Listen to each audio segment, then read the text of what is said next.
Marvel, I went a little ahead in time by traveling. This video is purely for entertainment and does not infringe on copyrights or laws. The rights to the novel and image belong to the original author. We do not claim ownership. Don't like waiting and want to listen to this fanfic in full now? Subscribe to our Patreon, where you'll find the best fanfics. Chapter 26 Winchester Company. After George modified the car that day, he asked the driver to drive it out and circle the block twice, then turn it off and on again and circle it twice more, testing it non-stop. He tried his best to verify the practicality of the onboard battery and electric starter. The next day, George was receiving a call from Woodruff in Georgia. Woodruff told George that they had changed the slogan to the one George told him, and the response was good. At least it was catchy. Then he invited George to go to his ranch to watch the autumn hunting activities in the fall and winter. But when George heard about hunting, he remembered that a famous arms company would go bankrupt and be resold within 2 months at the latest. Thinking of the gun knowledge from Deadshot in his mind, George felt that he could definitely give it a try to see if there was a chance. Then George asked Woodruff on the other end of the phone, "Do you know anyone from Winchester?" "You mean the Winchester? Then you found the right person. I've met their old patriarch and current helmsman, Mr. Thomas Gray Bennett, a few times. My first Winchester was made in their workshop. This kind of shotgun is indeed a custom-made shop that can show status." "Well, yes. Then can you introduce me to someone? I plan to visit them in the next 2 days." George didn't tell Woodruff his real purpose because it would be meaningless. "Okay, wait for my call. I'll call you later." "Thank you, Mr. Woodruff." After that, the two hung up the phone. Half an hour later, Woodruff called and said that he had introduced him to Thomas Gray Bennett and he could just report his name when he went to Winchester. George thanked him quickly and then the two hung up the phone. After hanging up the phone, George was thinking about how to deal with this matter. Winchester is a legendary company among arms companies, but as the old generation of Winchesters gets older, there is no successor who can take up the responsibility. The current patriarch is 80 years old and has to deal with company affairs. You can imagine the decline of the family. Moreover, with the decline of the Winchester family, Winchester's innovation ability has also become problematic, and it has gradually fallen behind in the competition of domestic American companies. George is not too worried about this because he has countless classic gun knowledge in his mind and he just needs to think of a suitable gun model. After thinking about things, George took out 2 pieces of white paper in the study and considered the times. It would definitely not be appropriate to take out something too advanced. Then after thinking for a while, George began to draw on the paper. An hour later, the overall appearance of a gun appeared on the paper, and the mechanical structure of the gun was on the other paper. The gun George chose was the M1 Garand rifle, named after John Cantius Garand, the designer of the Springfield Arsenal.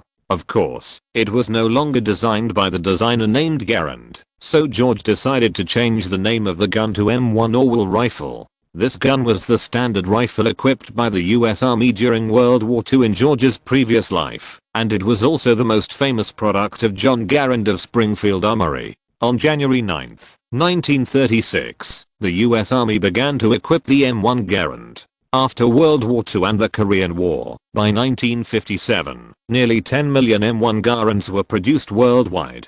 The development process of the M1 rifle was very long. The original design began in 1921. After completing the preliminary design, it took more than 10 years to change the design of various details to meet the design requirements of the US Army, which was both stubborn and fickle. After a long period of repeated modifications, the design was finalized and mass production began in 1936. However, it was once again significantly modified after it was put into production, and it was not until 1940 that it became the M1 Garand rifle we are familiar with. This gun also has a formal name, named American .30 caliber M1 rifle. The M1 rifle has high reliability, high shooting accuracy, and is easy to disassemble and clean. It has proven to be a reliable, durable, and effective rifle. The M1 rifle has passed all tests in extreme environments with great success. It is recognized as the best rifle in World War II.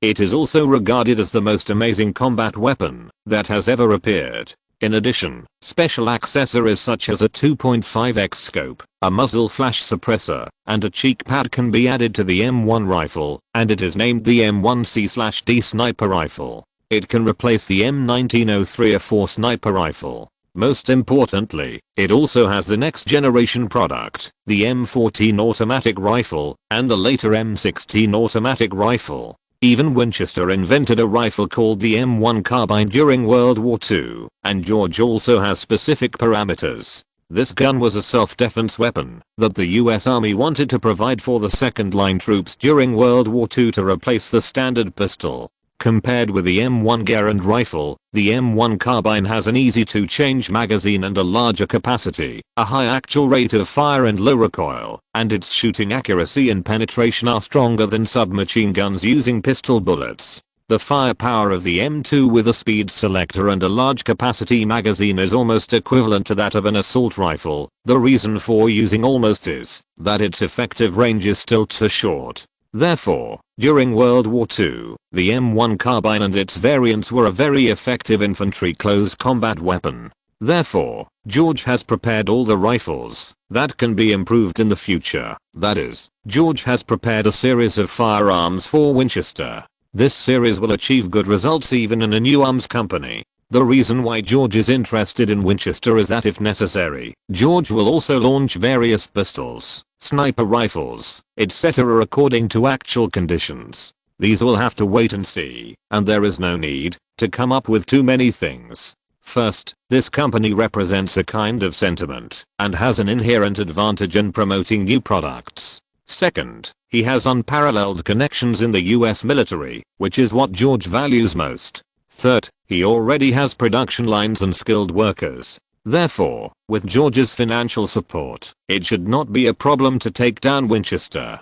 I just hope there are no other troublemakers in the middle, because George remembers that during the same period, the Winchester family sold the company to a company called Western Arms. Thinking of this, George immediately informed Paul to meet him early tomorrow morning. Then they drove to the address of Winchester Company together.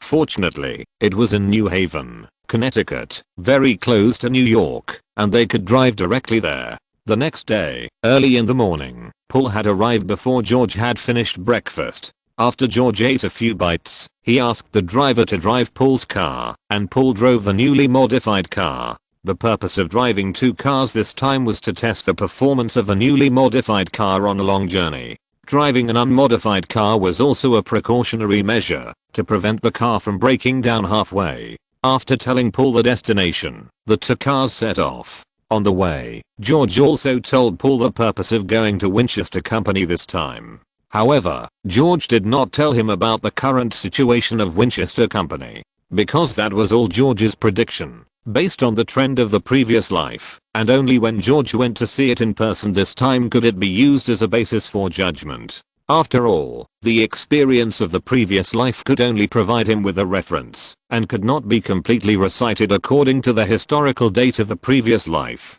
Otherwise, sooner or later, you will suffer a loss. George always warned himself this way. George leaned on the back seat, resting his head on the fixed headrest he installed. This is much more comfortable than the previous one without support. This set of headrests was just modified by George himself, and there are still many unsatisfactory aspects. After chatting for a while, George looked at Of Mice and Men brought by Paul this morning in the back seat. Yes, George's book was finally published. According to Paul, the book sold more than 200 copies on the first day of publication. Paul also said that the publisher wanted to arrange an interview and then get a signature or something, but George thought about it and asked Paul to tell the publisher that if it was only in New York, he would agree, but forget about other places. In this era, transportation was very inconvenient. It took a week to take a train from the East Coast to the West Coast.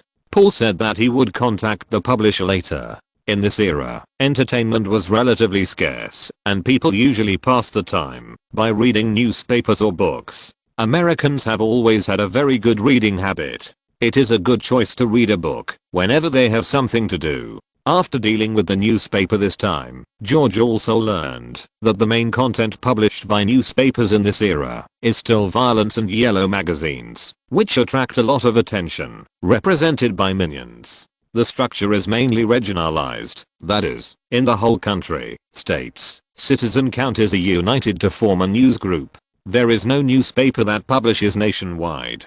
Originally, George's plan was to occupy a certain share in the newspaper group during this wave of economic crisis. However, it is not so easy to buy directly from the newspaper group, but if there is a chance, George still wants to fight for it. From this, George thought of the future TV project. The first TV that can display images was not shown to people until 1924, and there was a huge controversy about the inventor of the TV in the previous life. Not in this life. George kept this matter in mind, waiting for the Winchester Company to deal with this time, and then he could make arrangements. Time passed between George's thoughts. When George came to his senses, they had arrived at the Winchester Company in New Haven. After Paul communicated with the front desk, an assistant took George and the other two to a reception room. Then he served 2 cups of coffee and told George that Mr. Thomas Gray Bennett was meeting guests and asked him to wait. After waiting for 40 hours, 4 people came out from a side door in the reception room. According to George's observation, these people should belong to 2 gangs. The old man accompanied by the assistant just now was, needless to say, the person George wanted to meet this time, Mr. Thomas Gray Bennett. The other 2 were led by the tall middle-aged man in front. After the 4 people walked out of the room and saw George and the other 2, the old man smiled and nodded at George. The other 2 had no expression on their faces. They just glanced at him, turned their heads, and then said to the old man, "Mr. Bennett, please seriously consider our company's proposal. I believe that only our Western Ammunition Company can give you such generous conditions now. I will seriously consider it. Give me a little more time." An old man always thinks about problems much slower. The old man replied with a smile. It can be seen that, although the old man's situation is not very good, his calm demeanor is indeed not comparable to that of an avarice like George. George also had a guess about the 2 people opposite the old man. These 2 should be the Western Ammunition Company that took over Winchester Company in the previous life. It seems that this trip is really the right one. If it is a month later, Winchester Company may be bought by Western Ammunition Company and then changed into a factory mainly engaged in production. After the people over there shook hands, the 2 people from Western Ammunition Company left and never looked at George again. But George didn't care. He didn't have the kind of self-centered mentality. It didn't matter whether others paid attention to him or not. He didn't provoke him, so he didn't have the mentality that you ignored me and didn't give me face. To be honest, if his arrival this time is successful, he is still trying to steal the other party's wall. Let the plan of Western Ammunition Company fail. So, thanks to the book friends and the book friend Shen Continent for the recommendation votes. Thank you. Chapter 27 Cooperation achieved. After the old man sent away the first batch of guests, he turned around and walked towards George. George also stood up, took 2 steps forward, and stretched out his right hand first. Because, as a Chinese who had received many years of moral training in his previous life, he admired such an old man who was nearly 80 years old and had to return to the board of directors to lead the company. The old man obviously saw George's kindness, shook hands with George and said, "Young man, you are the lucky little guy George Orwell that Woodruff mentioned, right?" "Yes, sir. I'm the lucky guy." Faced with the old man's good-natured teasing and calling himself a little guy, George was not angry. Because from the perspective of age, there is no problem for the other party to call himself a little guy. Haha, luck is also a kind of ability. I heard from Woodruff that you also like guns. Come on, I'll show you my collection.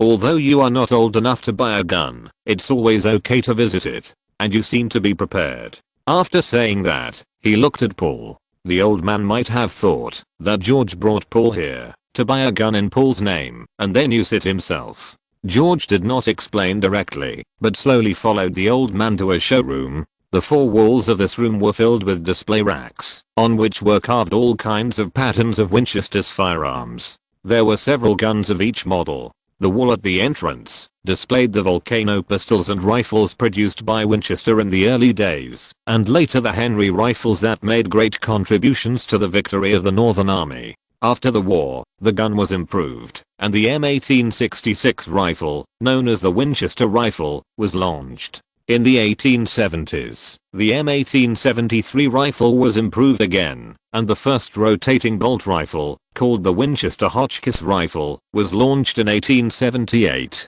On the right side of the door and the two walls opposite, the company cooperated with Browning in 1883 to produce rifles and shotguns designed by Browning. There are a total of 10 rifles designed by Browning, including the most famous M1894 rifle. This gun, the last wall is filled with M1903, M1905, M1907, M1910 self-loading rifles and M1912 shotguns designed by young designer Thomas Johnson. Here are not only cold firearms, but also a narrative history of Winchester since its establishment. George can hear the reluctance of the old man to leave the company in his explanation. In fact, the Winchester family is still very rich, but the family has its own investment philosophy, and when the older generation is old and the younger generation cannot take over, they have to sell the company. After such a visit, it was almost noon. George and the old man had lunch together and then sat down in the office.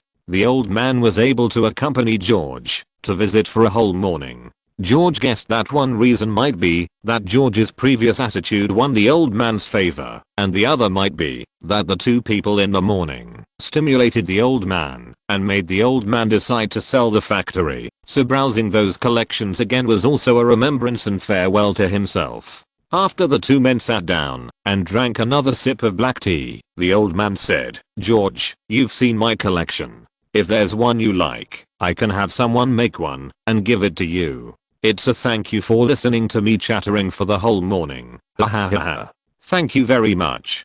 But, in fact, the main purpose of coming to see you is not just to buy one gun. Oh, so how many do you want? Let me tell you in advance, handmade guns are very time consuming, so we may not have enough time." George understood what he meant.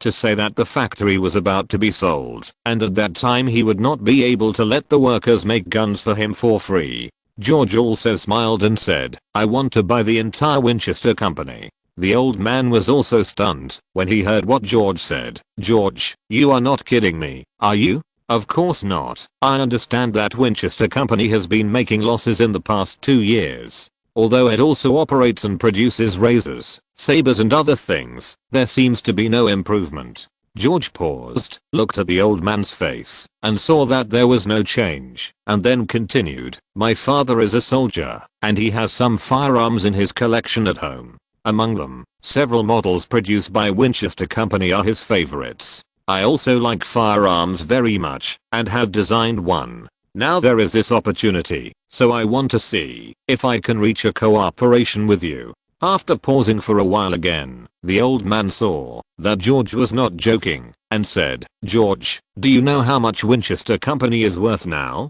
"Well, I'm waiting for your offer too. You really haven't done any specific research. Let me tell you this, Western Ammunition Company made a quote of $6 million this morning. I'm still hesitating." George was also stunned after hearing the old man's offer. This price was indeed higher than George expected. George originally thought that it was worth at most $4 million, plus his own gun design, and giving the Winchester family some shares, it should be possible. However, it seems that there is still a gap now, but it is not impossible to negotiate. It is not that he cannot take out the money, but the key is that he needs 3 months later, and it is unnecessary to pay too much. No matter how sentimental it is, Winchester is not George's only choice. George now has a bank deposit of $4.5 million, and the cash in the space is more than $1 million. George calculated his chips a little bit, and then said to the old man, "Mr. Bennett, my offer may be lower. I can only offer $4 million for the time being, but I only ask for a 70% stake, and I will also attach a rifle design drawing. I only need a licensing agreement for all the previous patents of Winchester. If you don't want to manage the company in 2 years, then I can also take out 5% as management dividend shares and reward it to the management. Moreover, the company will continue to use the current name. Are you confident in the gun you designed? Then take it out and let me see it. George immediately got the drawings from Paul when he saw that there was a chance. Of course, it was just an appearance drawing, including some basic data. As an old man who has been dealing with guns all his life, Thomas Gray Bennett can of course simply analyze the excellence of this gun. Next, the two discussed the gun for a long time, and the initial intention of the two was reached. The next thing was handled by his men. George stayed in the company for 3 more days. After signing the contract, left a check of $4 million, a set of drawings of the M1 Orwell rifle, and asked Paul to take care of some things before returning to New York. Since then, he has owned another small arms company after Coca-Cola. George's actual share of $4 million should be 66%, which should include all the company's previous patents. In other words, George should also have a part of those patents. Now, George took the initiative to give up this part and mainly obtained the production authorization. It seems that George suffered a loss. However, in fact, as long as George can produce the guns produced by Winchester before, it doesn't matter whether he wants those patents or not. Now that he has the connections and workers of Winchester in the production line, George is interested. As for what he wants in the future, he can buy it. The next day, George returned to the villa and asked someone to send a telegram to Ryan. Let Ryan come to New York to meet. A week later, it was already June and Paul had returned. Before Paul came back, Bennett also called to tell George that he had already selected a successor who was now learning with him and asked George to go and see him when he was free. After Paul came back, he told George about his impression of the other party, but George did not interfere. George also put the 2 antique guns that Paul brought back on the display stand. Both guns had antique collection certificates, so he was not afraid of being found by the police. Looking at these 2 handmade guns, George thought of the old Bennett's collection in the room. George felt that it was necessary to have such a room in the future. The old man also signed on each gun. In the future, a gun was auctioned for tens of millions of dollars. After Paul came back, he asked him to pay attention to the stock market and then communicate with him about the items that needed to be displayed at the exhibition and let him arrange the rest. The next day, Ryan also came to the villa from the winery. George arranged for him to rest for a day first, and the next morning, after breakfast, the two came to the study, and George took out a piece of paper from the desk with a person's name and approximate address written on it. Then he said, "Uncle Ryan, this is for you. I asked you to come here this time because I want you to help me go to England and invite Baird over. He should be living in Hayskins in southwest England. You will need to take the trouble to find him for more details." After saying that, George remembered something and continued, "He is not in good health now, so you can show some differences appropriately. This is why I arranged for you to invite him.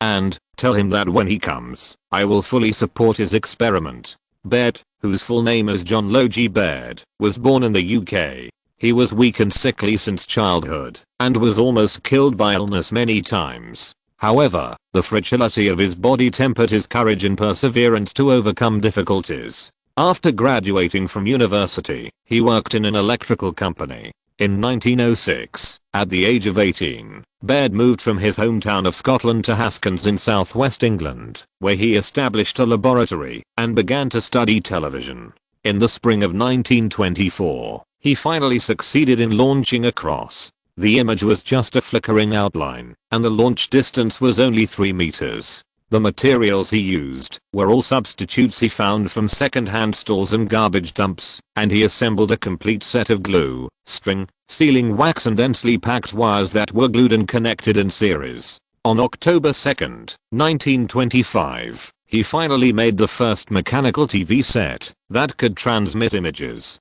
This was the prototype of television. He can be said to be the father of television.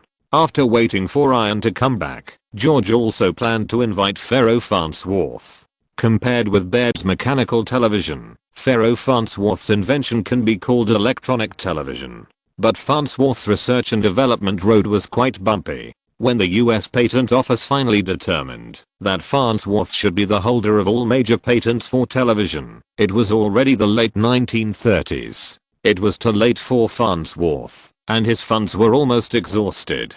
With the approach of World War II, the federal government soon announced a suspension of the development of the television industry. As a result, it had to be postponed until 1946 before television could be legally manufactured. By then, Farnsworth's patent had exceeded the protection period. Farnsworth invented television after hardships, but he gained nothing in personal benefits. In this life, George decided to bring these two together and get the patent for television in advance. This market is worth hundreds of millions even in this era. After George discussed with Ryan about how to invite people, he arranged for Ryan to go to London, England in 2 days. It would take 5 to 6 days to reach England, but George didn't know how long it would take to find bed. After arranging Ryan and his affairs here, George started the fast delivery business of wine in June. A week later, George returned to New York and met TCO again. He got the contract for the sale of antiques and a check of $1.5 million from him. It seems that the price of wine has risen a lot again. Looking at TCO's burning eyes, George just smiled. After receiving the money this time, George personally called Corleone and expressed his idea of buying a casino with a gambling license in Reno. He hoped that the deal could be reached through his introduction. Corleone also said on the phone that he would help him find out about this as soon as possible. The only place in the United States where gambling is legal is in Nevada, and the largest gathering point is in Reno. George is buying a casino now, first for the convenience of money laundering, and second for the legal gambling license. This gambling license will be George's preparation for intervening in Las Vegas in the future without being threatened. The New York Expo will open on June 15th. Thanks to bookfriends 2021067061440-6996. Bookfriends Yang Heng Zia Mou Rao Ziyang. Bookfriends Yazhao Crossing Shen. And bookfriends do for their recommendation votes. Thank you all bookfriends. If you're listening to this novel on a channel other than Fanfic World, it means they downloaded and uploaded it without effort. We cordially invite you to visit our channel, Mundo Fanfic Novelos. There you'll find the original version of this story and you can explore many other novels of various genres. We're waiting for you to immerse yourself in a world of incredible novels. Chapter 28 World Expo 1. June 15th. When the New York World Expo opened, George first came to his company's booth. Paul arranged the booth according to George's instructions. It can be said to be flamboyant, different from the plain routes on other booths. In addition, George made two cylindrical 1.5 meter fixed frames with steel bars in the middle of the booth. Inside the cylinder, there is a platform that can swing slightly left and right. The car-mounted rechargeable battery invented by George with excellent sealing is fixed on it and swings with the platform. There are also 2 wires connected to the battery at one end and 2 electric fans at the other end. George also specially asked Paul to arrange 2 beauties to stand next to the 2 special booths to keep the battery shaking slightly. The invention of the car seat headrest was originally intended to be placed on the booth for a week, but George decided not to do so. After thinking about it, he planned to use it as a small killer. Seeing a circle of people surrounding his booth, George did not go up to greet these people, but let Paul communicate with them. He turned around in the expo. Paul estimated that the Stark family's exhibition was learned from here. Here George saw stainless steel washing machines, vacuum cleaners, hair dryers, and refrigerators and other home appliances. The inside of the washing machine George saw was almost smooth, with only water spinning along the inner drum. George suddenly realized that the stirring washing machine had not yet been invented. He wrote this down and planned to make a stirring washing machine when he returned. This was very simple. There were also fans. The current fans all had fixed wind speeds, and they did not have the function of changing speeds and automatically shaking their heads like in the previous life. This was even simpler, just adding a few sets of resistors and a small motor. When he saw the household refrigerator, George had read an online article in his previous life about inventing car air conditioners, based on the principles of refrigerators.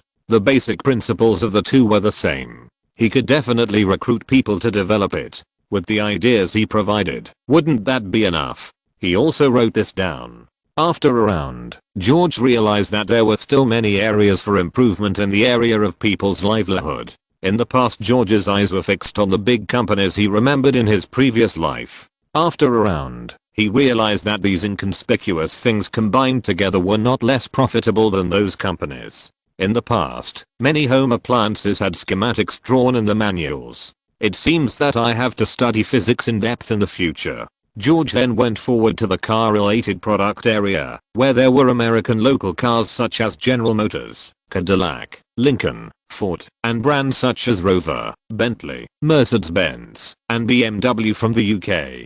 George believed that next year, he would be the most beautiful kid in this exhibition area. Here, George focused on observing the Lincoln car, because George remembered that it was at this time that Lincoln was already in a loss-making state. 2 years later, it was sold to Ford for about $8 million.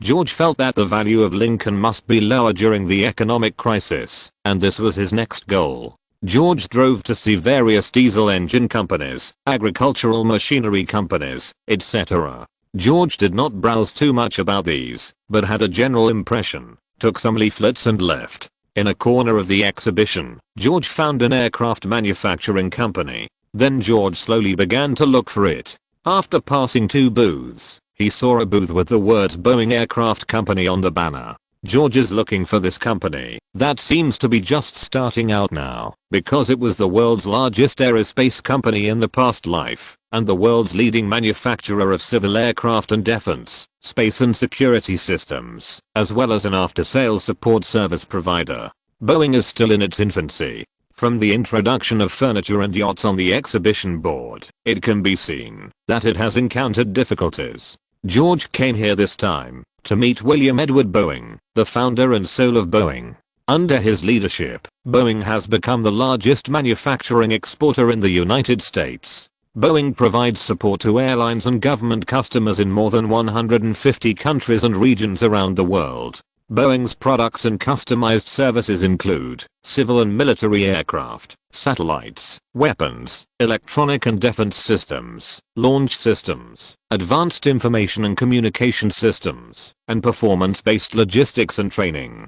Boeing has 3 business units: Civil Aircraft Group, Defense, Space and Security Group, and Boeing Global Services Group. Annual revenue reached $58,158 million 2020, but he began to lose money due to international conditions. But this is the Marvel world, which is different from the future. In the Marvel world, Tony Stark has customized a private jet from Boeing, so his potential is evident. Although during World War I, due to the relationship of Boeing's partner Wilt, the US Navy purchased 50 C-type trainers equipped with twin floats, biplanes and single engines from Boeing Aircraft Company at a price of $220,000, which enabled the company to grow rapidly. However, after the end of World War I, there was no greater demand for military aircraft, and the civil aviation industry had not yet begun to develop, and Boeing encountered a bottleneck in its development. So George was able to see the introduction of furniture and yachts on Boeing's product display board, all for survival. Seeing George, whose clothes looked very expensive, standing outside the booth, an employee of Boeing immediately rushed over and handed over an introduction to yachts. Then he wanted to introduce the product to George in detail, and George interrupted directly. "I'm not here to see the yacht. Is your company's boss, Mr. Boeing, here?" Then George was taken to see Boeing. The Boeing in front of him should be 39 years old, wearing a pair of round frame glasses, a beard, and a neat suit. The employee went over and told Boeing what happened. After seeing Boeing nod, he smiled at George and left. "Hello, sir. I don't know what to call you. I'm the person you are looking for, William Edward Boeing. You can also call me Boeing," Boeing said to the young man opposite, who was about 180 centimeters tall, handsome, and well dressed.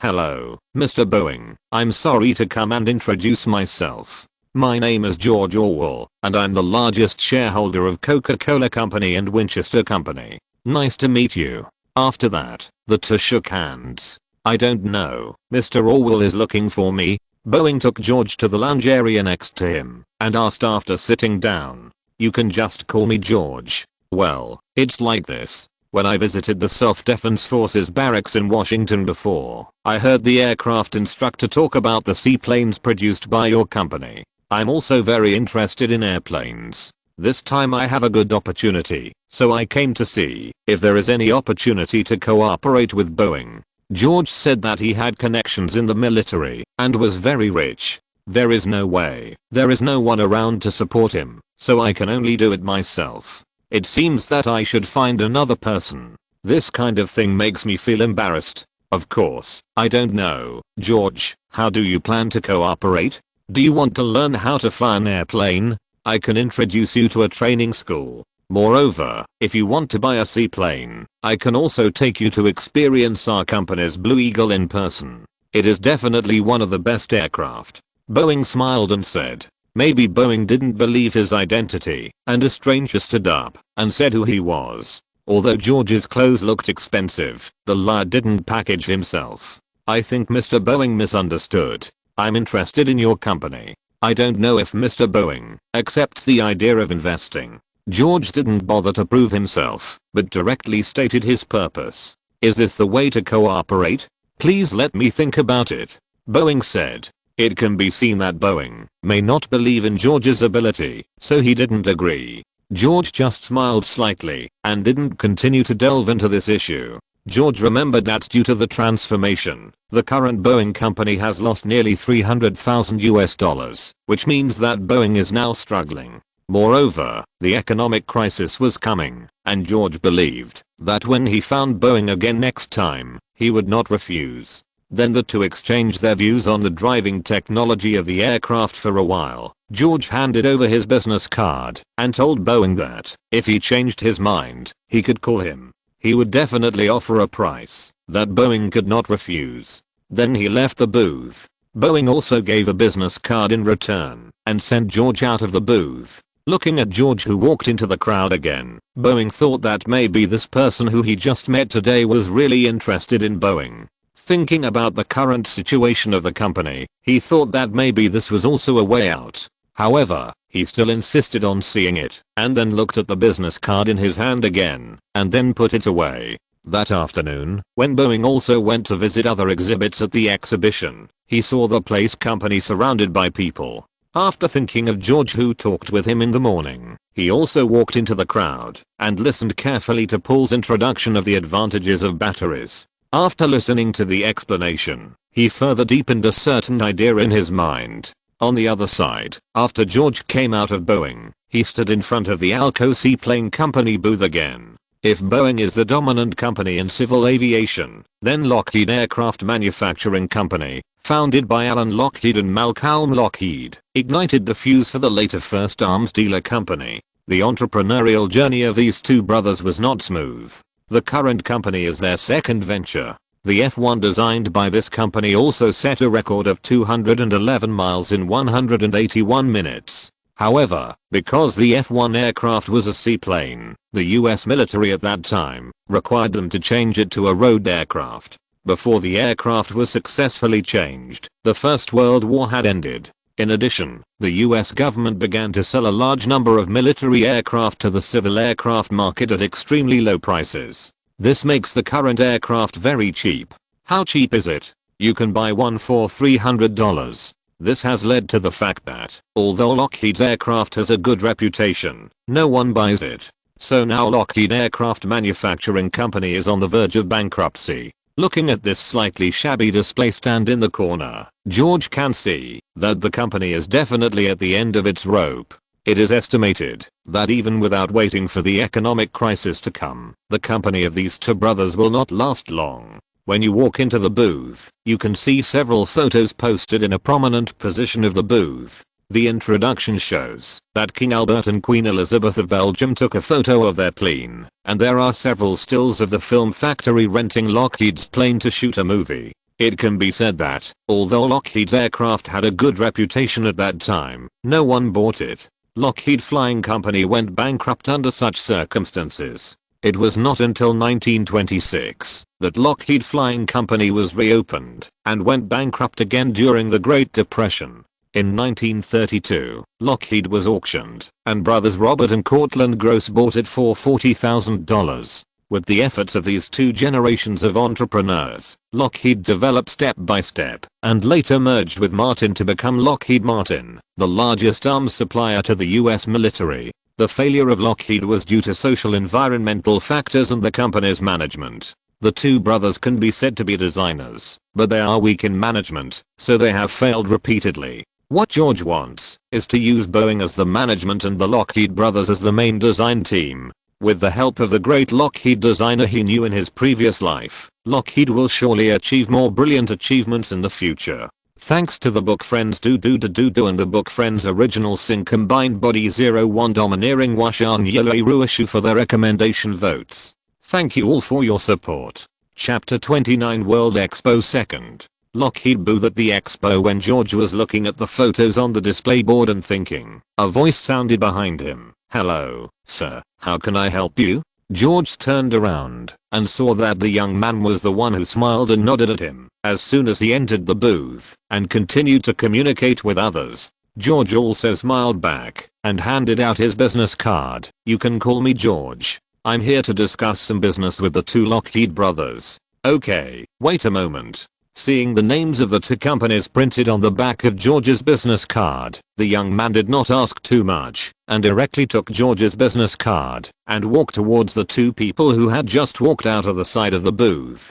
From the similar appearance of the two people, George could tell that the two people were the Lockheed brothers. Then he saw the two brothers listening to the young man's retelling, and after passing and looking at the business card in their hands, they walked towards George. When they got to him, the person who was walking a little ahead of him first extended his hands and shook hands with George and said, "Hello, Mr. Orwell, I'm Malcolm Lockheed." Then he pointed to the person behind him and continued, "This is my brother Alan Lockheed. I just heard from John that Mr. Orwell wanted to discuss a business with us." Yes, George looked around and said, "Let's go to another place to discuss it." The booths of the two brothers were much worse, and there was not even a place for meeting guests. "Of course, please come this way." Malcolm knew that there was indeed no place suitable for discussing business in his booth, so he smiled awkwardly and took George to a tea and food truck at the edge of the exhibition that provided rest for the venue.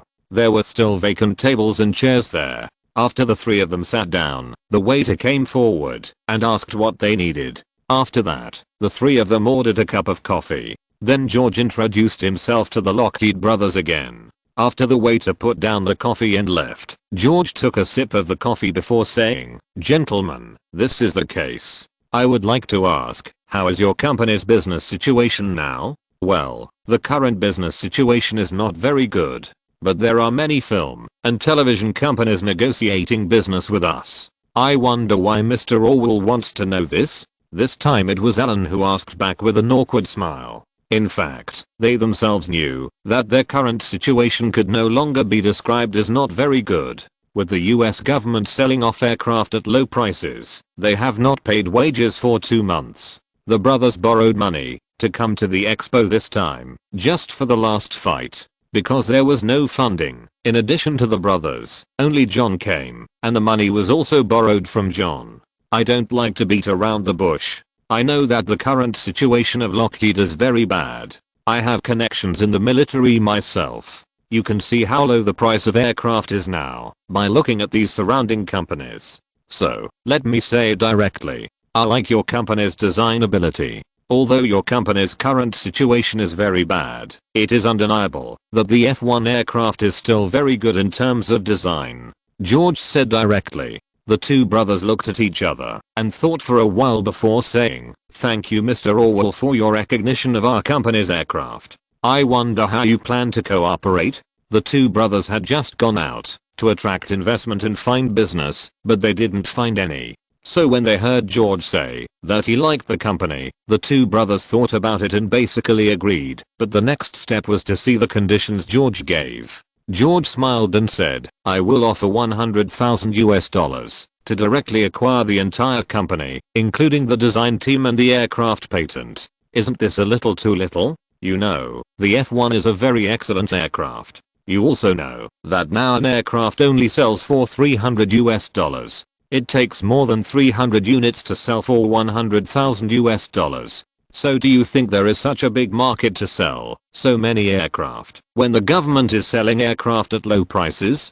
George paused, took a sip of coffee, and then continued, "Besides, There are so many aircraft companies now, and there is a lot of room for others to choose.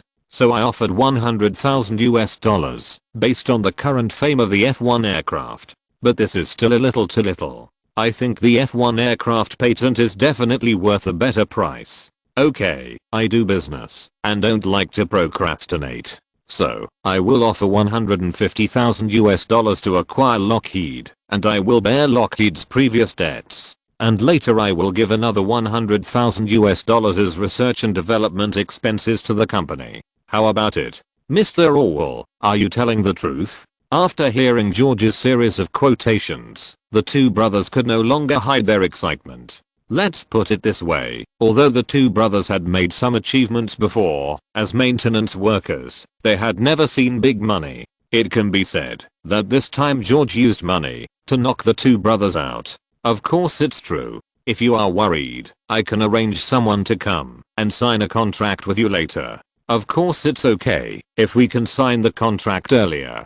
Don't be happy too early. I have said before that I mainly focus on the ability of you two brothers in the design team. I also have conditions for paying this money. That is, the main people in your current design team must sign a long-term labor contract with me, and if they breach the contract, there will be a large amount of liquidated damages, and they cannot participate in the aircraft industry for at least 10 years. Seeing that the two were too happy too early, George said seriously. After hearing George's conditions, the two brothers were silent again. After looking at each other, they said with difficulty, Mr. Orwell, our current design team mainly consists of us brothers and John. We two brothers can accept your conditions, but we still need to communicate with John. Of course, what is the full name of the John you mentioned? Is he here? Yes, his name is John Northrop, the young man you just saw. Then go and call him over, I will talk to him in person. Okay, Mr. Orwell, please wait a moment. After speaking, Alan got up and walked back to the booth. After a while, he was seen coming back with John. Hello, Mr. Orwell. Hello, John. Alan should have told you the current situation. I don't know what you think. George looked at the other party with his glasses and said. John also paused for a long time and said, isn't this punishment too severe?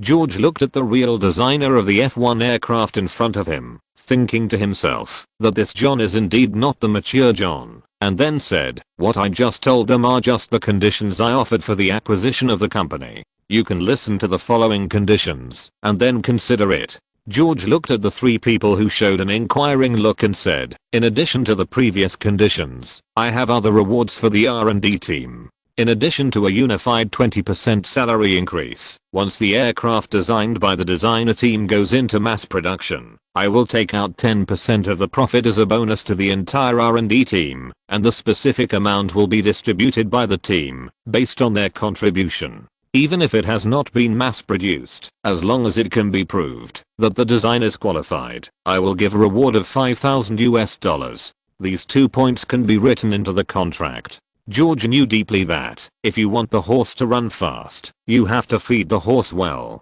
Our ancestors in the previous life taught us the wisdom of a general not having hungry soldiers, but luring them with benefits. And George is not poor and generous, the key is that they are worth the price. The two brothers are not so good, but the man named John Northrop is definitely a talent. George remembered John Nadson Northrop, nicknamed Jack Northrop, who was born on November 10th. 1895 in Newark, New Jersey. He was an American aviation industrialist, the founder of Northrop Corporation, and one of the founders of Lockheed Corporation. In later generations, Northrop was recognized as one of the most creative and prolific aircraft designers in the world. He designed a large number of flying wing layout aircraft, but most of the designs were considered impossible to reach the level of use by the industry because they were too advanced. It was not until the first flight of the B-2 in 1988 that it was proved how visionary Northrop's design was. In later generations, flying wings have become the representative configuration of advanced aircraft, especially in the field of drones, where flying wings are widely used. Low detectability is an important reason why people love flying wings. The first stealth aircraft adopted the flying wing layout structure. The Northrop Corporation he founded is also one of the top 5 arms dealers in the United States. Thinking of this, George looked at the two brothers. George felt that it was the two brothers who hindered John's development. After leaving the two brothers, John would fly directly. After hearing George's conditions, the three of them immediately became excited. Although John, the youngest of the three, is only 25 years old, I have never seen such a generous boss who directly throws money at people. The average income per person in this era is only a few dollars a day. One design will reward a company with $5,000, which is almost 2 years' salary in more than a year. What are you still hesitating about? The three of them nodded quickly and expressed their willingness to accept the conditions. Then George saw that the time was almost up, so he invited the three of them to have lunch together. After lunch, George asked the three to go back to their booth to pack up their things. There was no need to continue displaying their booth, and told them that a person named Paul would come to connect with them about the next thing. George walked slowly back to the company's booth. It was lunchtime at this time. There were still a few people here around Paul, sitting on the sofa next to the booth. When Paul saw George coming back, he quickly stood up and walked towards George, saying, "Boss, you are back. Several people here have been waiting for you all morning." After that, he introduced several people to George. Two of them were the previous patent owners of sulfuric acid batteries and nickel iron batteries. There were also several people from two automobile companies, BMW and Ford, and two investment companies. George didn't care which one they were from, because he didn't need this kind of investment. George and Paul walked to the reception room. After greeting several people, he first said to the people from the investment company, "Hello, two of you. I'm sorry, I don't have any plans to raise funds for the time being, so I hope we can cooperate again in the future. Sorry, I kept you waiting for a long time." The latter sentence was said to everyone. Several people also said that it didn't matter. The two people from the investment company saw George refused directly when he came in, and they understood that George really had no plans to raise funds, so they stood up and said goodbye. But before leaving, they all left their contact information and said that they would have a chance to cooperate again in the future. Then George looked at the two car companies and said, "You two must have seen the promotion of my battery to the automobile industry, but I haven't considered a mode of cooperation with each car company yet, so I will contact you after I consider it. What do you think?" After the two companies saw that there was no hope, they also left. The last two companies can be said to be the front wave. Now once their rechargeable batteries are launched on the market, these two companies will have no room to fight back. Fortunately, these two companies are not listed companies, otherwise, they will fall directly to the bottom today. Compared with the previous few companies, the urgency of these two companies is much greater. The representatives of the two companies looked straight at George. After George looked at them, he smiled and said, "Don't be nervous. To be honest, after the patent was approved, I planned to take the initiative to talk to you. But you know that the traffic is too slow now, so this opportunity is good. It's like this. Cooperation is definitely possible, but how to cooperate specifically needs to be considered clearly. I have a specific data about our batteries here, which is more detailed than the data in your hands. You can take it back to show the leadership. You can come to me after you think it through." After that, he handed a detailed document to the two. However, it is not a product. It should be said that they are both upgraded versions of their own products. George had time to send them away in the enthusiasm of the two. Paul first explained the terms drafted with the three Lockheeds, and then he contacted the lawyer to make the contract first. After he read it, he signed the contract with the three. He also asked Paul to arrange for the staff to take turns to eat, including Paul himself. After he had lunch, he went to make arrangements with Lockheed. Thanks to the book friend do for the recommendation vote and continued support. Thank you. Chapter 30 Crisis breaks out. The next morning, George was still eating breakfast at home when the phone rang urgently. George walked to the phone and picked up the receiver. He heard Paul's voice on the other side. "Boss, there is news from the exchange. Now the market is falling, and many stocks are falling. Among them, the agricultural related stock futures that you asked me to pay attention to are the most serious. Boss, what should we do next?" "Well, okay, I know. You should first complete the contract with Lockheed and sign it as soon as possible. I will inform you about the following matters. I will go to the expo in a while. If you want to find me, go there. Okay, boss, I will arrange it right away. After that, the two hung up the phone. George stood at the entrance of the expo and found that most of the people in the expo had disappeared at once.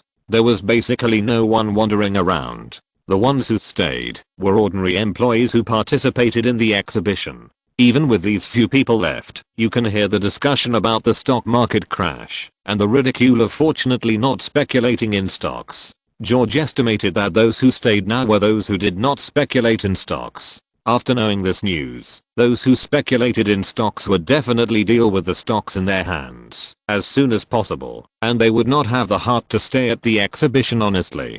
George walked around again and saw that Boeing was also doing the same thing and was packing up as if preparing to withdraw from the exhibition in advance. George did not go up to ask for specific information, but he was looking forward to Boeing calling him. He smiled and shook his head. The stock market was indeed not a game for ordinary people. If George did not know the future trend, he would not dare to intervene here. He returned to his booth reception room and asked the service staff to make a cup of coffee. He kept thinking about the future development in his head. It was not until noon that Paul brought the Lockheed brothers, John, and a lawyer to the reception room. George asked someone to give each of them a cup of coffee and then took the contract that Paul had just handed over and read it carefully. At this time, the three Lockheeds were extremely fortunate. They also knew what happened and understood the impact of the economic crisis on themselves. After reading the contract and finding that there was no problem, several people signed the contract on the spot.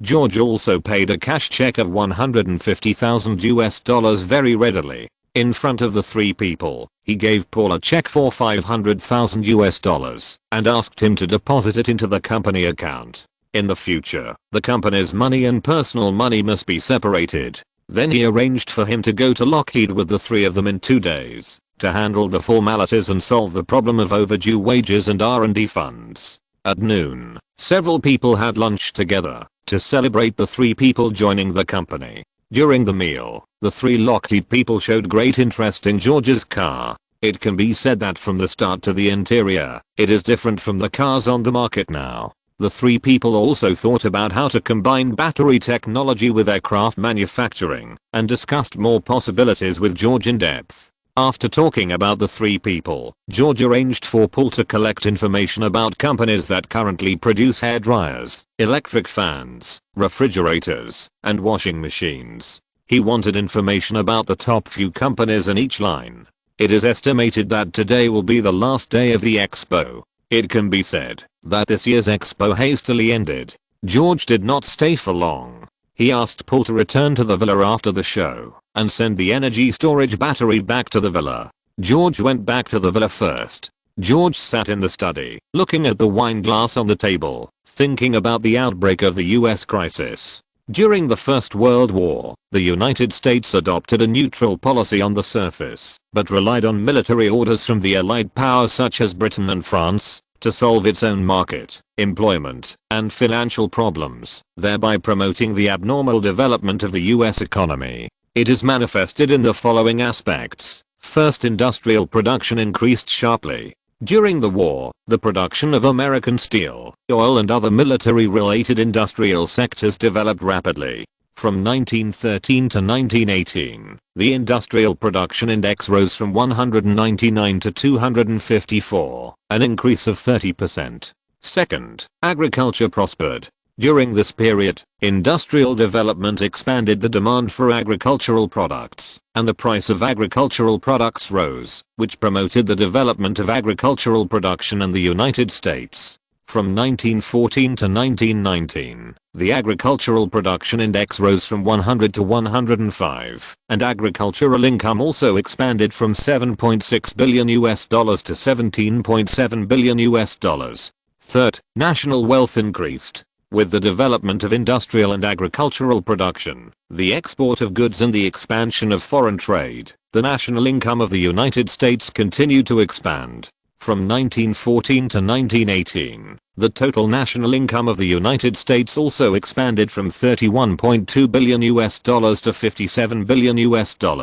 The per capita GDP also increased from $1,317 to $1,401. After the war, the factors that stimulated the wartime economic expansion disappeared, which led to the increase of instability factors in the US economy, and thus the economic crisis broke out. This is an overproduction crisis that broke out in the reproduction process of the United States. First, there was a crisis in industry. First, industrial production plummeted. After the war, the United States shifted from a wartime economy to a peacetime economic track.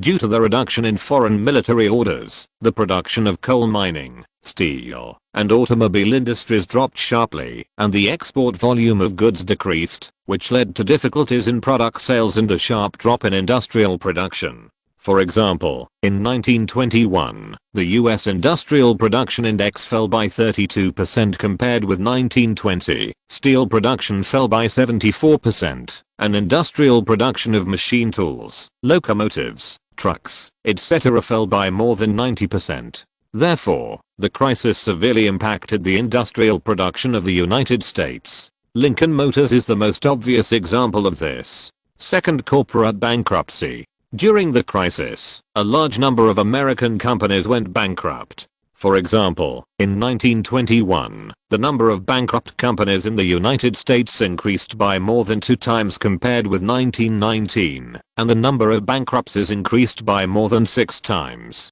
Third, the number of unemployed people increased.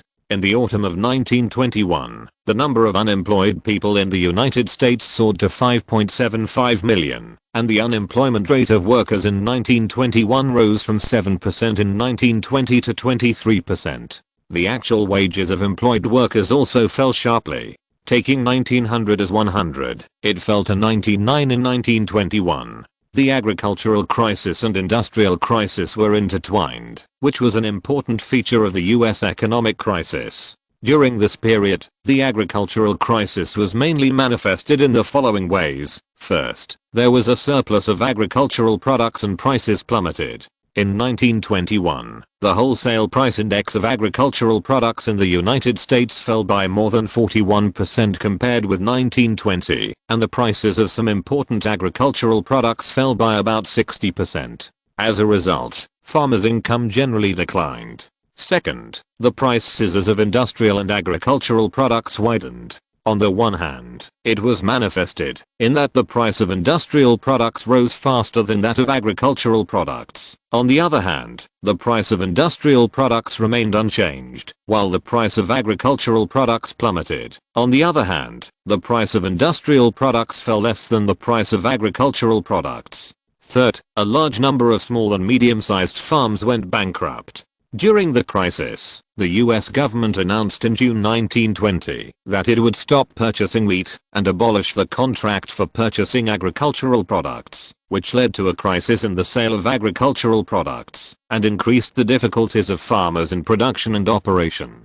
As a result, a large number of small and medium-sized farmers and small peasant economies went bankrupt, causing a large number of agricultural workers to lose their jobs, and the agricultural production index fell by 11% compared with before the crisis. Ultimately, the US agriculture entered a chronic crisis and strengthened the instability of the US economy. It was not until 1921 that the United States gradually got rid of the crisis and entered a relatively stable period of capitalism in the 1920s. During this period, the US economy developed relatively stably. There are opportunities and challenges here. For example, the timing of Georgia's wheat futures card this time is very delicate, just before the US government announced the suspension of purchases. Moreover, in the economic crisis of the coming year, George can also use this opportunity to absorb some high-quality assets. The next day, Paul and his friends left New York and returned to Santa Barbara, California, to deal with the company's affairs there.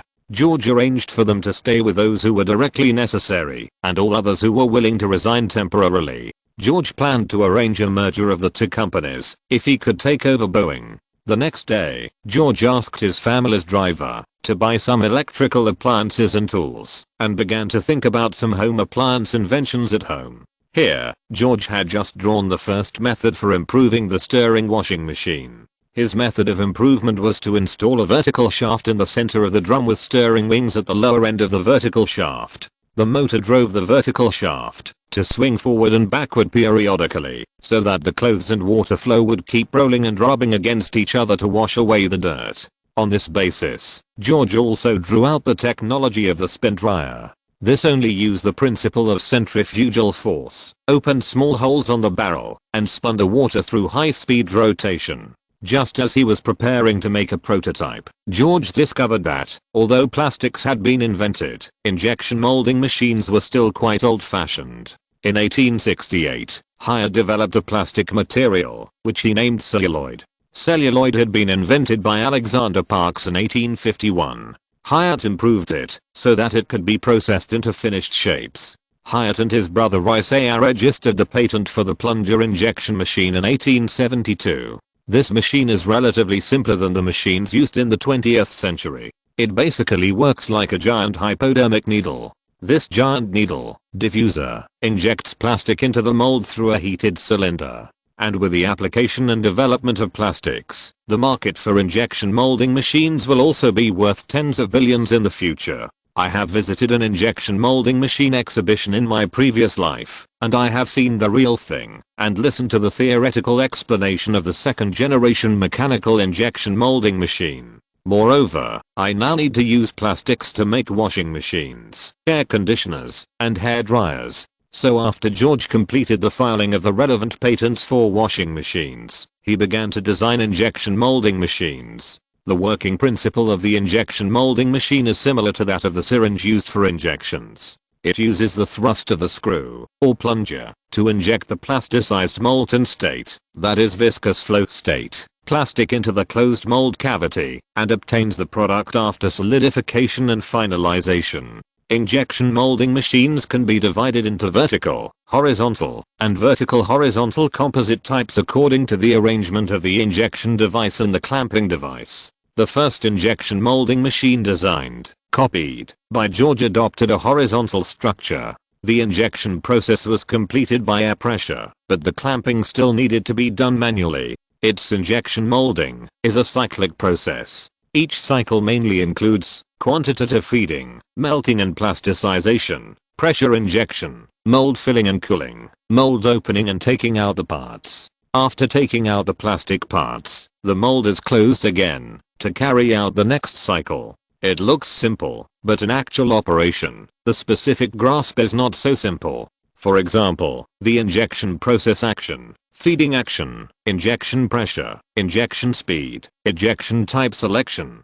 barrel temperature monitoring, injection pressure and back pressure adjustment are carried out separately. If any step here is not done well, then the plastic parts will not be successful. However, the application range of plastics is too wide. With the development of industry, plastics have directly become a basic material with the same wide demand as metals. It is indispensable.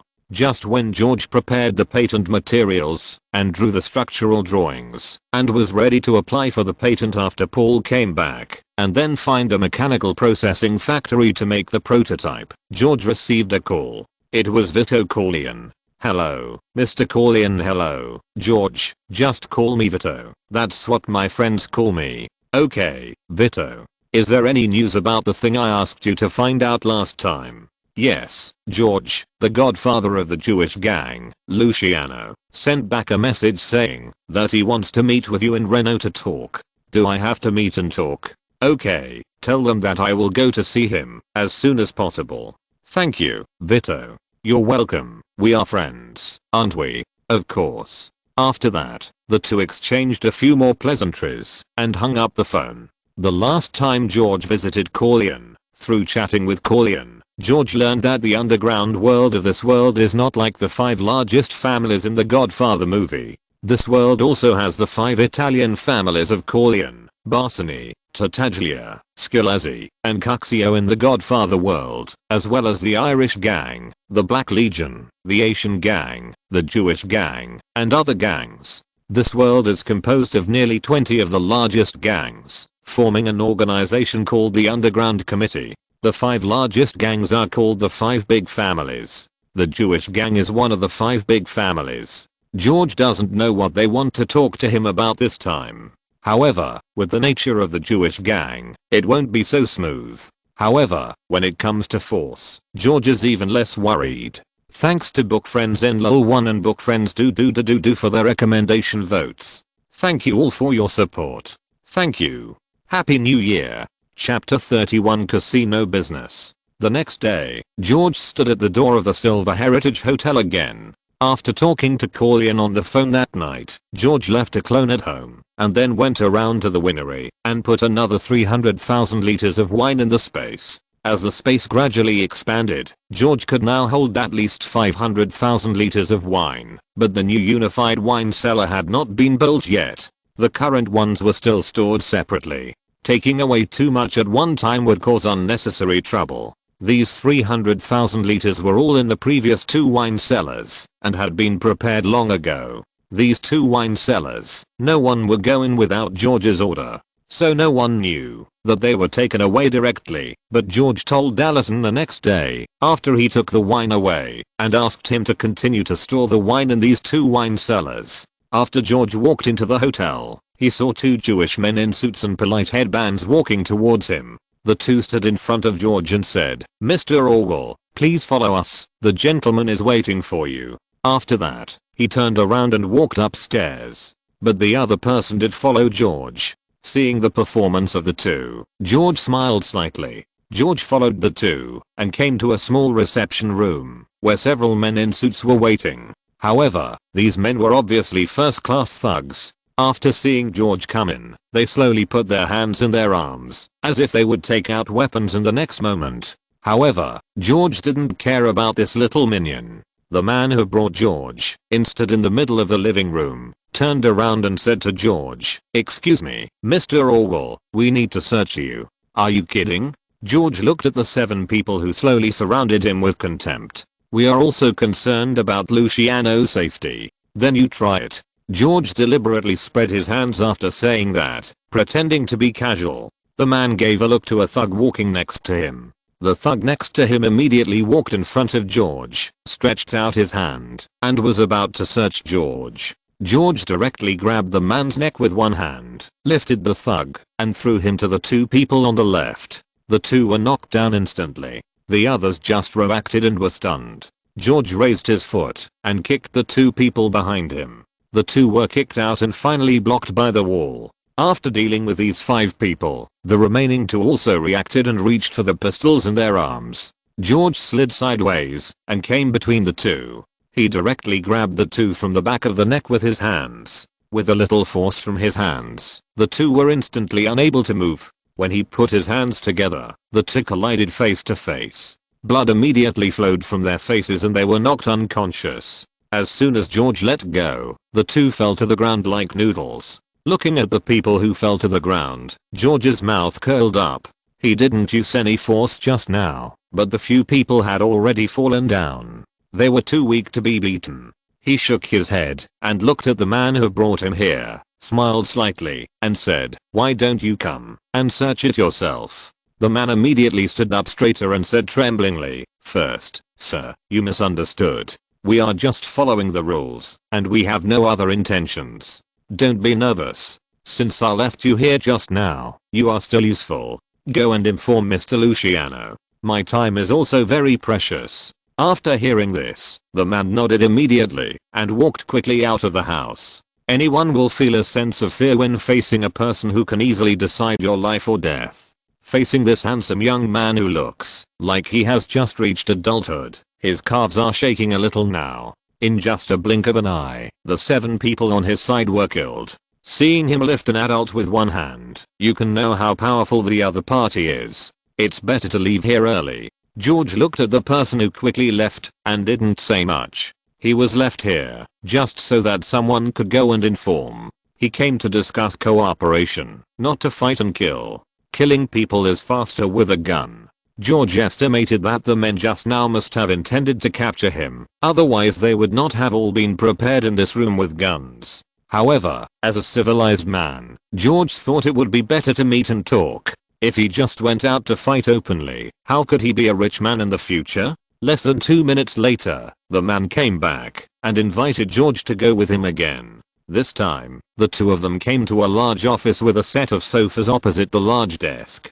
On the single sofa facing the door sat a middle-aged man with a slightly fat body, about 1.75 meters tall, holding a cigar in his mouth. After bringing George in, the man bent down and bowed slightly to the person on the sofa and then left directly. George knew that the person sitting on the sofa should be Luciano. He did not hesitate to walk directly to the opposite side of the visitor and sat down. He looked straight at the middle-aged man opposite him, smiled and said, "So this is how the famous Jewish gang boss entertains guests. It's really eye-opening." The man opposite also retracted his slightly aggressive gaze and said, "Mr. Orwell's behavior is not what a guest should do, right? Oh, you mean you want me to search you obediently? Okay, then come again." After saying that, he smiled and looked at the people standing behind him. Luciano also smiled and waved his hand to let the people go out. Only a middle-aged man with glasses was left standing behind him. Then he said, "The people under you don't know the rules. Mr. Orwell has already punished them personally, so I won't mention it again. Mr. Orwell, what would you like to drink? Okay, let's go over there. Coffee is fine. Thank you." Then the man with glasses called someone to bring a cup of coffee to George. But George didn't move, just let him sit there quietly. "I heard from Vito that Mr. Orwell wants to buy a casino in Reno this time, right?" "Yes, I had this idea before." "Well, why did he do it before?" "Because I thought it was easier to run a casino before. But now, with the economic environment so bad, how many people are willing to come and gamble? There are still many rich people. For example, Mr. George, not only did he win more than 10 million in the last game, but he should also make a lot of money from the wine business every month, right? Why can't you make money?" George understood that the Jewish gang should have found out that he was the one who provided wine for the Italian family headed by Corleone. George had learned before that, before he provided wine for Corleone, Corleone and his family had a very low share of black market wine. Their roots were not as deep as the Jewish gang, so it was the Jewish gang that really controlled the New York wine business at that time. After he provided wine to Corleone, the Corleone family took a large piece of the mid to high-end wine market. It's not just a matter of money here, there are also upper-level relationships involved. Given Corleone's personality, he would definitely make friends with a lot of people in the political and legal circles. In the movie, why did Corleone suppress the other 4 families? Wasn't it because the other 4 families wanted to use the Corleone family's relationship in the political and legal circles to protect their cocoa powder smuggling business? This shows the importance of relationships. Don't think that foreigners don't understand the ways of the world. That's wrong. It's just that foreigners' ways of the world are more direct. As the underground emperor of New York, George can be found. George can understand that he didn't disguise himself when he traded with Tessio several times. That's not the case. I'm just surprised at Mr. Orwell's ability. I think that cooperation can win-win. I invited you this time because I want to cooperate with you. After all, in terms of strength, we can do better than Corleone. Aren't you in the same group? Aren't you afraid that the Corleone family will not agree if you take over Corleone's business like this? Did I say to eat it all? You can get more shares. There is strength in numbers. Luciano explained with a smile.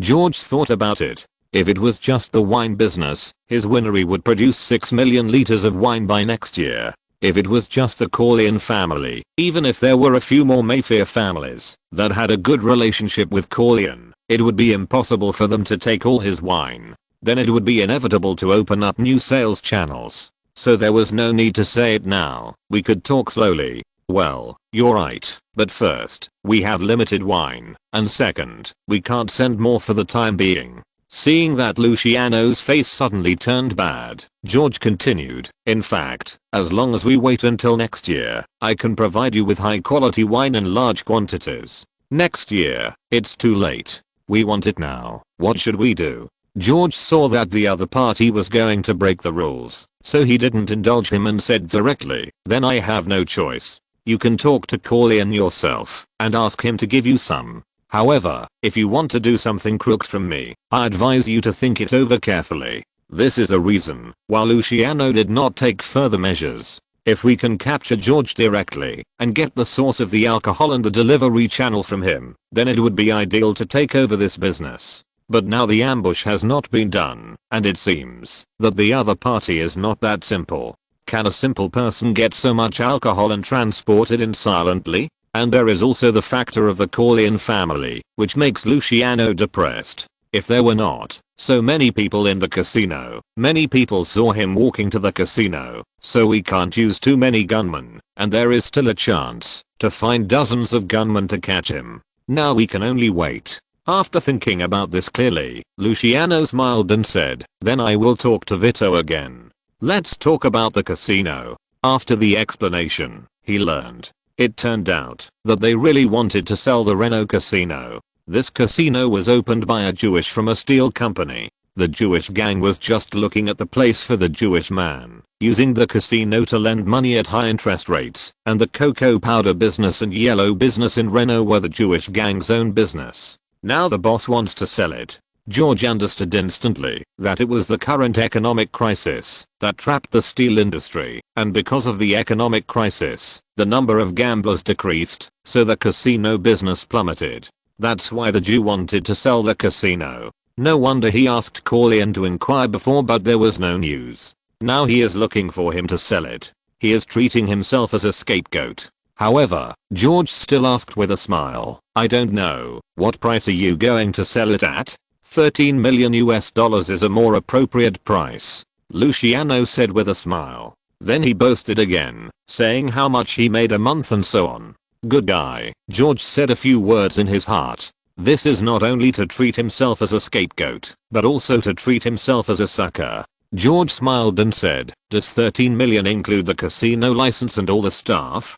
Seeing that George did not refuse directly and was still asking carefully, Luciano thought that George was really interested, so he continued, "Of course, 13 million includes the hotel, all the procedures of the casino, and all the hotel employees. It's just that it's quite chaotic here, so our Jewish gang can provide you with protection. You only need to pay us $500,000 a month for protection. This is no longer greedy, this is completely robbery. Listen, it also includes hotel employees, but not casino employees. You know, a regular casino, in addition to having a license, also needs dealers and technical directors who are people who prevent cheating." He ignored these people. More importantly, the protection fee of $500,000 a month. George remembered that he robbed their headquarters last time, where the casino and loan company were stored, and the total income of the yellow business in a month was only more than $1 million.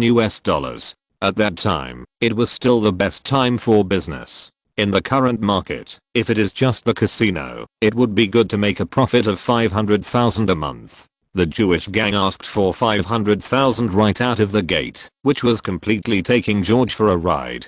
George smiled and said, "The price is too high. I wonder if there are any cheaper casinos that want to sell. The other ones are not profitable. If you want to make money, this one is the best." Then George didn't say anything more and said that he needed to think about it. He just arrived today and wanted to rest. Luciano didn't push him too hard. He already stayed, so it would be easier to take him down. It would be easy to give him some drugs. Then, he enthusiastically arranged a room for George and invited him to have dinner together in the evening. However, George refused on the pretext that he was too tired from traveling. George returned to the room and deliberately turned on the water in the bathtub in the bathroom, which flowed. Then his keen perception noticed that someone would pass by in the corridor every 2 minutes. He would also stay at his door for a while, which meant he was under surveillance. George didn't wait any longer and opened the window and left Renault. It was the end of the month, and it was not too long before the wine was supposed to be delivered, so George delivered the wine for July. Thanks to book friends Winnie and Zingshi and Do for their recommendation votes. Thank you. Thanks also to all the book friends who support this book. Thank you. Chapter 32 Dinner. The next day, George returned to the villa. After taking back his avatar and finding nothing special, he took a shower and rested. The next day, TCO came to the door and handed over the contract and check again. Today is the last day of June. George came to the company and asked the company's financial staff to help him deal with the taxes. After settling the taxes, he found that Paul and others had not returned yet, so he prepared to go home. However, before leaving, the staff handed him a document saying that Paul arranged for them to collect it and said to give it directly to George. George guessed that this should be the information of several industries that he had asked him to collect before. George returned home and did not go anywhere for the next few days. He just studied the information at home. During this period, Ryan sent a telegram to tell him that Baird had been found and had agreed to come to the United States with him. He would come after dealing with the things in his hometown. This was definitely good news for George. That night, he drank a few more glasses. 3 days later, Paul came back, reported to him that the debts of the company over there had now been fully paid off. He left a financial officer there and left $50,000 for the 3 people to continue research and development, waiting for George's next arrangement. George said, "I got it." Then, from the pile of company information collected before, he selected 5 companies: a hairdryer factory, a washing machine factory, a water heater company, an electric fan factory, and a refrigerator factory. Each company is a company that is eligible for listing. George asked Paul to keep an eye on the stocks of these 5 companies. If they are delisted or bankrupt, he will notify him. Last time, George went to the company and felt that the company environment was a bit bad, so he told Paul to choose a new place as the company's office address. You can buy it, and the location should be bigger. It's good to be near the World Trade Center. Anyway, he doesn't care about the little money for buying a house now. It's July now, and the futures price of wheat has dropped to $1.10 per bushel, but George knows that it can be lower. There is still plenty of time, and he still has time to take it slowly. After Paul left, George continued to improve the drawings of the injection molding machine and refined it bit by bit according to what he had seen in his previous life. 2 days later, he received a call from the old patriarch of the Winchester family, saying that there was a banquet in New York, a dinner of an arms company, and the Winchester company was invited. Old Bennett will bring his successor and ask George if he wants to join them. After George asked about the time and place, he said he would join them. Then they chatted for a while before hanging up the phone. George was just about to pick up the pen again when another call came in. This time it was from Vito Corleone. After George returned to New York, he did not tell him about his relationship with Luciano. "Hello, George." "Hello, Vito. Is there anything you want to talk about?" "Paul, Luciano called just now and said that you left Reno without notifying him, and he felt very embarrassed. Moreover, he wants you to go and apologize to him in person." George briefly recounted the process of meeting Luciano that day, including the price of the casino and so on. "Look, I think if I don't leave, Luciano's safety will be in jeopardy. I'm doing this for his sake. Why is he trying to blame me now? Corleone, tell him for me. If he doesn't apologize, don't blame me." "Paul, I'm sorry, I didn't expect him to do this. I'm also responsible for this, and I'll give you an explanation. Vito, this matter has nothing to do with you. I took the initiative to ask you for help, so you just need to pass on my words to him, and don't worry about the rest. Since someone doesn't know how to live or die, I'll help him. If you still consider me a friend, just listen to me." George was really angry. He could have left directly that day, even if the Jewish gang used means to stop him. George had the confidence to eliminate them all. It's just that George had been an ordinary person for more than 30 years in his previous life, and he would not do such things as killing people at every turn. Overall, George himself still has the kind of loser mentality. He doesn't think that he must punish the strong and help the weak just because he has some abilities. So since George has the ability, except for saving the people of the Han gang once, he has never been like many predecessors who have traveled through time and space to be a hero. George just wanted to make some money in this era and live a stable life by relying on some things from his previous life. If he were in an ordinary and safe world, he would definitely just stay in his own nest and make a fortune quietly. So he has always treated everyone around him with a very normal mentality. However, some people are shameless. Our ancestors said that things never happen more than 3 times. The Jewish gang called Vito to ask him to apologize, which was regarded by George as the 3rd provocation. So, George was ready to fight back. George did not continue to draw, but put away the things on the desk and took out the equipment of Deadshot. As a humanoid arsenal, Deadshot definitely has enough ammunition to fight a small war. George maintained all the guns, checked the ammunition and magazines, and then put everything into the space. Then he waited quietly in the room until the evening, when Vito called again. "Sorry, George, I didn't expect Luciano to reject your kindness." "It doesn't matter, Vito. Sometimes it's good to show off a little bit of strength. I've been working with you for a few months, and I won a lot of money. There must be a lot of people who are jealous. So, help me inform those people that the Renault Jewish gang will be removed from the list in a week. If you don't want to die, leave Renault. Otherwise no one will be left. Anyone who wants my life can try. You really think I'm easy to bully?" George also wanted to keep things quiet, so when the Jewish gang came to ask him after they knew that he was supplying wine to the Corleone family, he didn't ask who told him. After returning, he didn't ask Corleone why someone knew of his existence. You know, every time George went to deliver wine, he turned into a bird and flew away. Only Mora's men in Washington and the Corleone family's men in New York knew George's identity. Although he didn't hide it, the Jewish gang knew it, which could only mean that there was a problem with the Corleone family. But it's all about interests. Just like he told Vito, someone is jealous, then he will kill until someone is scared. But the Mayfair is also a gang, and it does some dirty work, so although George is angry, he can understand it. He mainly wants to establish his authority through this matter, but unfortunately, the Jewish gang was chosen. After hanging up the phone, Vito Corleone also knew that there might be a problem on his side. Then, he called TCO over. "Has anyone asked about the source of the wine recently?" "Yes, Vito, but I know the severity of the situation, and I told my men not to tell anyone outside about George. But now the news has indeed spread from us. You go and check immediately to see who betrayed the Corleone family." "Okay, Vito, I'll give you the news tonight." After saying that, TCO left the study. George, on the other hand, thought about everything again and rested.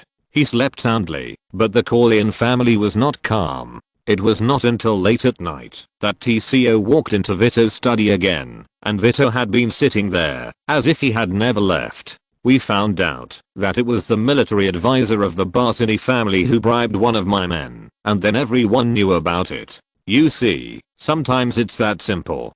Get rid of the traitor. If the liquor business continues next month, divide the profit into 46 and give George 60% of the profit. In addition, after collecting the profits from the Barsini family this month, all of them will be handed over to George next time. If you can still cooperate with them, don't cooperate with them. I will tell the Barsini about this personally." "Okay, you go down. By the way, spread the news that George will go to Renault next week, so that those who are interested can join in the fun." Vito knew that he could not stop people who had been blinded by money.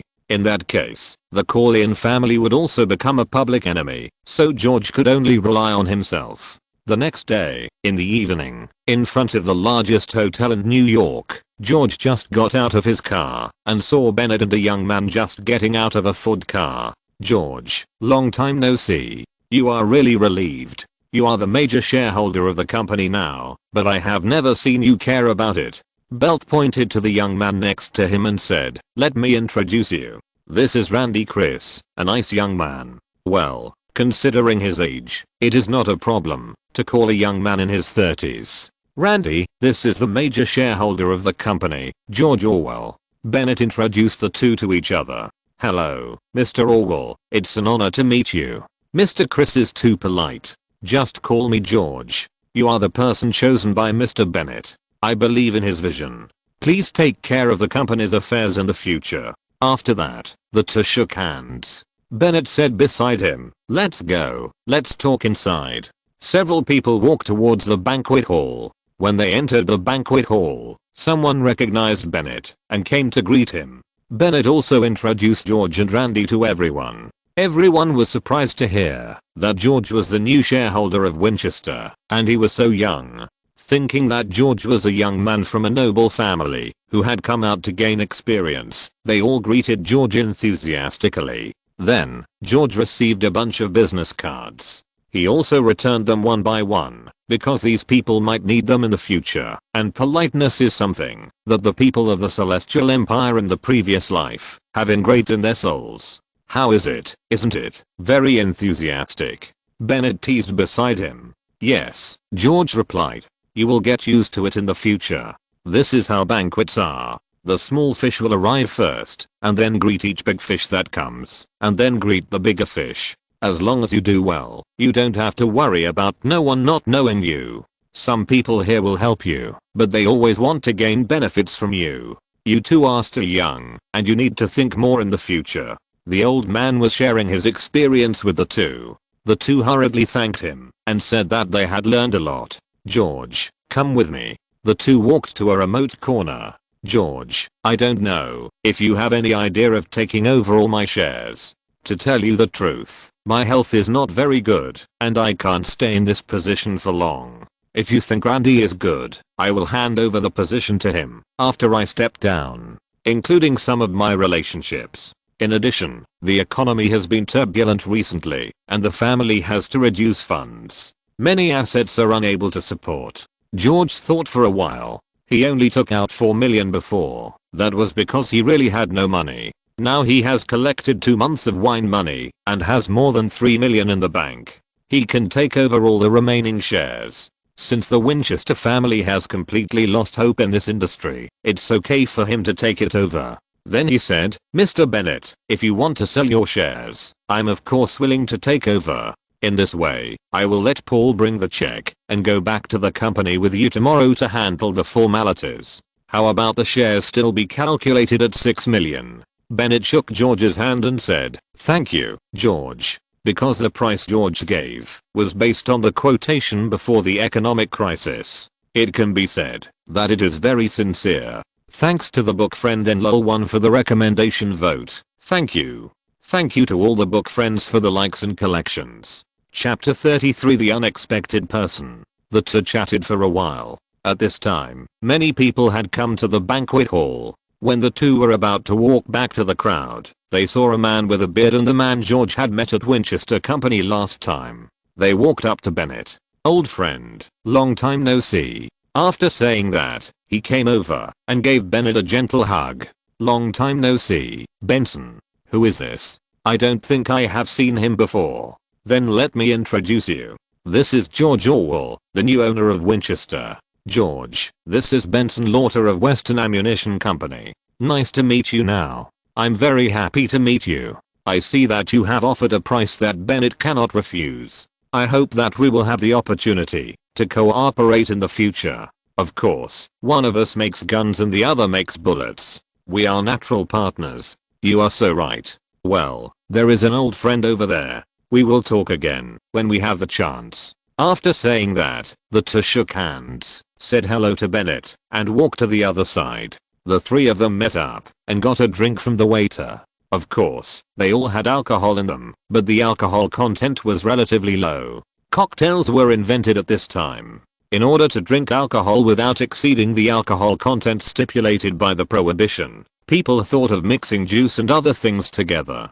Bennett introduced several people worth paying attention to in the banquet hall to Paul and Randy, and George also remembered them silently. He told the two that the purpose of this time was to discuss how to get some orders from the military to overcome this crisis. Look, capitalism is like this, directly using taxpayers' money to help arms dealers overcome the crisis. However, now that George is a beneficiary, he will not come out to pretend to be a saint. Bennett wanted to take the two of them to say hello to some people, but George did not go with them.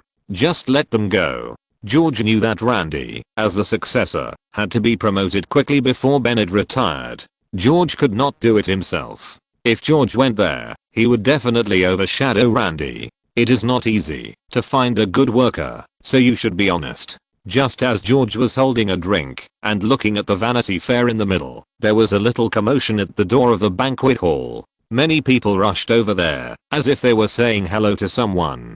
Because George heard, General. It should be the military.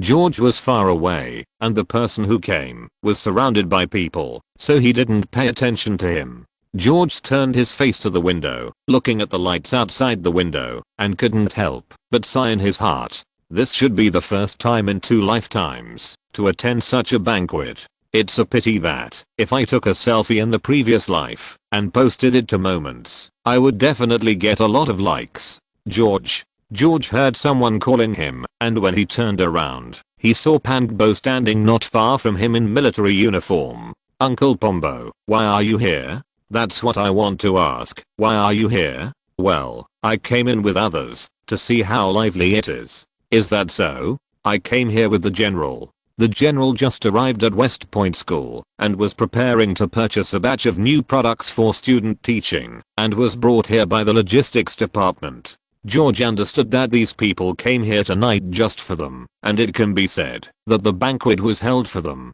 George thought that he now had Winchester and an aircraft factory, so he could definitely try to participate. Uncle Pangbo, I have some good stuff here.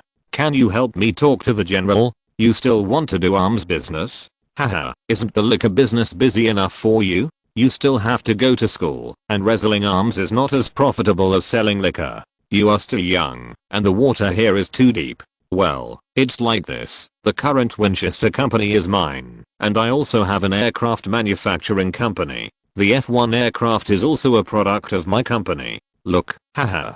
George's words made Pangbo unable to react. After a while, he said, you mean, you have 2 military factories under your control? Seeing George nod, Pangbo couldn't help thinking, is it so profitable to smuggle liquor now? There are 2 arms companies directly, and Winchester is not a small company. Let's go. The general is also over there. Let's say hello together. Of course, the general is here. I must say hello. Then the 2 walked towards the banquet center. At this time, there were only some high-level arms company leaders around the general, such as the previous Western Ammunition Company, Colt Company, FN Company and Bennett himself. Even Randy was talking to some other businessmen in the distance. General Arthur was chatting with a few people when he saw his adjutant Pangbo, followed by a young man. Seeing the young man's face, General Arthur was also stunned.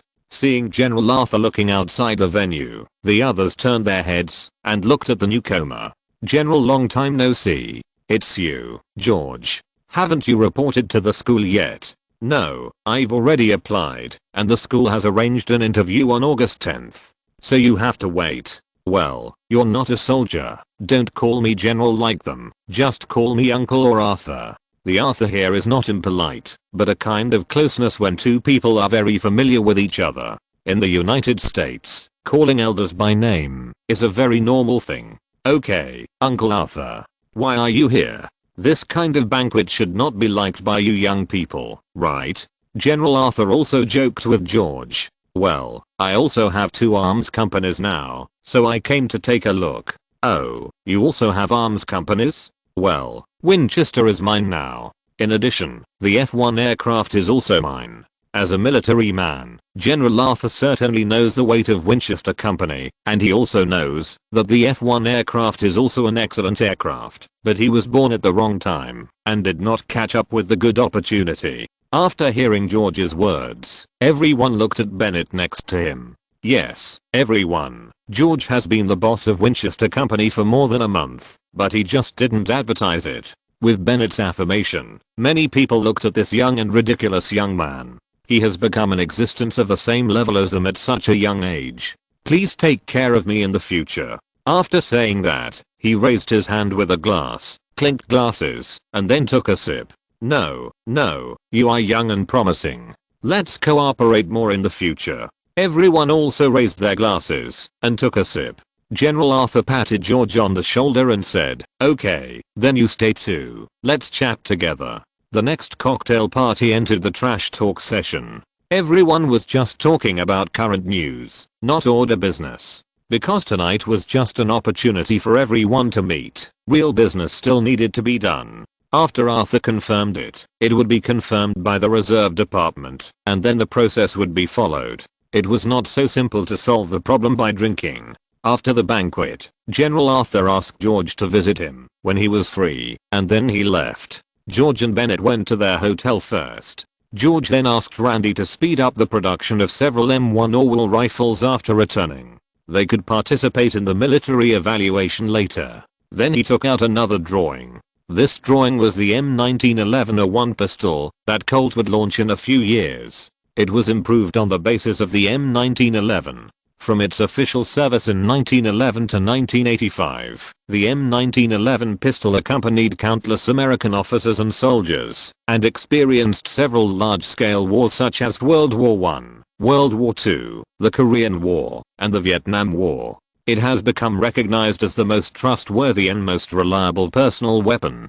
In addition to Colt, other companies and overseas military factories have obtained production licenses for the M1911 series of pistols. The number of different models is probably the largest among all automatic pistols, and the number of production is even greater. During World War II alone, there were about 5 million orders, and the army had more than 2.7 million pistols in stock at the end of the war in 1945. So George, who had this trump card, also wanted to take a bite of the meat from Colt's order. The improvements of the M1911-01 over the M1911 are as follows. 1. The front sight was widened, and the Orwell sight was developed, so that the shooter could aim quickly even in poor lighting conditions. The Orwell sight was invented by another person, but George got there first.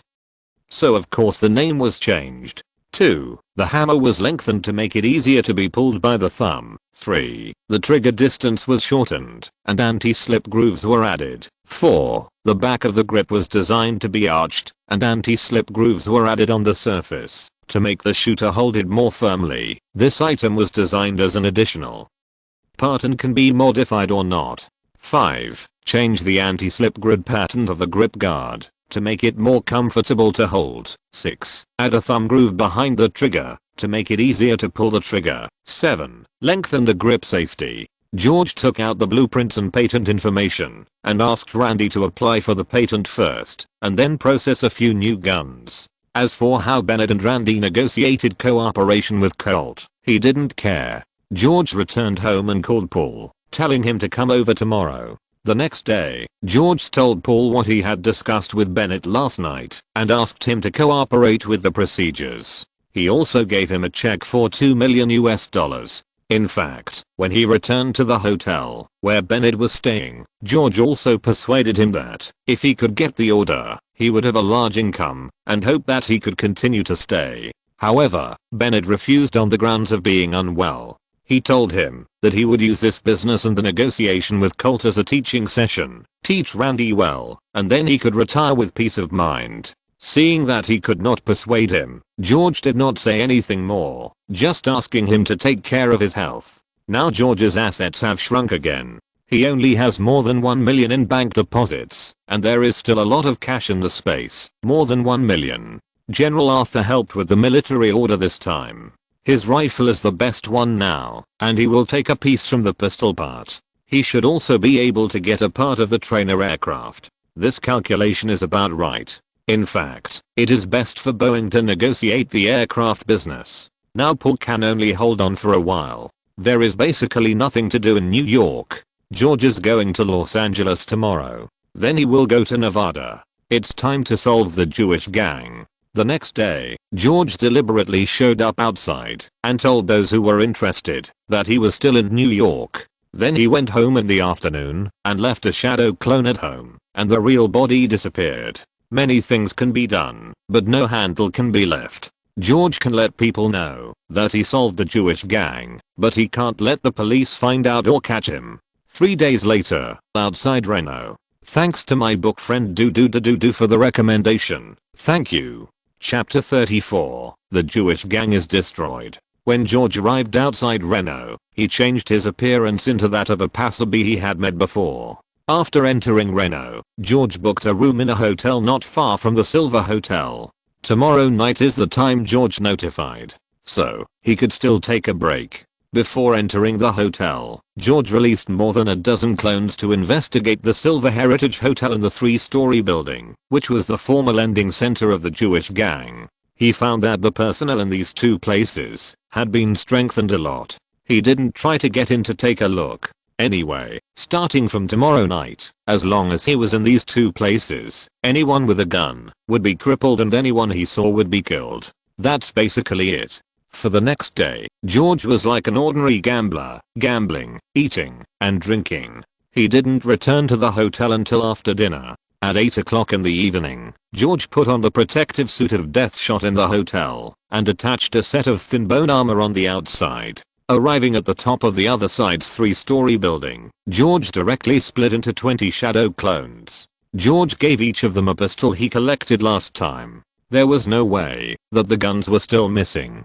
but the second floor was their ammunition depot, so they could just go and get it. On the other side, on the top floor of the Silver Heritage Hotel, Luciano and several of his men were here. Opposite him sat a black man and a curly-haired man holding a cigarette. Luciano, do you think that guy named George will come tonight? I don't know, maybe he's just trying to scare people. The last time he came to negotiate with me, he was scared away in the middle of the night. Haha. Well, then what do you think we should do next? The next step is to hold a meeting of 5 families. The Corleone family has damaged my interests and must pay compensation. And that guy named George, since he dared to provoke our mafia, I will deal with him properly. Well, don't kill him. We still need his supply and transportation channels. This is what we agreed on before. Don't worry, we still rely on your Barsini family and your Black Mud gang to get information about George. This is our first cooperation. We can continue to cooperate in the future and drive the Corleone family down. Well, just remember it. Cheers. Cheers, cheers. All the clones here prepared their guns and magazines, opened the rooftop passage directly, and launched an attack from the 3rd floor. Facing this gang of mafia, George with a gun was like shooting a target, shooting one by one, and every shot hit the head. 3 minutes later, only one of the leaders with broken limbs was still alive in the 3-story building, and the others were dead. He left 2 clones to accompany the main body, and then arranged a few people at the windows and the door. The others began to search for things in the small building. George walked up to the man and said, "Tell me where Luciano is. I can give you a quick death. Otherwise, it's not that easy to die together. He is in the Silver Hotel. Give me a quick death." He raised his hand and shot him directly between the eyebrows. This was the footsteps outside, and someone shouted, "Charge quickly, surround this place, and don't let anyone go." At this time, gunshots were also heard on the roof of the 3rd floor, and they were very dense. Da-da-da sounded non-stop. This was a clone left by George, using a Browning 1918 light machine gun, seized when he robbed money last time. The gunfire on the upper floor stopped temporarily, and the clones who went to look for things had returned. In addition to some guns, there was only some cocoa powder, and no cash was found this time. George didn't care. All the clones replenished their ammunition and guns. There were several long guns here, Springfield, which had a long shooting distance, and were good guns. Then, they rushed out from the door. Luciano and his men knew the fight had begun when they heard the gunshots, but after a while, their men found that the small building had been occupied. Needless to say, the people inside must have been eliminated. Fortunately, they had a backup plan. There were people arranged outside the small building. As long as they heard the gunshots, they would surround the small building and then directly shoot with guns. Then another burst of dense gunfire was heard. At this time, Luciano laughed directly. It should be solved now. Just now. Before he finished speaking, George's clones who rushed out of the small building began to shoot and kill the people who had just avoided the shooting upstairs. A large number of weapons were confiscated from the people downstairs. 20 clones began to quickly attack the Silver Heritage Hotel along the roadside. 20 minutes later, in the private room on the top floor, George leaned on the desk, and the clones stood aside with guns, surrounded by 3 people in the middle. It was really the 3 people just now. There was still a pile of money on the desk, but not much, probably only about 200,000. "Mr. Orwell, please let me go. I will listen to you in the future. I have a lot of money, all for you. I'm from the Barsini family. I just came to see an old friend. This matter has nothing to do with me." The black man begged for mercy again and again, saying that this had nothing to do with him. Just now George was still wondering when the Jewish gang had recruited Nego, and it turned out that they wanted to get a piece of the pie. These blacks are a small group of only more than 30 people. This time they came to help because they were manipulated by the Barsini family. They came to help and they would give him 2 blocks in return. George estimated that all the niggas were dead and this man was useless. He took out the big rhino and opened a big hole in his chest with a bang. Then he walked to the Barsini family and asked, "Are you from the Barsini family?" "Yes, sir. I really just came to see an old friend. This matter has nothing to do with me." "Oh, really? I'll remember your Barsini family. Don't worry, I'll go find him." After saying that, there was another bang, and this time it hit the heart again, and he died directly. George finally walked back to the previous position, looked at Luciano who was sitting down, and said, "Look, I just wanted to come here to discuss cooperation, but you insisted on kidnapping me. After I left, you also asked me to apologize to you. So I came back again." Luciano, who was already scared, regretted it so much that his intestines turned green. "If I had known earlier, why would I provoke this man?" Looking at the people standing around, even this outfit is not something that the Mafia can afford. He has never even seen the revolver. Now, he can only hope to pay money to redeem his life. "Mr. Orwell, I was wrong this time.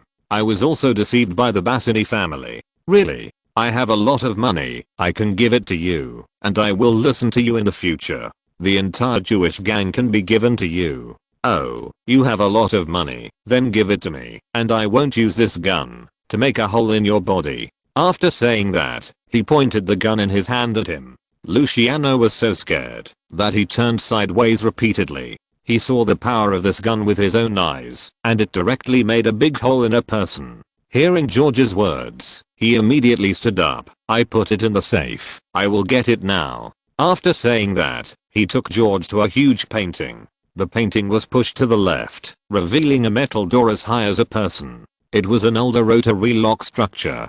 At this time, he might have thought that there was room for survival again. After rotating the code 3 times, he said, "You have to promise not to kill me, otherwise you will never think of opening the door."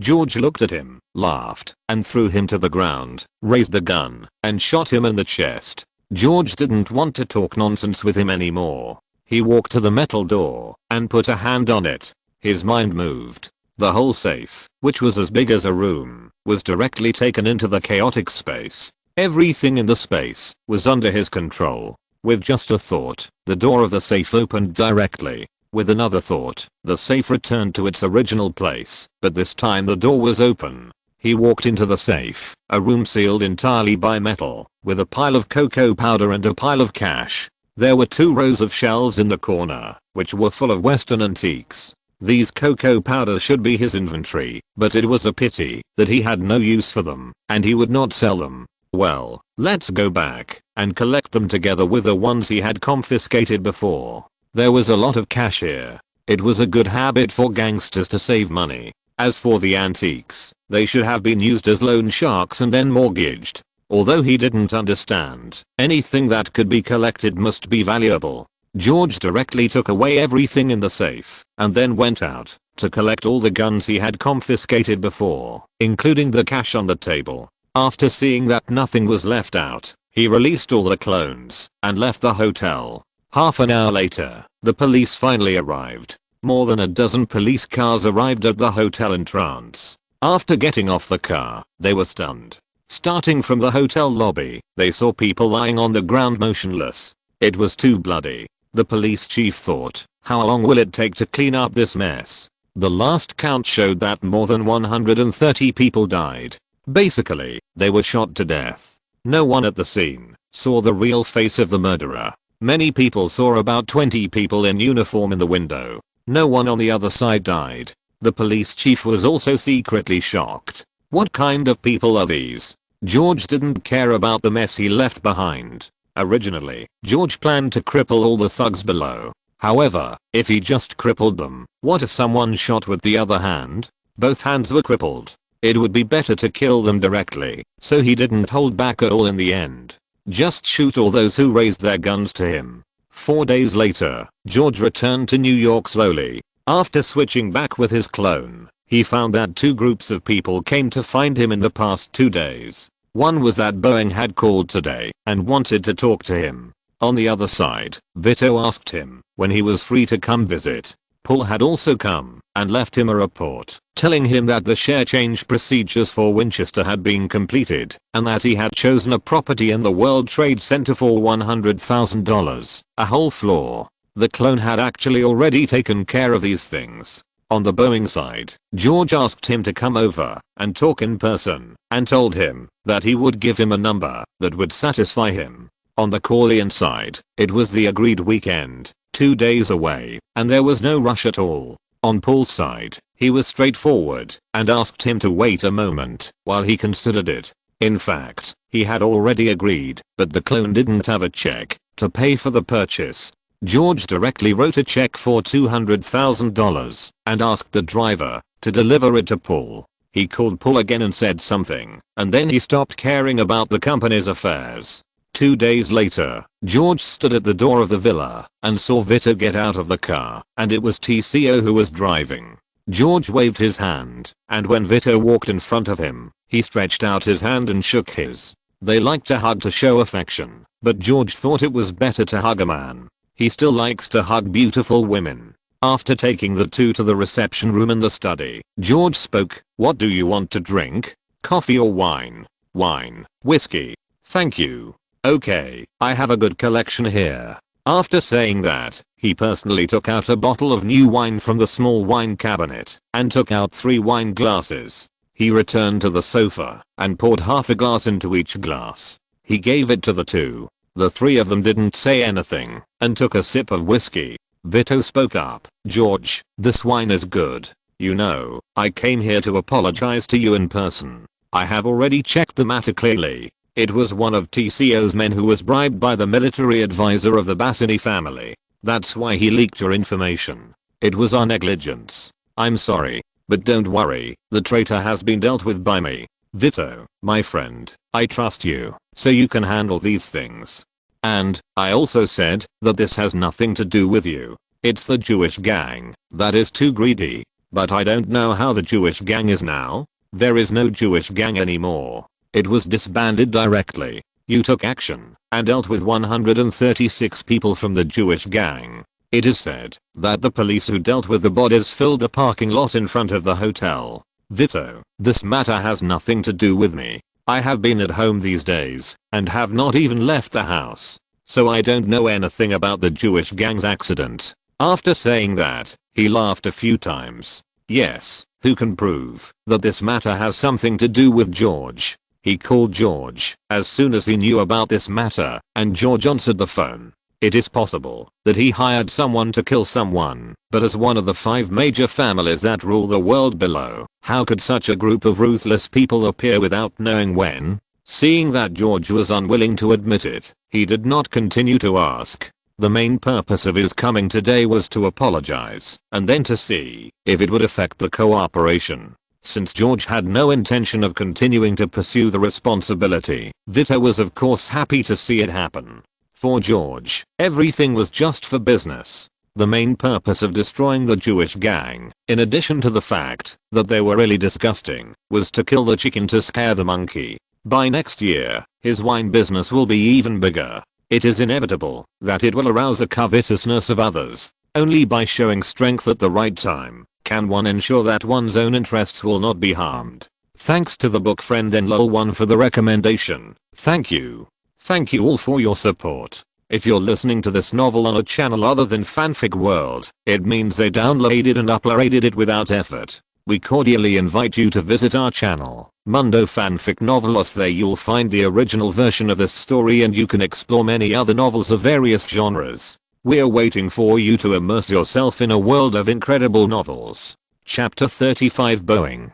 Another reason why Vito came to George was to be a peacemaker for the Bassini family. Their family had a part in this incident. Now that all the Jewish gang leaders who took direct action were destroyed, the Bassini family has been worried that the same revenge would happen to them. So they found the Corleone family in the hope of getting forgiveness. George also felt that the previous means should be enough to scare off some guys who were blinded by interests, so he didn't want to be too cruel. The Barsini family under his command sent a check of $500,000 indicating that they would not pursue further. However, the wine business also needs to change to another company and consider whether to continue to cooperate with them next year. As for which company to change, George left it to Vito to consider, and he would not intervene. After sending Vito away, George put aside the wine business for the time being.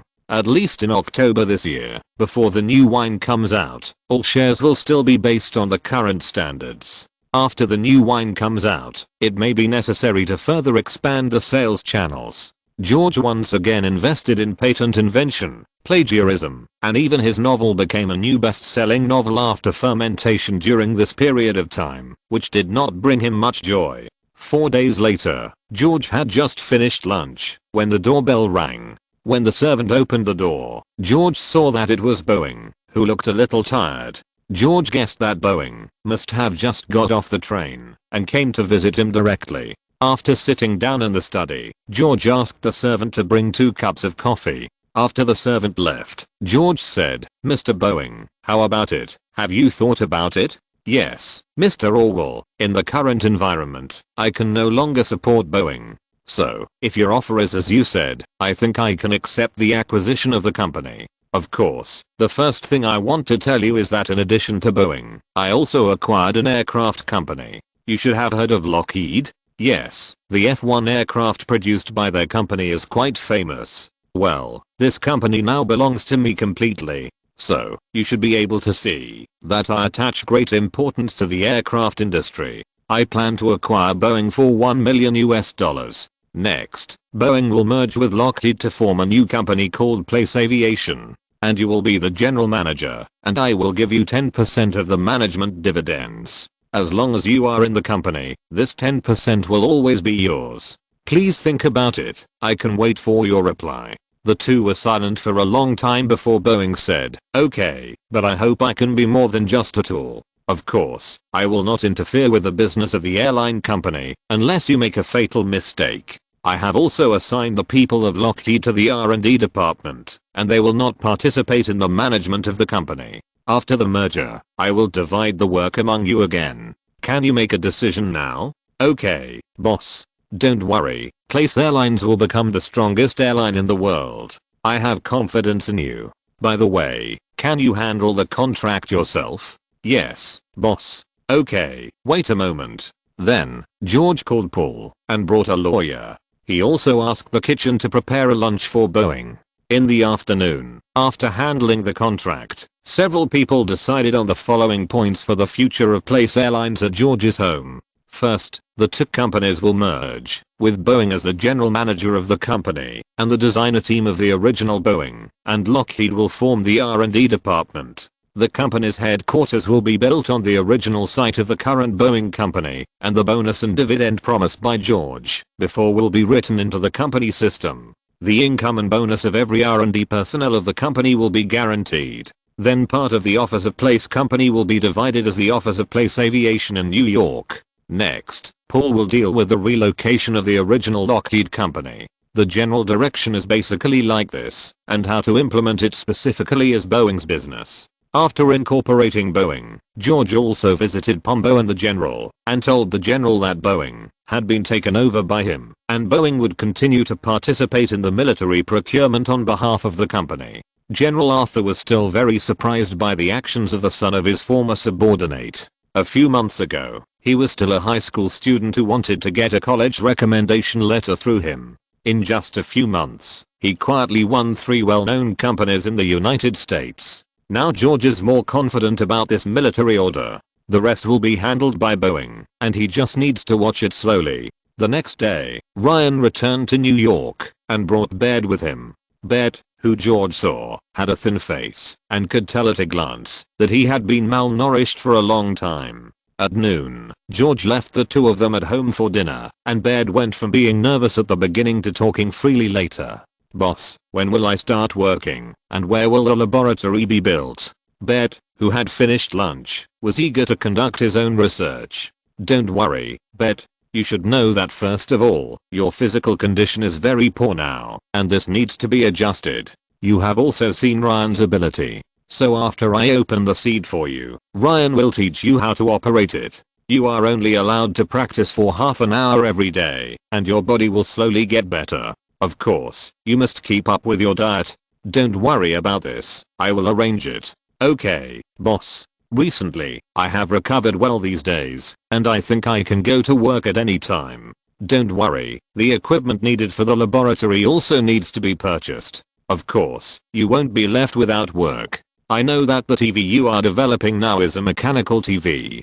Do you know that someone is already studying electronic TVs? Electronic TVs, how is it possible? Bed asked in surprise. Nothing is impossible. Science is advancing, and there are still many geniuses in this world. So, the next step, I need you and Ryan to invite that person. You will work together to complete the future research and development of TVs. That afternoon, George first planted the chakra seeds for Baird, and then asked Ryan to teach him the refining technique. Baird's body was damaged, only because of long-term fatigue and malnutrition. If he was taken care of slowly, he could recover. Giving him the chakra seeds was just to gain his trust faster. Otherwise, as a highly intelligent scientist, it would be too simple to think that he would go back to a foreign country just because you sent someone to find him. Let them rest at home for a few days, and then go to Idaho to find Pharaoh Farnsworth. Pharaoh Farnsworth was still planting potatoes in the farmland at this time. He had just followed his parents from Utah to Idaho. But George only knew that he was in Idaho now, and he didn't know more details. It was just right for Ryan to take Baird with him to teach and search. However, George only asked Ryan to teach Baird the art of refining, and there was no need to learn the three-body technique. There was no need to use force to do research and development peacefully. Although Idaho is not small, the current population of the United States is only more than 100 million, so as a remote area, Idaho does not have a large population. If you look for it slowly, you should be able to find it in 2 months. The next day, Baird took Ryan with him and set off towards Baird.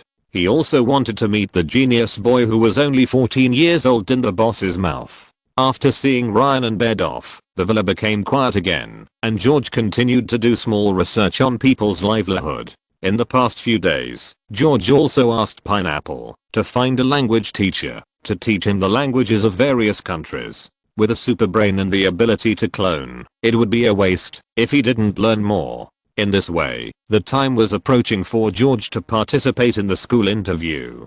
It is still very common to need an interview to go to college in this era. In the United States in the 21st century, many universities no longer need this process. As long as your grades and recommendation letters are fine, then the university will wave to you. However, universities in the United States are the same in any era, and basically all the students in college are children from wealthy families. Children from ordinary families basically need to be self-reliant after the age of 18. Although the wealthy class also has similar practices, they are much milder, such as going to the family's business to get qualifications. This is more of an educational method. Ordinary families are different. They need to go to McDonald's or coffee shops to do odd jobs. This type of job is easy to find in the United States, and it is not difficult to support yourself. Going to college is not enough. Before George went to the school for an interview, he sent the August wine and beverages over. This time, Corleone gave him a lot of compensation, $2 million US. George did not refuse, and now George has nearly $3 million in his bank account. The day before George was about to go to Cambridge, he transferred $2 million US to the company account and asked him to buy back all the shares of Boeing and Coca-Cola circulating in the stock market. He also asked him to investigate the situation of Pepsi-Cola and then buy all the stocks currently circulating in the stock market. This is really a good time to buy at the bottom. At this time, Pepsi-Cola still imitated Coca-Cola as a way of survival. To put it nicely, it is called taking Coca-Cola as an example, and to put it directly, it is the theory of commercial porcelain touching. This method is very common in later generations, but this method can quickly open up the popularity in the early stage and play a certain positive role, but blindly imitating will cause bad reverse damage to your own brand. George wanted to buy both companies and then let them fight each other, creating a false impression of conflict. He would quietly make money behind the scenes. As for merging the two companies into one, George had never thought of it. The reason is very simple. Because of the US antitrust law. After the American Civil War and before World War I, many oligopolistic companies appeared in the United States. That is, the kind of trust companies, each of which monopolized a certain industry. The United States was forced to enact antitrust laws later, and many large companies suffered differentials. George's current company has two aircraft companies, a Coca-Cola company, and a light weapons company. After the merger of the two aircraft companies, it can only be said that they will have a huge advantage in the aircraft industry and will not cause an exclusive monopoly. During this period, there are still several aircraft companies that can compete with him. George plans that the future Coca-Cola company and Pepsi will form a confrontation mode, just like a certain V and a certain O in the Celestial Empire in the future, fighting each other, but actually being one company. The weapons company only needs to launch a classic gun model in a few years, and does not need to monopolize all orders. In the capitalist world, eating alone cannot last long. That is to say, even though George has made some small noises, he has not yet attracted the attention of some people. Of course, it is not about Hydra. At this time, Hydra was just a personal cult of some small families in Europe. It was not until the Red Skull took over Hydra that Hydra became the huge organization in later generations. George attracted those century-old families and big conglomerates. Look at the DuPont family, which has been a supplier of gunpowder since World War I, the Rockefeller family, the oil tycoon, and the Morgan family. These families are not mentioned in the Marvel world, so do they not exist? The capitalist world is a world where big fish eat small fish. In other words, wealth will always gather to a small number of people. This is determined by the fundamental nature of the capitalist world. Therefore, as long as capital gathers, conglomerates will be formed, or interest groups. Does George have anything that those big cheeballs are interested in? Yes, there are. For example, battery technology and injection molding machine technology. These are things that can touch the root, and someone will definitely find them. Therefore, in addition to launching battery technology, George has not yet promoted injection molding machine technology, because he was afraid that he could not control it. However, George had already made a plan. If he couldn't beat you, he could definitely join you. As I said, the capitalist world still depends on capital. As long as George has what they need, then many things can be discussed. Chapter 36 Future Gold Mine. The next day, Massachusetts Institute of Technology. Founded in 1861, Massachusetts Institute of Technology is a world-renowned private research university located in Massachusetts, USA. It is famous for its engineering and computer science majors, and ranks at the top of the world university academic rankings. Other disciplines include physics, chemistry, economics, philosophy, politics, architecture, etc. In 1916, MIT moved to the banks of the Charles River in Cambridge, near Harvard University. George did not feel sacred or have any kind of yearning when he first entered this university. Because, in George's current situation, it doesn't matter whether he goes to college or not. American universities have always been more practical, so those who study hard in school are not popular. And if you say that you have started a company and are interning in a well-known company, that's fine. You can take leave, as long as you can submit a report when you come back. After George arrived at the school, he first visited the current president, Mr. Elihu Thompson. Then he gave a short speech under the interview of 4 teachers. In short, it's why I came back, what I have achieved, etc., which is very boring. However, the teacher at the school was very satisfied with George and gave him a pass on the spot. Then he was notified that he could register for classes on September 5th. Capitalist society is so realistic.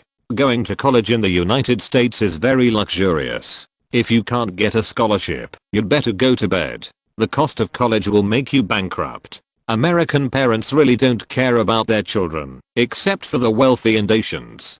Children over the age of 18 really need to support themselves. The middle class is slightly better, but ordinary people really can't do it. Want to go to college? Very good. Go to work and study. You can also serve as a soldier for 2 years. then use the money you get from the army to go to college. In a word, you have to take care of your own things. Also, do you think you can go to a good university if you have money? Wrong, this is just your basic condition. You also need a letter of introduction. The higher the status of the person who gives you the letter of introduction at the agreed university. Moreover, the more famous the university, the higher the tuition fee. So if you can't get the above two conditions, then, sorry, you should learn about community college. Fortunately, George meets all the conditions. It is very troublesome to study medicine in American universities. If you want to be a doctor, you can't just have an undergraduate degree. You must get a doctorate to be qualified.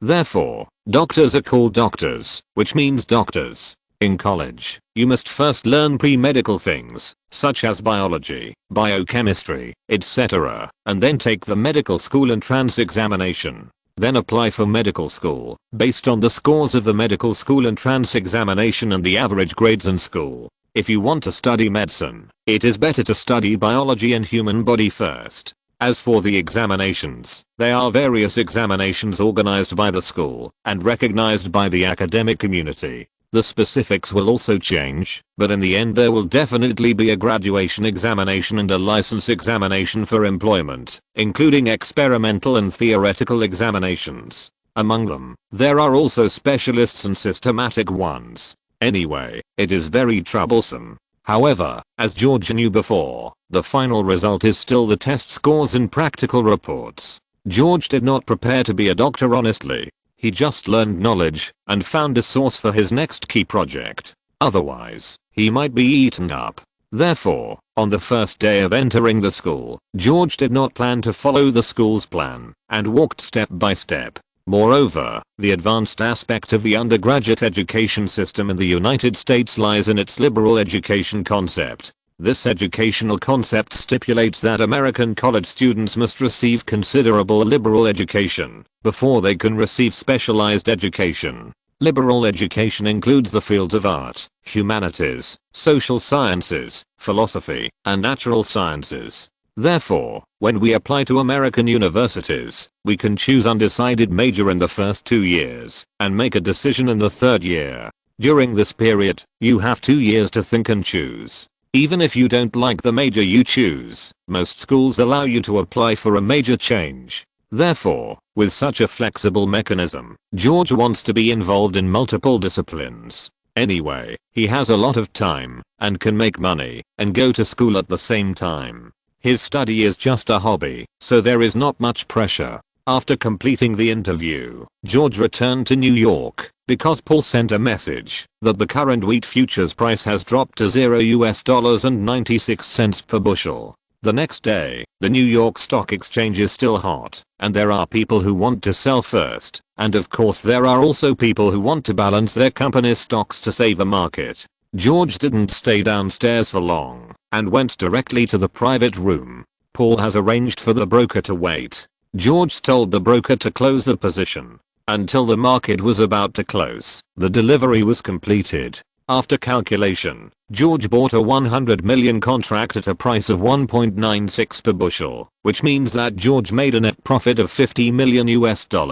In other words, George was not afraid of the government's investigation. He was really not afraid. First, all his funds came from legal sources and could be checked. Second, he did not involve insider trading or market manipulation. Third, he did not go too far. George only used 10 times leverage. If he used a higher leverage, he would be robbing the market. Therefore, George felt at ease with the $50 million in his pocket. Moreover, as the #1 family on Wall Street, the Morgan family played this kind of operation very well. The Morgan family's creed is it is not the law that drives history, but money, only money. That night, George held a celebration party at the hotel. Of course, he only invited all the employees of his company. The next day, the New York Financial Times wrote in the biggest headline, the fastest multimillionaire this year. It detailed George's history of making a fortune, including how he earned capital through gambling many times and finally became famous in futures. There were also reports that George was a lucky boy, and of course some people introduced George as a new best-selling novelist. This news was of course spread by Paul after a newspaper reporter called the company. From that day on, George would receive many invitations to charity parties or charity auctions. George did not respond to the newspaper interview. However, he still asked Paul to participate in some charity auctions in his name in the future. Anyway, not only can he buy back some antiques, but the charity money he spent can also be tax deductible. Because George was not interested in politics, he worked hard on non-political charitable organizations such as animal protection organizations and child care organizations. This is the most basic direction, because the United States is a strange country that values public morality, but not private morality. The next day, George asked Paul to help him buy shares of Lincoln Motors on the stock market. Lincoln Motors was founded in 1917 by Henry Leland. Its brand name is named after the US President Abraham Lincoln. Before World War I, Leland developed the Lincoln L-type car. Although this car model was excellent, the Lincoln L-type car also became a victim of the post-war economic recession, and its sales plummeted by nearly half. During this period, it happened to encounter this economic crisis, so Lincoln Company was in trouble because shareholders withdrew funds and had legal disputes over taxes. George remembered that Leland later asked Ford, the boss of Ford Company, for help. Later, under the persuasion of Ford's son Ed Say, Ford bought Lincoln Company for $8 million in February 1922. Leland and his son Will Ferrell served as president and vice president. But almost not long after, the father and son had a dispute with Henry Ford over issues such as autonomy and shareholder responsibility. Ford fired Leland and his son and let Ed Say serve as president. Therefore, the current Lincoln Company is in its most difficult years, so George is ready to take this luxury car company into his hands at this time. With the vision of the previous life, is there any opponent in the field of model development? George can let Lincoln build all the classic models of luxury cars in later generations. Really make some limited edition models. A week later, George's acquisition behavior also caused market feedback. Now, when all the stocks in the automobile industry are falling, there are still people who actively buy automobile stocks, which immediately arouse the interest of some people. Some retail investors who hold a small amount of Lincoln stocks saw that someone took the order, so they would not hesitate and directly sell the orders. This not only did not pull up Lincoln's stock, but because of the large number of retail investors selling stocks, Lincoln's stock fell again. George did not hesitate to take all the selling orders. In fact, the circle on Wall Street is very small, and many things will be known by people as soon as they are asked. George continued to buy Lincoln stocks, and some major shareholders who held stocks there were confused. Because if George also sold a large amount of Lincoln stocks at this time, even if no one took the order, it would cause a panic and greatly reduce the value of their stocks. Therefore, someone contacted George through the relationship with Bank of America. George also expressed his sincerity and was willing to talk. Then they agreed to meet at the company 2 days later. Because September 1st was coming soon, he had to go to school, so he didn't want to postpone it any longer. On the day of the meeting, George met Mr. Henry Leland, the founder of the Lincoln brand, and some major shareholder representatives in the conference room. After the two sides exchanged pleasantries, they sat down on their sides. Leland spoke first. "I heard from Mr. Gromman that Mr. Orwell was young and promising. I didn't know that Mr. Orwell was so young until we met today. Mr. Leland, you are too kind. I just won the bet by luck. If you are still lucky in the casino, then your choice in futures is not as simple as luck. Congratulations." "Thank you. Let's get back to the topic. I don't know why Mr. Leland found me through Mr. Gromman this time. It's like this, because the automobile industry this year was affected by the First World War, the stocks of automobile companies have been declining, and we found that Mr. Orwell has been buying a lot of our company's stocks recently. So, I don't know if Mr. Orwell is just operating, or is really interested in our company and wants to hold it for a long time. So that's what happened. If that's the case, you know, I made a little money in the stock market. But I've always relied on luck to achieve a little success. So I want to do some business. And because I recently bought a Lincoln car, it's very comfortable to use. I saw that Lincoln has had a lot of problems recently. The stock price is very low. I still have confidence in your company, and I believe that under the leadership of Mr. Leland, Lincoln will have a good future. So I took some in my hands, and it doesn't matter if I lose money. Well, is that so? In other words, you may not hold it for a long time. The shareholder representative sitting on the side asked nervously. Of course, Lincoln is not my company, so it depends on your future development. As a shareholder of Lincoln, he knew that his company was in trouble now, and small shareholders like him were thinking about how to cash out and leave. But he was afraid that selling stocks together would cause the value of the stocks in his hands to plummet, so he was hesitating. Now he finally saw a life-saving straw, so the small shareholder representative directly bypassed Leland and asked the question just now.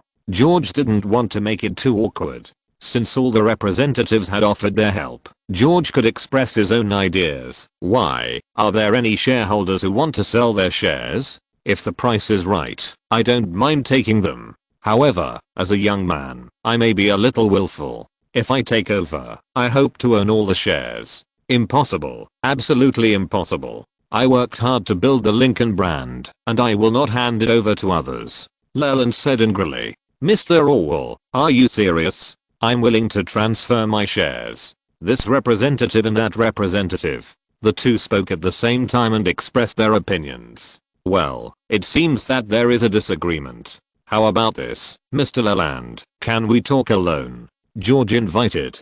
Leland hesitated for a while and said, okay. Please wait a moment. Mr. Leland and I have something to talk about. It will take up some of your time. Chapter 37 Convincing Leland.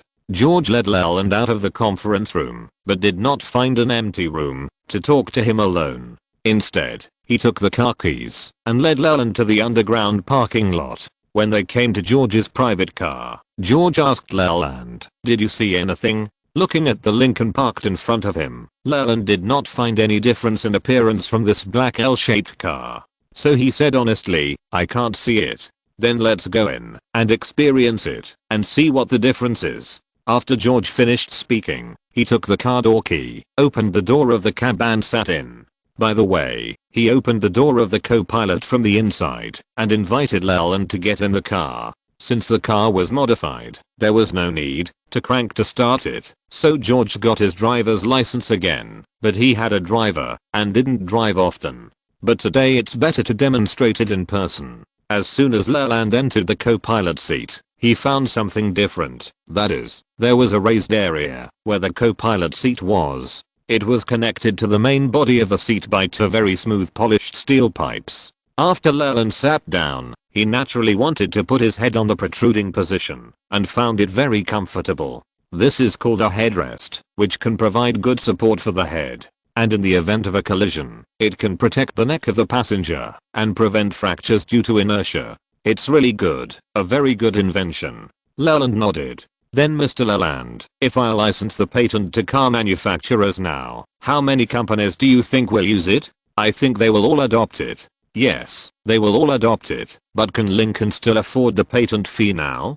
Don't worry, you can continue reading. Leland looked down at the seat and felt the place where George's finger was. He found that this seat was a two-stage seat. That is, the seat and the backrest are separate. Leland naturally looked back at the side of the seat and found something like a small wrench. According to George's instructions, he moved the small handle and found that the backrest of the seat quickly fell back. It can lie flat all the time. It returned to its original position under George's instructions. This is just a temporary modification I made myself, so it's not perfect. There is still a lot of room for improvement later.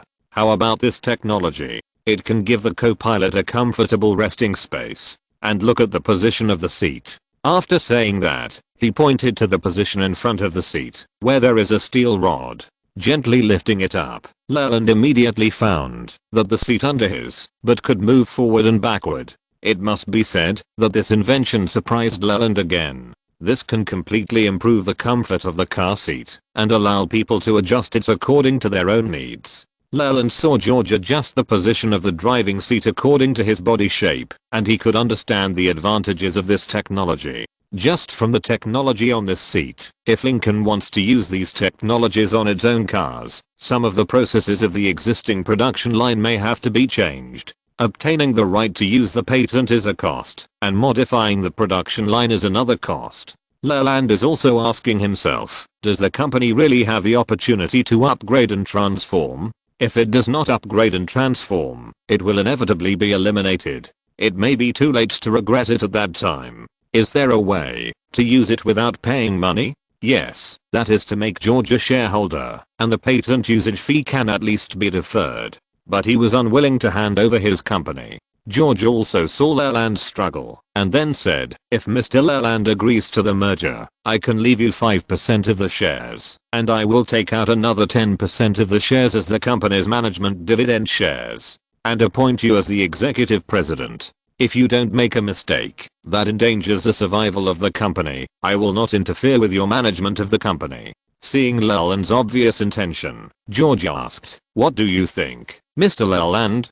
Can you consider it? In fact, at this time, Leland had completely agreed to George's merger plan because there was no way to disagree. With the technologies George now has, he can make it bigger by acquiring any smaller car manufacturing company. To put it simply, let his own car release new cars 2 months in advance, and then wait for other car manufacturers to discuss patents, and then modify the production line. It still takes about 4 months. Then his own car will be at least 4 months ahead of others in the market. Once a certain image is formed, not to mention how many cars can be sold in reality, it will be a huge profit in the stock market.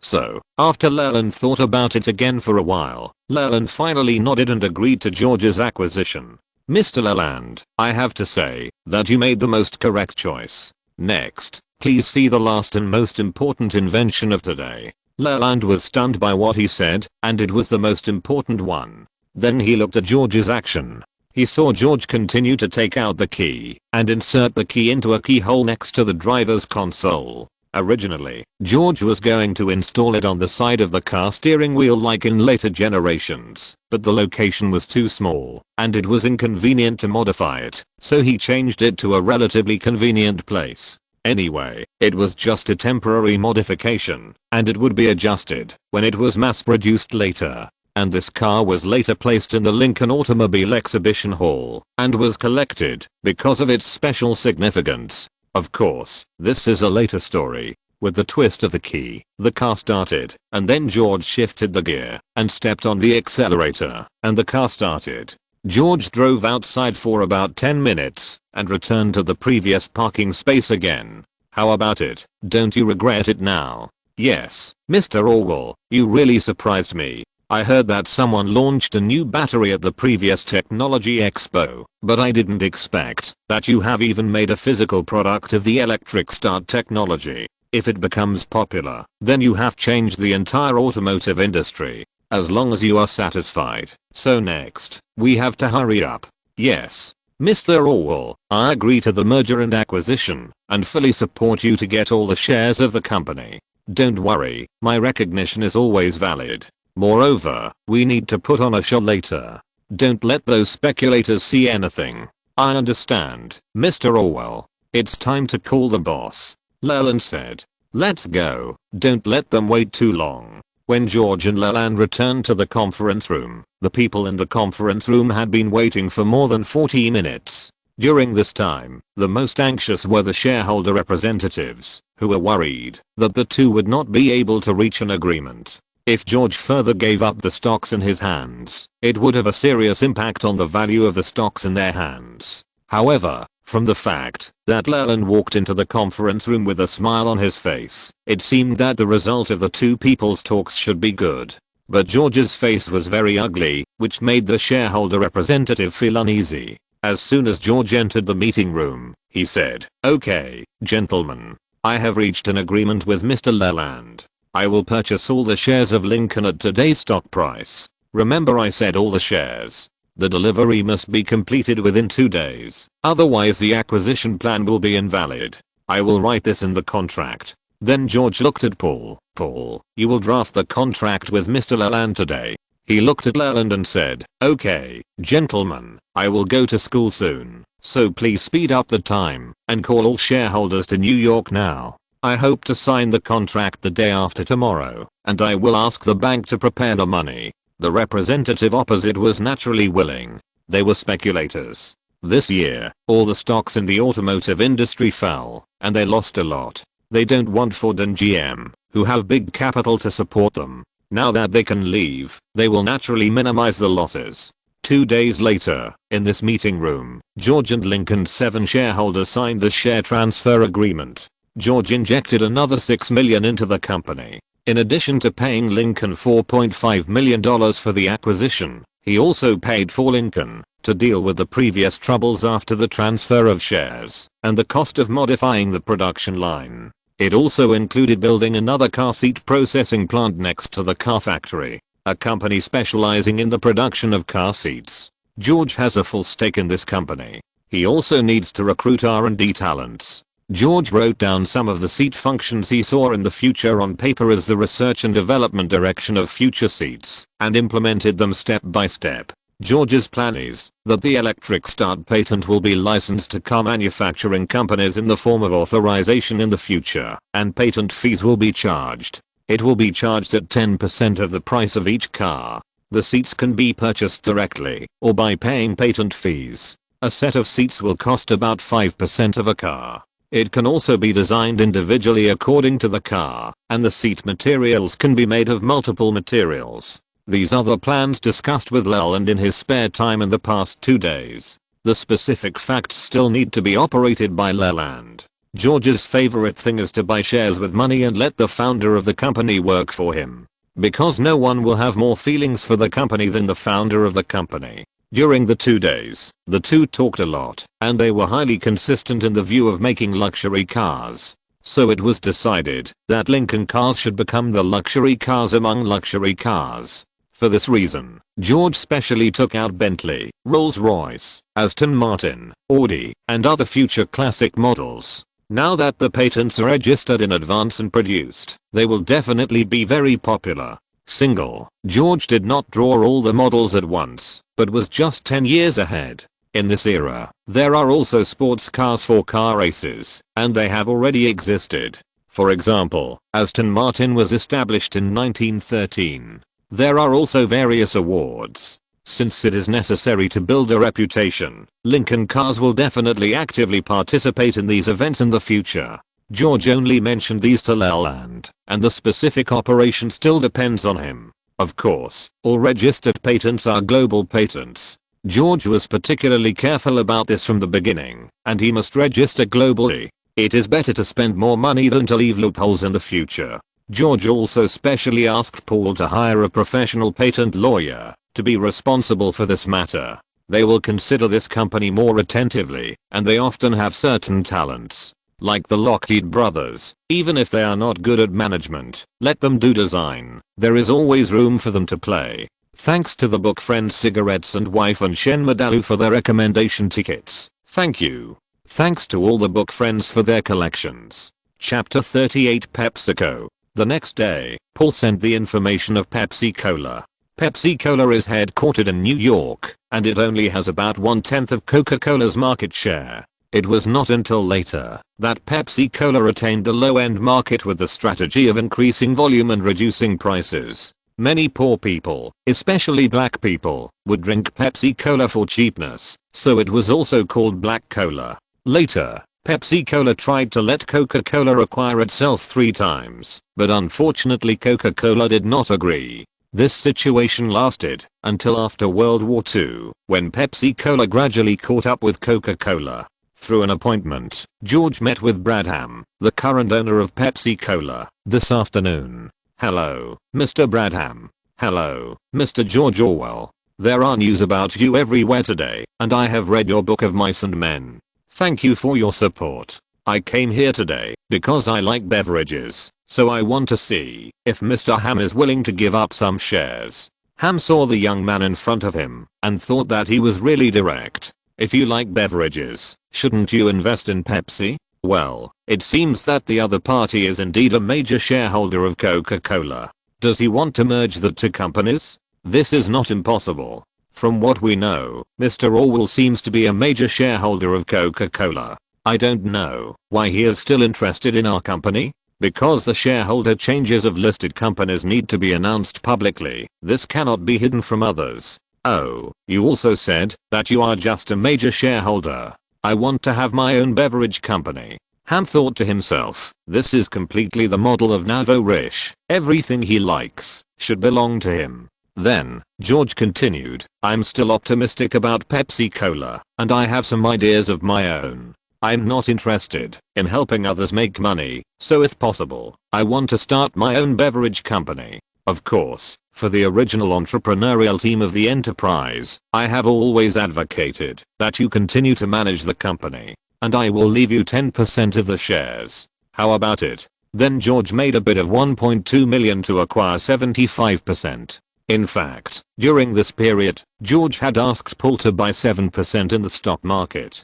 excluding the shares that flowed to the management. If all can be acquired, then delisting can be arranged. Finally, after consultation with Ham and other shareholders, it was finally agreed that Place Company would acquire Pepsi Cola 3 days later. Next, delisting and other work will be completed. George did not make too many changes to Pepsi Cola. His opinion to Ham was to reposition it and consider it from the perspective of youth. He also drew the blue packaging of Pepsi Cola 100 years later. This is also Pepsi Cola's own strategy after World War II. There is also an advertising slogan, Pepsi Cola makes you feel relaxed and happy. Even if he follows the original trajectory, George will make a profit. As for the can, it can be made now, but one is that George has not registered a patent, and the other is that, if there is a chance, he can complete the layout by himself. It's just that the funds are limited now, so I won't consider it for the time being. Wait a while, it's nothing. Now the things in New York are basically dealt with. George number 4 came to MIT to register for admission. He officially started his college life, but George did not choose to live on campus, but bought a 3-bedroom apartment next to the school, the kind that can be moved in with a bag. On that day, George just took out some of his commonly used things from the space and put them in place, and filled the refrigerator with ingredients. There is no permanent nanny here, so he can only cook by himself.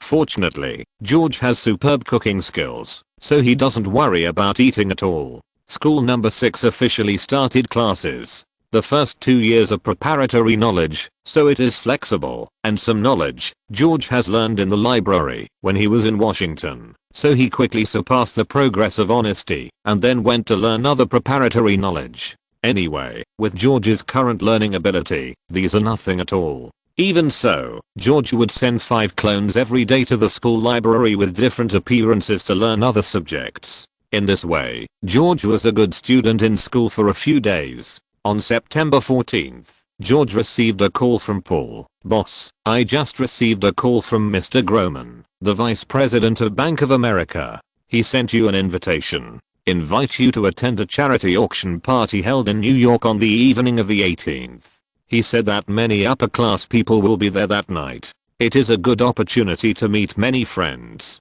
Please come. Well, okay, I got it. Send the invitation directly to my home. Okay, boss. George put down the phone and couldn't help thinking that someone must be looking for him through Groman, and this person's status is not low. Why did he look for him? He must have taken a fancy to what he had, and in his hand, the only 3 battery patents and the electric start technology of the car that have been patented and known to outsiders and are worth others' attention are 3 battery patents and the electric start technology of the car. George's original plan was to wait until December to discuss this matter, because at the beginning of this year, General Motors stock was split at a ratio of 10:1, and the stock price after the split was $42 per share. Durant, who owned at least several million shares of General Motors, became one of the richest people in the United States. However, in April, auto stocks began to lead the market decline, just as those stocks with the latest technology of the times always perform in the market. Durant could have waited patiently for the end of this decline, but out of the mentality of protecting his investors and employees, he stubbornly tried to support the market alone. And this naive approach, as Alfred P. Sloan, another important figure in General Motors, said, His chance of success was so small that it was like standing at the top of Niagara Falls and trying to stop the waterfall from falling with his hat. Durant began to buy General Motors shares on the exchange and magnified his purchasing power by paying margin. In those days, you only needed to pay 10% of the stock price as margin to buy stocks, and the remaining part was paid by the brokerage company. This approach was of course a huge profit when the stock price rose, but if the stock price fell, in 1920, almost every stock was falling, and brokers would ask for more and more collateral. If the client did not have collateral of sufficient value, the broker would sell his stock at a low price, so that the client would not suffer a huge loss. In this great game, the rules of the game have always been like this, risk and return match. But by the end of October, General Motors stock price had fallen to $17 per share. By November 10th, the stock price was only $14, which was 1/3 of that in April. Durant, who was once extremely rich in name, had now come to an end. But Durant was not a poor guy, and he did not tell anyone that he was in trouble. However, Wall Street has always been the world's largest rumor factory. Other investors in General Motors, such as DuPont and Morgan Bank, have heard about this and asked Durant to tell them the truth. Finally, on November 16th, Durant told the truth. At this time, Durant had a notice requiring an increase in margin, requiring Durant to pay an additional $150,000 in margin when the market opened the next day, which was just enough to make him barely pass. Unfortunately, the next day, GM's stock price fell again to $13.50, triggering a new round of avalanche of margin calls for Durant. Morgan Bank and DuPont knew that if Durant could not hold on and sold his GM stock on the market, it would be disastrous for their interests in GM and even the entire GM company. So, it decided to help Durant and rescue him from his well-intentioned folly. They lent Durant enough money to make up for the margin call and repay his debt to the broker. As a result, they successfully prevented a major crisis that was almost inevitable, but Durant lost almost all of his GM stock, a total of 3 million shares. They turned into assets of Morgan Bank and DuPont. In fact, there was a conspiracy here. The DuPont family was setting up Durant to replace Durant as the president of Grams. Because after Durant left GM, the DuPont family quickly took over the board of directors, and Morgan Bank obtained most of Durant's stock. They both won, and Durant was out. George's original plan was to take a ride and slowly buy GM stock in November. Durant liked to see this situation the most, because George was like him in rescuing the market. In other words, George went directly to Durant to talk and asked him to lend him money by mortgaging his stocks. At this time, George took out the battery and electric starter technology to talk to the Touchables. It was equivalent to exchanging the current profit for an opportunity to enter the Cheeble. However, before George's plan was implemented, someone started to make a move. The difference can be seen from the comparison of Leland of Lincoln Company finding George. Leland also found George through Groman, but Groman just asked someone to make a phone call to notify him. This person directly helped to send the invitation. From this, it can be seen that the identities are different. As for why George guessed that it was GM or even the Morgan family, it was very simple. Because the nickel iron battery was invented by Edison before, and behind Edison was the Morgan family. Before, they didn't pay much attention to the battery because of too many shortcomings, but just by using it in the automotive industry, they would have a large amount of patent royalties every year. Moreover, as a perfect product, as that kind of big Cheeble never lacks think tanks, they must be able to see the future prospects. So if nothing unexpected happens, it should be someone from General Motors who is asking me out. I just don't know who will come. After taking a leave from school, George returned to New York in the afternoon of the 15th. Since he is back, it is just right to arrange to go to the stock exchange tomorrow to try to buy some shares of General Motors so that he can also express his intention to cooperate indirectly. So, the next morning, George came to the trading company accompanied by Paul. After getting off the car, George also looked across. Because Morgan Bank is opposite the New York Stock Exchange, and it is also built quite magnificently. Entering the box, it was still the broker arranged before. The opening price in the morning was 16.5 yuan per share, and there were a large number of sell orders. George bought 200,000 shares at this price before 12 o'clock and paid a deposit of $400,000. George estimated that the stocks he held now should account for about 0.8% of General Motors, and thus pulled General Motors stock to 17 yuan per share. Because George knew that he didn't have time to slowly collect the stocks, since he couldn't do it secretly, he might as well make it clear. Fortunately, he had Durant in front of him, so the pressure was not that great. As for whether he would destroy the other party's plan and be retaliated, George was not afraid of it for the time being. He also bought it with real money, and he would see if he could buy more in the remaining 2 days. Anyway, the previous 50 million was also prepared for this time. Chapter 39 Explosion. During the lunch break, George invited Jingji and Paul to have dinner outside. As soon as they walked into a restaurant opposite the financial department of Wall Street, they heard a loud explosion. All the glass in the restaurant burst, and people screamed to avoid the crystal glass falling from the roof. The smoke and dust from the explosion had begun to spread, making it difficult to see clearly. George had naturally reacted at this time, and he was about to pull the two people next to him to hide under the table. Just as George turned around, he saw a row of cars that had just stopped across the street. 3 of them suddenly accelerated and left. This was very strange. Normally, the reaction to an explosion should be to hide, so why would they rush in? What's more interesting is that George found that 3 cars immediately filled the position of the previous car. The whole process was smooth, and the 3 cars were still 3 cars, as if they had not moved. The glass fell only in that instant. Now there were many injured people in the restaurant, so George pulled the 2 people out from under the table, just in time to see 2 people running out of the last car that had just stopped and leaving quickly. This is because George's eyesight was modified, and he noticed the difference. Otherwise, he couldn't see anything clearly in such a big smoke.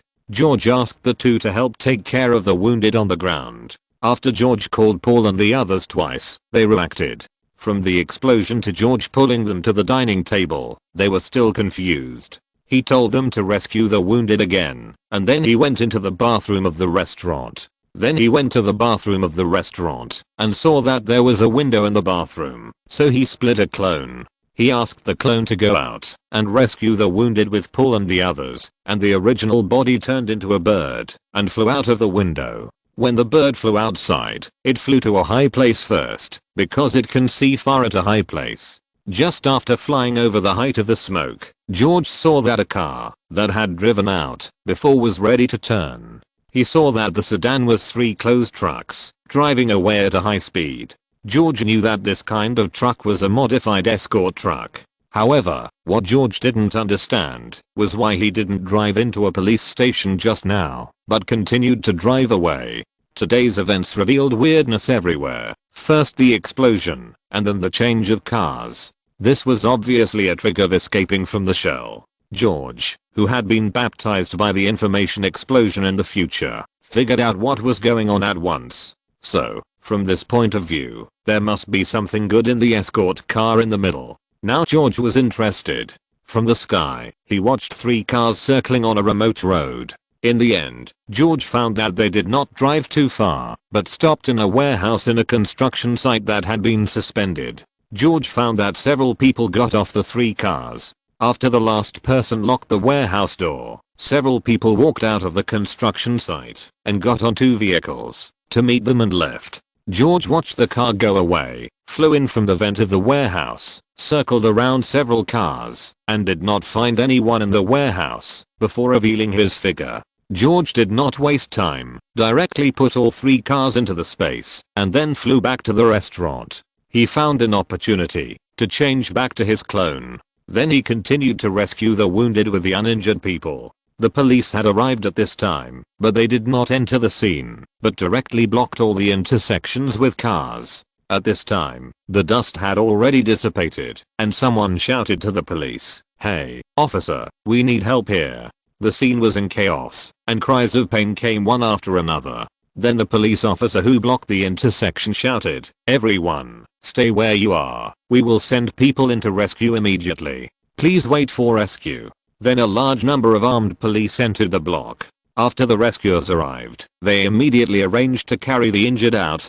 and those who were not injured, such as George, were also taken to cars. George and his friends left early because they were at the intersection. They were taken directly to the police station at noon. Because there were many people and the police force was limited, they were questioned one by one. George's position was relatively forward, so he was questioned first. At this time, George had taken off his clothes that were stained with blood when he rescued people. Although he still looked a little dirty, it was not difficult to see a unique temperament from his clothes. The tone of the female police officer who was questioning was somewhat relaxed. "Hello, what is your name?" "My name is George Orwell, age 16 years old, occupation student, businessman, and published a book, so I can be considered a writer." "Which school do you study in? What business do you do, and what book do you write?" It can be seen that this incident is not simple. That is Wall Street, the center of the economic center of the United States.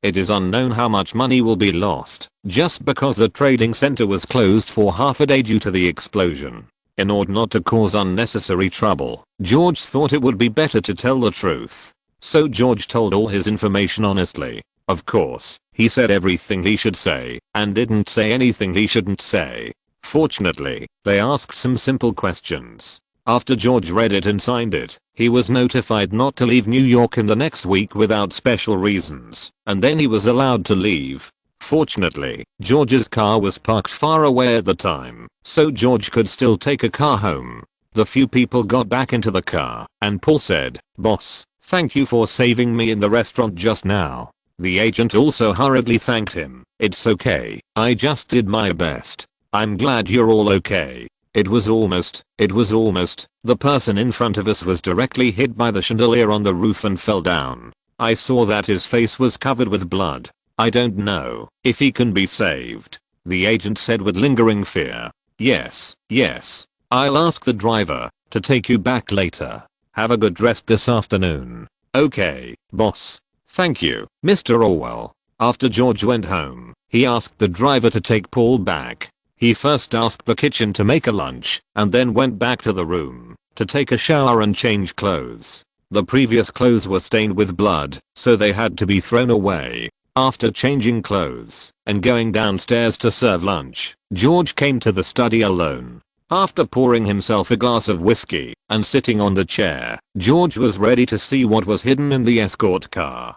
George put his mind into the space because he had not extracted items in the past few months, so he felt that the energy in the space was much richer. However, George did not do more research, but continued to focus on the escort car. The door of the escort car was opened directly, and George could see that there were gold bricks in the car. In a moment, a gold brick appeared in George's hand. There were many logos on it. Simply put, this one was the reserve gold of the Federal Reserve, and one piece weighed 12.5 kilograms. George silently estimated in his mind that there should be a total of 30 tons of gold in the car. In 1920, an ounce of gold was about $30. 30 tons is worth $31.7 million.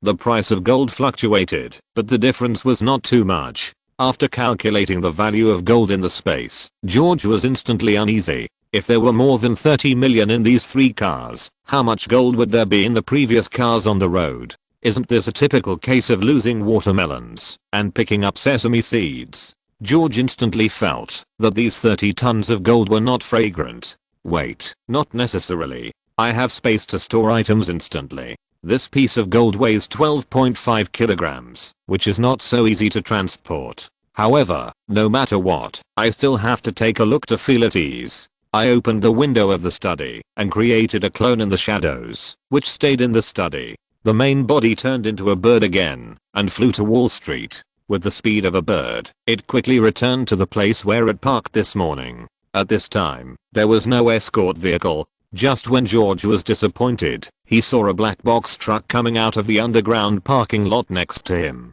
It was the same escort vehicle as before. George flew in the direction of the car and found that this underground parking lot was very large. Many people in blue work clothes were checking gold out from one car after another. Once a car was vacant, it would drive away immediately and another car would come. Well, how to get in? Turn into a mouse? You can, but have you ever seen a place where gold is stored with mice? Now turning into a bird is the limit. Even so, George did not dare to fly inside. This was not Wakanda, and it was normal to have a bird. This was Wall Street, and it was underground. If someone with a gun shot him, it would be a disaster. If he could not be killed, he would be exposed, which would be a big mistake. Just when George was on the roof of a car nearby, a man in a suit came out, and he was very conspicuous among the people in work clothes. Others were also in awe of him. Many people greeted him, but he just nodded and did not speak. Several people walked around the man for a few rounds, and perhaps because he was addicted to cigarettes, he took out a cigarette and prepared to light it. However, his position was an intersection. There were cars leaving, and the man tried to light the cigarette twice but failed. At this time, the man was ready to walk to a shady place on the side. George found that this was an opportunity and made a decision in an instant. George appeared from behind the other party as soon as he walked to the corner of the wall. The other party was knocked unconscious by George before he could react. This time George hit hard, and it was estimated that he would not wake up for several hours. George changed into the other person's appearance, took out a rope from the space, and tied him up.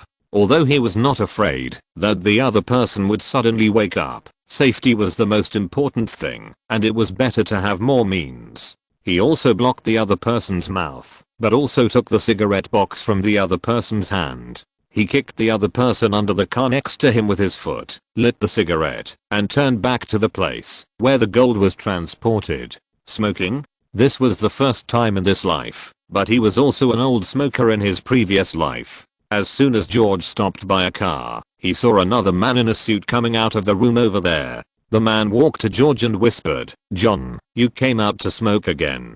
Don't you know that something big happened today?" Now the captain asked me and the other two to hold the internal transportation. If you don't pay attention again, someone will secretly tell the captain, and you won't be sitting on the bench like you are now. George didn't know the other person's name, so he could only say as an answer. Then he put out the half-smoked cigarette in his hand and put it into the cigarette box. He didn't throw it away casually, not only because there was no trash can, but also because he really smoked this cigarette. There is no DNA test now, but it is also a flaw. George followed the other person and walked towards the inside. Along the way, George didn't need to ask, the man told him a lot of information. It turned out that they were special security of the Federal Reserve, and they were responsible for receiving this batch of gold worth $900 million today. But I don't know which piece had a problem, and the explosion occurred. Because they offended the captain, they were arranged here to be responsible for warehousing,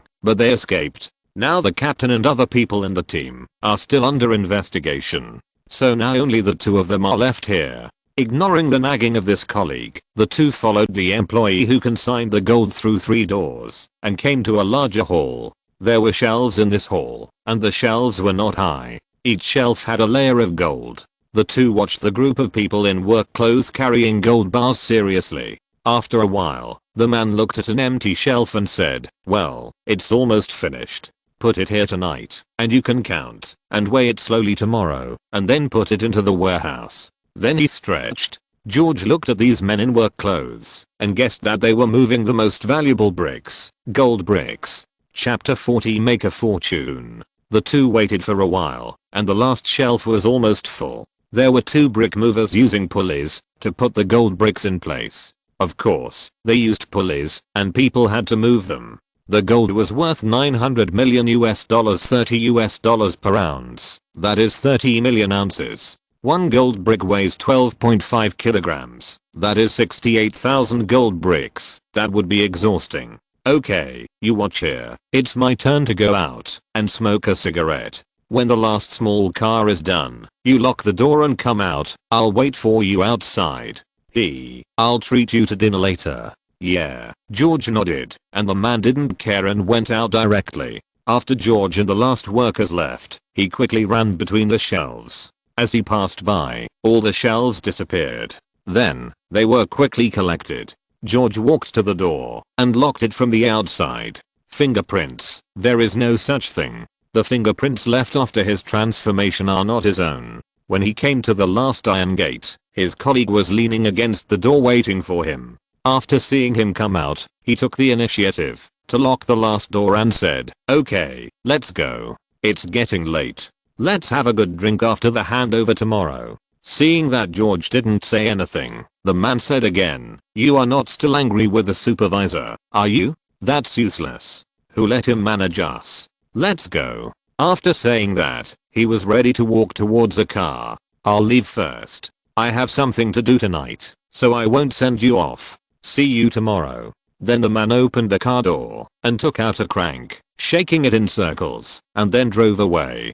To be honest, when he came here just now, George was ready to knock him out. Although there are 2 security guards with guns on their waists on the left and right sides of the door, it is really easy to deal with them. Well, it's not necessary now. George passed 2 security checks again and walked out of this underground parking lot smoothly. Walking out of here made George feel amazing. I didn't expect that it was so easy to get the gold in my hands. It was a bit incredible.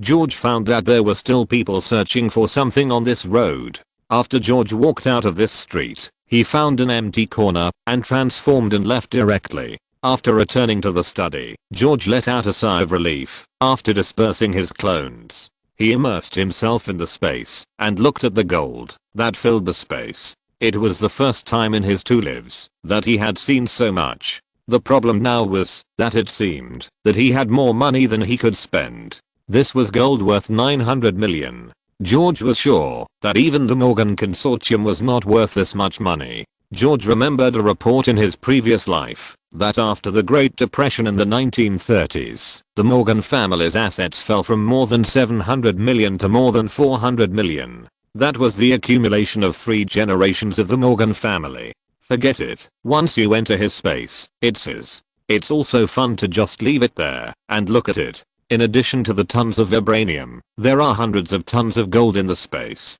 Rethinking the whole thing, someone knew in advance about the transfer of the Fed's 900 million worth of gold, and then planned to take advantage of the explosion on Wall Street to take away some of it. It's still unknown whether the people who caused the explosion and the people who wanted to take away the gold were in the same group.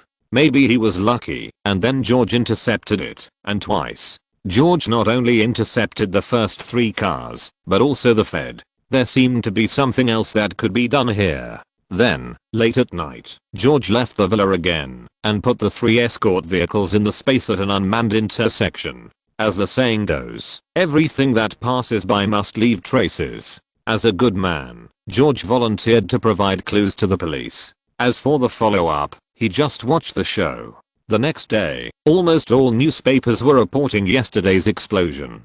But the detailed report did not appear in the newspaper until 3 days later. The report said that when hundreds of Wall Street employees went out for lunch that day, a carriage stopped in front of JP Morgan Chase, the world's most powerful banking institution. The carriage was carrying 45 kilograms of explosives, a 230 kilogram cast iron hammer and a timed explosion device. With a loud bang, the horse and carriage were instantly shattered, and cast iron fragments flew across. The strong explosion turned the financial center of the United States into a mess, killing 38 people and injuring more than 300 people. The explosion could be heard throughout Lower Manhattan and across the East River in Brooklyn. The smoke-filled streets were full of layers of scattered broken glass, fallen walls and corpses. The few memories of the driver and the carriage are vague and almost useless. The NYPD reconstructed the bomb and its fuse, but there is much debate about the nature of the explosives, and all the potential ingredients are relatively common. For days, the police, the Secret Service, and the FBI have been at a loss. Since no one person or group has claimed responsibility for the bombing, the NYPD has considered many motives for the bombing. Even the assassination of John Pierpont Morgan Jr. was ultimately ruled out because he was not in the United States at the time of the attack. Others have suggested that the bombing may be related to the robbery when gold bars worth $900 million were transported to the adjacent Treasury Department branch building. This one is closer, but it seems that the loss of the $900 million in gold bars has not been disclosed. But there is no direct evidence for either speculation. A pile of anarchist leaflets was found in a mailbox a block away from Wall Street yesterday. The leaflets are printed with the words, "We can no longer tolerate it. Release all political prisoners, or death will be yours." The leaflets are signed, "Anarchists." The police suspect political radicals and anarchists from abroad, especially Italians, Russians, and Jews. To date, the matter has not been determined. In the past 3 days, George has been questioned 3 times. Except for the first visit to the police station, the other 2 times were at his home. The banquet was postponed to the evening of the 20th. In the past 2 days, George continued to buy some General Motors shares at the exchange as planned. Because of the explosion, the price has dropped. However, with George's efforts, the price per share is still around $17. George bought nearly 1% of General Motors shares. Now George owns a total of 1.8% of General Motors shares, which can be regarded as a small shareholder. It's just that the proportion is relatively small, so it doesn't need to be announced yet, but it can't be hidden from some people's eyes. George didn't continue after receiving this. Although he wanted to join General Motors, there was no need to offend people to death. On the evening of the 20th, George wore a pure black handmade suit to attend the cocktail party. The economy is not good this year, but it is not a big problem for some real big tycoons like Morgan. But for ordinary working people, it is a big problem. The big chaebols can ease the market pressure by cutting leaks, so that small and medium-sized enterprises can leave quickly and empty the market. Therefore, the number of bankruptcies in the United States increased by more than 1.5 times compared with 1919, and the number of bankruptcies increased by more than 6 times. The number of unemployed people soared to 4.3 million, and the unemployment rate of workers rose from 7% in 1920 to 23%. The actual wages of employed workers also fell sharply. Workers hope to get more effective protection. However, in the context of this economic depression, the capitalists will never give in, because they are also gritting their teeth and persisting. As the United States after World War I, all the big chaebols are interested in some livelihood technologies, so after this short economic crisis, it was quickly stabilized. Also because the war had just ended, for the military industry, although the big chaebols were involved, they also abandoned many small and medium-sized enterprises. George saw this opportunity and laid out the military industry. George was equivalent to picking up the parts that the big chaebols had discarded, but George picked up gold from a pile of garbage because of his knowledge in the previous life. If we push it back another 10 years, by 1930, the economy began to show a clear period of instability, and it was basically impossible to work in the military industry. Because the Americans also believe in using the guns in their hands to protect their rights. George met Mr. Groman at this so-called gathering of New York's upper-class celebrities. Groman couldn't help but sigh when he saw George again. It had only been a short time, and the young man's assets had doubled again. If we talk about total assets, many big families may be richer than him, but in terms of liquid funds, George's current funds are definitely among the top few. George, congratulations. Thank you, Mr. Groman. Tonight's banquet is very lively. After introducing a group of celebrities to George, he left some free time for George to socialize with them. When these people knew that George was the latest new best-selling novelist, they became more enthusiastic. This is the case in the United States. If George went to a celebrity gathering with Groman as a best-selling novelist, then George's ranking and popularity must be greater than Groman's. After a while, Groman appeared again and said to George, "You should show up more often in places like this in the future. After all, you are still young, and you will be very popular here." Haha. Well, George admitted that he had misjudged this old man. He was so old, but he still joked with him. "Yes, I will always integrate into it in the future. It's just that I just started school. This time, because of the explosion, I have been delayed for a long time. Young people should be patient. You still have a lot of time.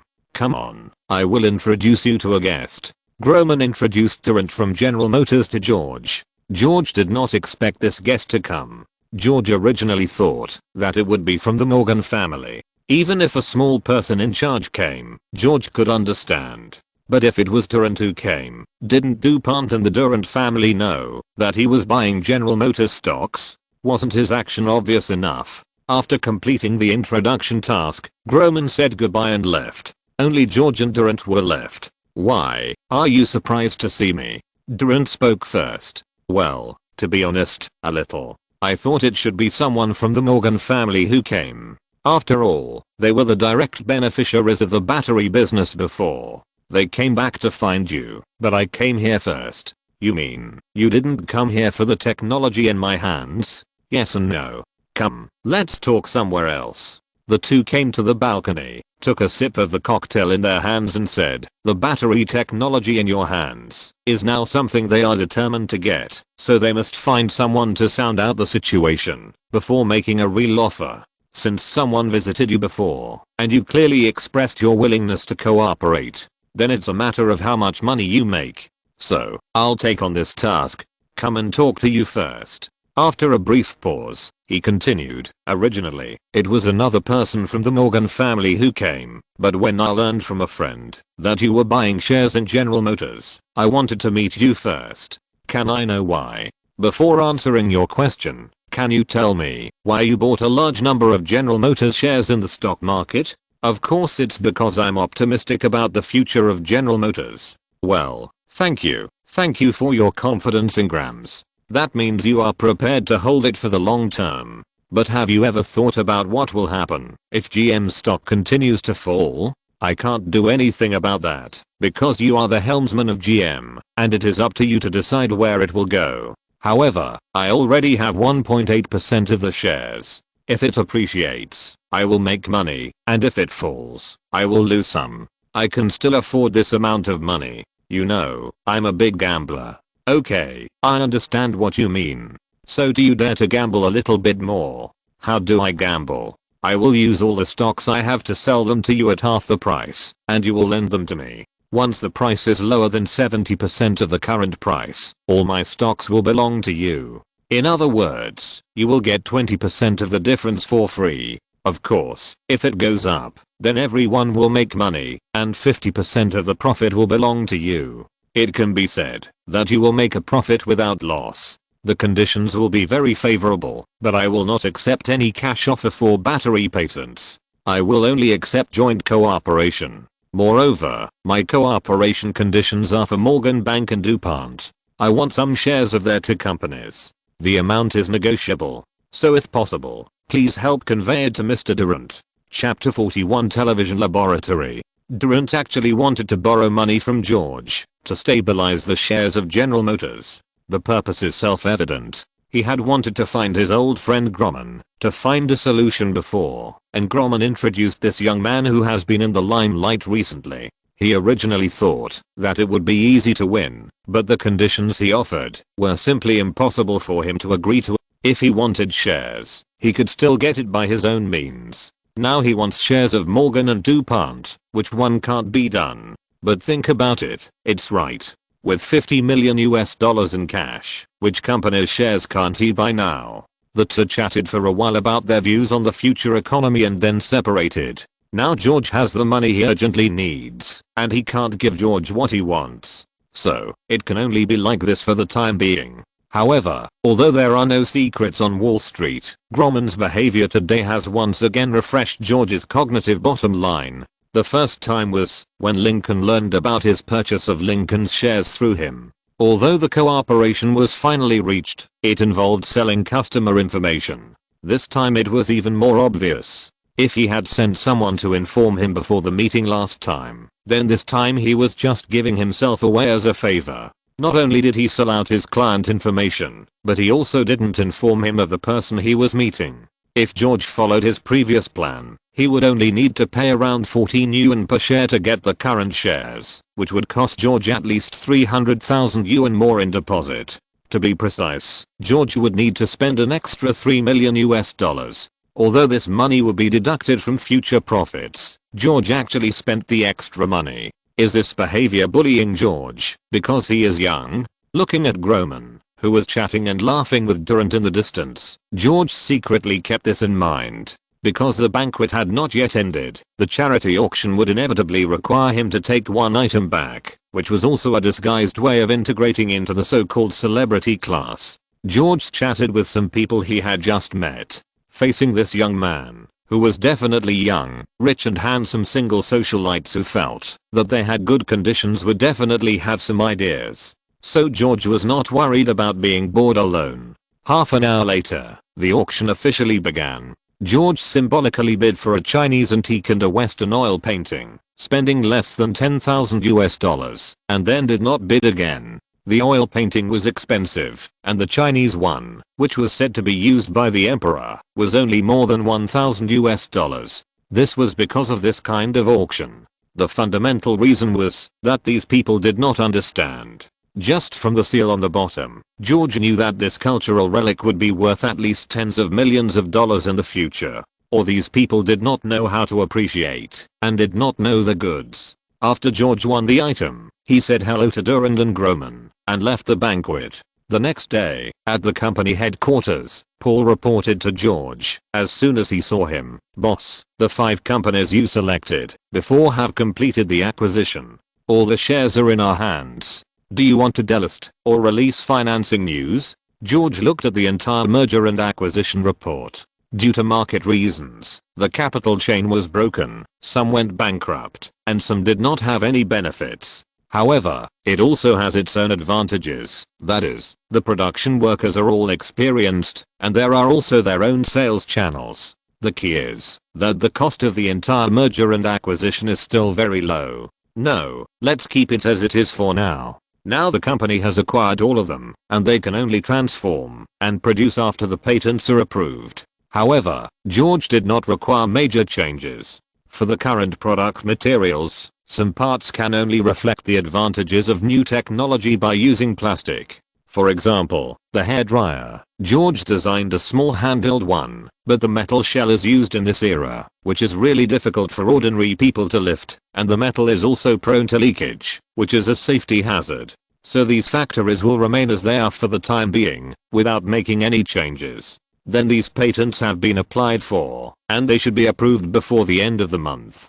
Before George went to college, he had already left the patents for the agitator washing machine, the new hot and cold air hairdryer, the new electric fan, and the enclosed electric water heater to Paul at one time. When the materials are ready, production can be arranged. George contacted Leland again, and the factory is now improving the production line according to the new starting method designed by George. George decided to go to the factory in person to see it after the production line was improved. Then George thought of the 2 beverage factories. As for the operation, George did not interfere. Instead, he took out the can design and asked Paul to apply for a patent as soon as possible. He was going to push it himself. Now the aluminum alloy doors and windows can be made. The main problem is ductility. This will be made by George after another semester. Then, George asked Paul to collect some information about some regional banks and some banks that are about to go bankrupt.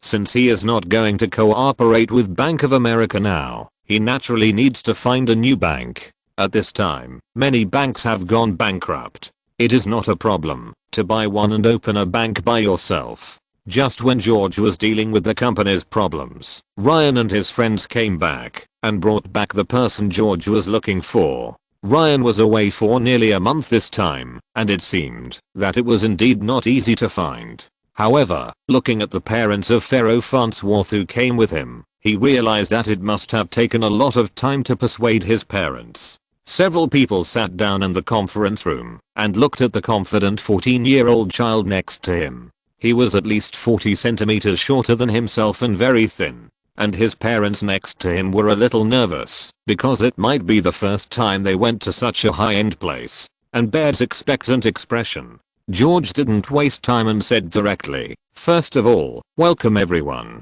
Now I declare the imaging laboratory officially established. Baird is the team leader, responsible for the research and development of mechanical televisions. Paul is responsible for logistics, ensuring all the needs of the laboratory, and then recruiting some scientific researchers to form a research and development team. Paul also arranged for Pharaoh to sign a targeted training contract with the company, and then found a school for him to continue high school. You can only participate in the research and development of electronic televisions as an intern during the holidays. Your parents will be the people hired by the company to take care of you. Pay your salary on time. George looked around and said, "Paul, there is also the laboratory, but the security level must be high. No one is allowed to enter the laboratory except the experimenters. The content and progress of the experiment must not be mentioned to anyone. Confidentiality must be paid attention to." In the previous life, it was because of Pharaoh's carelessness that a Russian-American business spy stayed in his laboratory for several days and finally gave the key drawings to the American Radio Corporation. In the end, the father of television did not make any money from his patent. The contract for targeted training signed with Pharaoh was actually a disguised labor contract, but since Pharaoh was only 14 years old, it could only be changed in this way. George did not want to be accused of employing child labor. Then, after arranging Pharaoh's parents to look at housing and schools, the few people negotiated on the future development and needs of the laboratory, and finally each performed their duties. George also specially arranged for Paul to arrange someone to be responsible for Baird's diet. Before all the experimental equipment arrived, Baird was arranged to go to the sanatorium for recuperation, and all expenses were reimbursed by the company.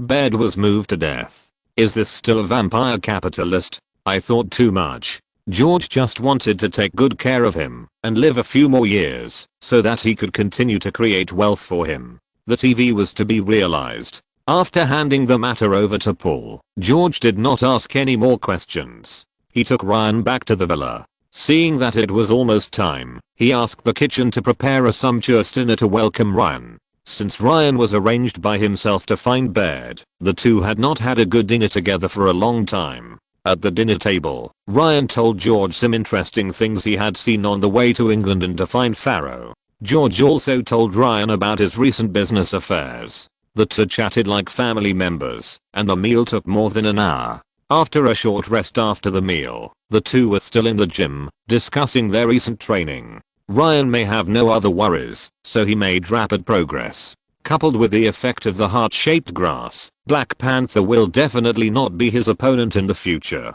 The next day, George originally planned to go back to school, but a call from the Morgan family in the morning once again disrupted George's plan. On the other side, as soon as John Pierpont Morgan Jr., also known as Morgan Jr., entered the company's office, a secretary immediately handed him a stack of information. Morgan Jr. looked at it for a while and said, "Have you figured out what happened?" The secretary replied, "The cause of the incident was that Charlie of the family knew in advance that there would be a gold escort that day and took advantage of the explosion to drive away 3 trucks of gold from the convoy. They were originally planning to blame the anti-government organization, but there was a loophole. The 3 escort trucks later appeared at the intersection of 2 blocks, and the gold on the trucks disappeared. The gold that was moved to the Treasury Department also disappeared from the temporary warehouse that night. The government's losses this time totaled $900 million US. Where are the people? Charlie and all the people involved have been controlled. Hand them over to make up for the loss of the 3 trucks of gold. The Morgan family doesn't need such idiots." "Okay, sir. In addition, if the FBI needs it, fully cooperate with them." "Did you get any results from the matter that John Jr. was asked to discuss before?" Durant was arranged to talk to the other party, but I don't know what happened. Mr. Durant later reported that the other party had the intention to cooperate, but he had no right to agree to the requirements put forward. "Oh, do you know what the conditions are?" "Well, the report said that they wanted shares of Morgan and the DuPont family." "You are quite arrogant, but you think too highly of yourself." "Boss, the other party has purchased a total of 1.8% of the shares from the stock market in the past 2 days, and then there has been no other action." After hearing this news, Morgan raised his head and looked at the secretary, and then thought seriously for a while, and said to the secretary, "Ask him to come this afternoon, I will meet him." After that, he waved his hand and asked the secretary to go out. "Yes, sir." Then he slowly left the office. Morgan looked at the information about George in his hand and was also curious. What exactly does this young man want? He doesn't really think that he can get the stock of Morgan Bank with the patent of the battery, right? A person who can make up for the defects of the battery can't be so stupid. Because this matter is very important, Morgan finally decided to meet George himself. As for the gold robbery, as long as the person in trouble is handed over, no one dares to push it to their family. Whatever can be found out in the end has nothing to do with his Morgan family. That afternoon, in Morgan's office, George came to Morgan Bank at the agreed time, met with Morgan, and greeted each other, and sat down separately. George, I heard from Durant that you want to exchange the battery patent in your hand for the shares of Morgan Bank and DuPont Group. That is just a euphemism to reject Mr. Durant's statement. Well, this matter should have been discussed with you by the people of General Motors, but due to the special nature of this patent, you have other ideas, and I don't mind listening to them. Of course, if you sell it directly to the Morgan family, I will give you a generous reward. Sir, it is impossible to sell the patent directly. Our time is precious, so let's talk about it openly and directly. Thanks to the book friend and lol1 for the recommendation. Thank you. Please collect it. Thank you. If you're listening to this novel on a channel other than Fanfic World, it means they downloaded and uploaded it without effort. We cordially invite you to visit our channel, Mundo Fanfic Novelos. There you'll find the original version of this story and you can explore many other novels of various genres. We're waiting for you to immerse yourself in a world of incredible novels. Chapter 42 Chapter Description. I found out it was inverted this morning. You all know this. As a punishment, I will update more than 4,000 words a day in the future. Chapter 43, A Brick to Inspire Others. Before dinner, George drove back to his villa. On the other side, after George left the office, Morgan was also thinking about the conversation just now. Before meeting George, he thought that this young man should be a smart man, but after meeting him, he found that he still underestimated him. Because George expressed his willingness to cooperate at the beginning of the meeting, there was a premise for continuing the discussion. Then the young man directly took out the analysis report on the electric patent and the electric start patent, as well as the patents for seat change and headrest.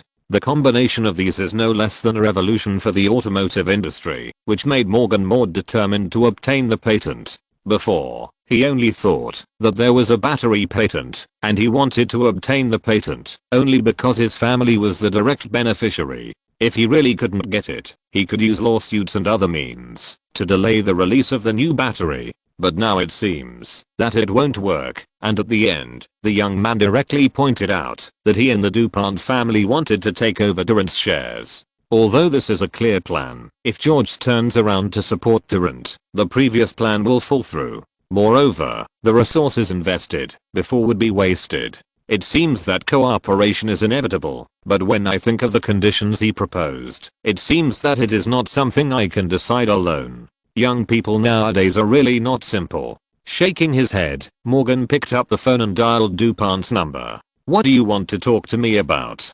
DuPont asked on the other end of the phone. Well, I met with a young man named George this afternoon. Maybe our plan should be changed. Then, Morgan told DuPont about the content of the afternoon meeting. What do you think?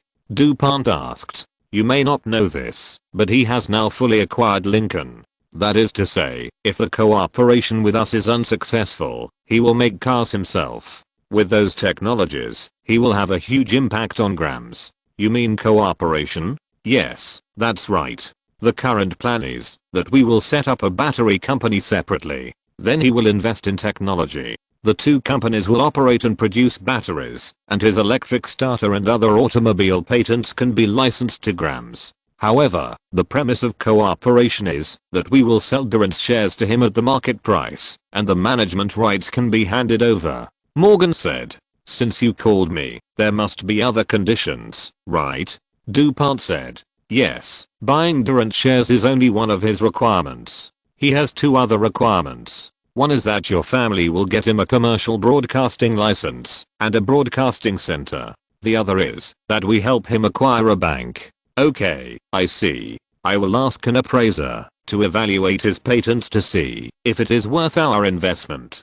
DuPont said. Both parties have their own considerations on this matter. The Morgan family was definitely willing to cooperate in this cooperation. As the family behind the Federal Reserve, it was not the easiest thing for them to take over a regional bank. On the other hand, the fundamental reason for the General Motors stock market trap this time was actually because of a disagreement between their families and a small internal transaction, so General Motors had to be taken over. for the current DuPont company, which is involved in agriculture, construction, transportation, banking, mining and many other fields. They only need to pay some political capital to apply for a commercial broadcasting license, and the broadcasting center can be sold directly to George through Westinghouse. These 2 points are not difficult for me to accept. After George returned home, he considered his 2 requirements. Acquiring a bank of his own is also for future consideration. Now that there are more and more companies of his own, it will be very convenient to settle funds. After owning his own bank, it is confidentiality. Now all the company's business is through the Bank of America. Groman's actions these 2 times really disgusted him. Moreover, many banks have closed down this year, and it is a good time to join this industry. The next opportunity will be 10 years later when the Great Depression breaks out, but George cannot wait another 10 years. Another thing about the request for a broadcasting license is to lay the foundation for the media industry. George knew that this year, the Pittsburgh KDKA radio station in the United States was officially established. He obtained the first commercial broadcasting license issued by the United States in an experimental manner and became the first radio station with legal operating rights. This radio station is just a corporate broadcast of Westinghouse, and DuPont happens to be one of the shareholders of Westinghouse. And it is not difficult for DuPont to get another license with its strength. More importantly, there is another thing involved here, that is, channels. Radio broadcasts need to be tuned, and the channels of future TV sets will also need to be searched manually. As a manufacturer of future TV sets, it is completely possible to arrange them in a fixed way and have the right to arrange channels independently. Bands and frequency ranges, although they seem unimportant, are crucial for radio stations. Once George has mastered the allocation of TV channels, it is equivalent to indirectly mastering the control of the entire TV. In the future, if other people want to run a TV station, they will need the TV channels in George's hands.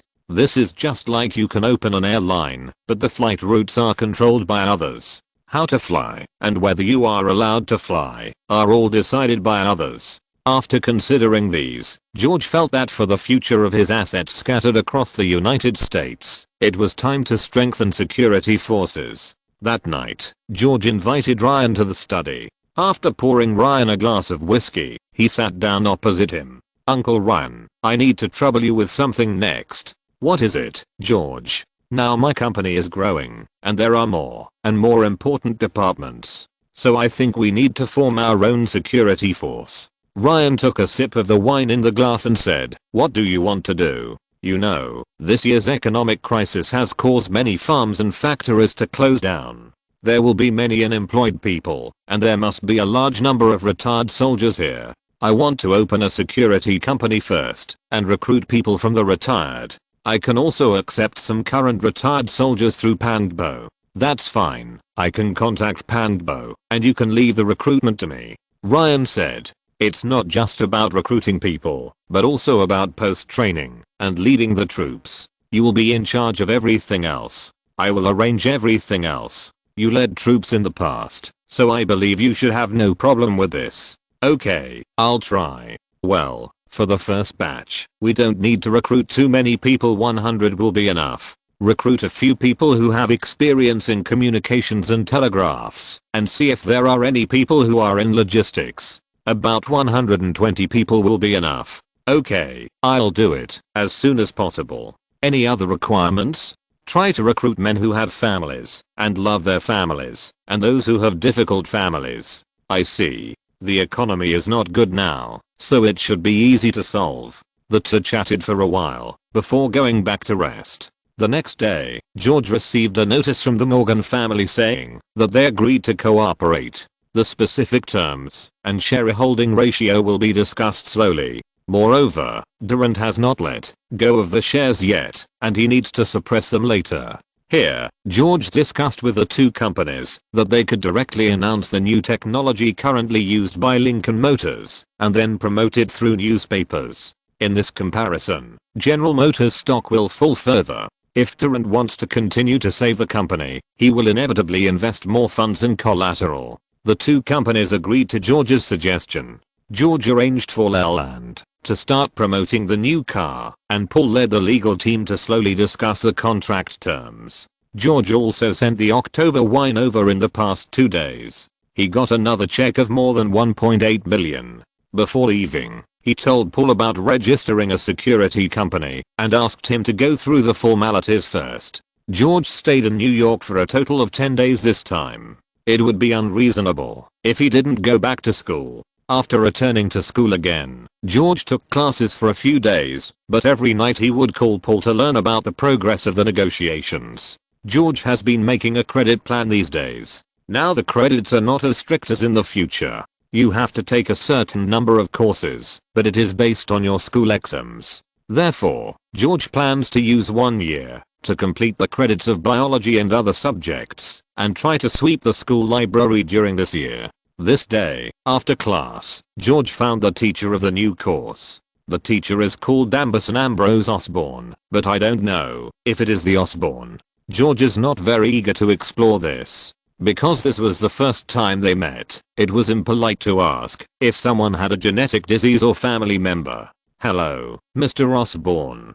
Hello, classmate. What can I do for you? It's like this, teacher. I want to apply for a laboratory. You just entered college. Isn't it a little early to apply for a laboratory now? Osborne said. It's like this, teacher. I have some interesting discoveries recently, so I'm eager to figure it out. If possible, I would like to cooperate with the college for research, and all the funds will be provided by me. But I need some scientific research help.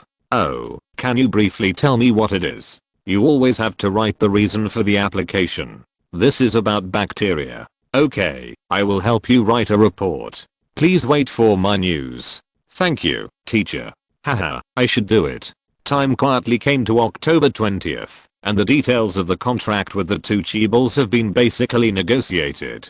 After the recent period of squeezing General Motors stock price per share has been less than $15.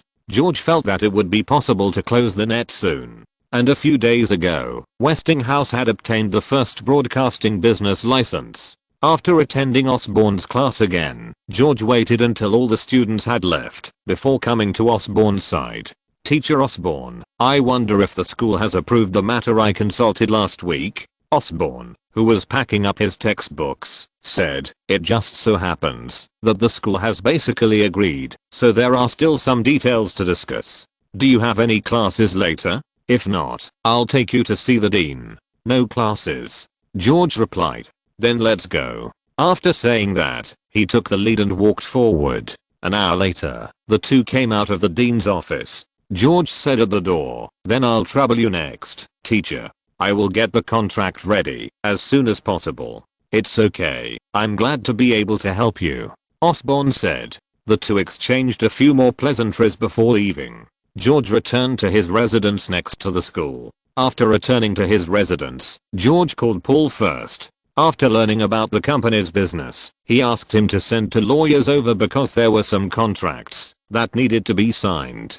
Chapter 44 Laboratory Establishment. In the afternoon, in the dean's office, the school approved the application for the cooperative establishment of a research laboratory. It was agreed that George would fund the establishment of the laboratory, and the school would provide certain support, including allowing the laboratory to hire teachers to participate in project research. Then George also hired Osborne as the project leader of the laboratory, and of course George would apply for the subject. If there are results, then the school and Osborne will enjoy the right to reputation, and George will enjoy all the economic benefits. This is just a verbal agreement, and it needs to be implemented into a contract as soon as possible. Every new drug will go through several years or more before it can reach the listing standards. In addition to pharmacological research, it also includes clinical trials and other levels. The main reason why George wanted to go to college was that he wanted to develop penicillin.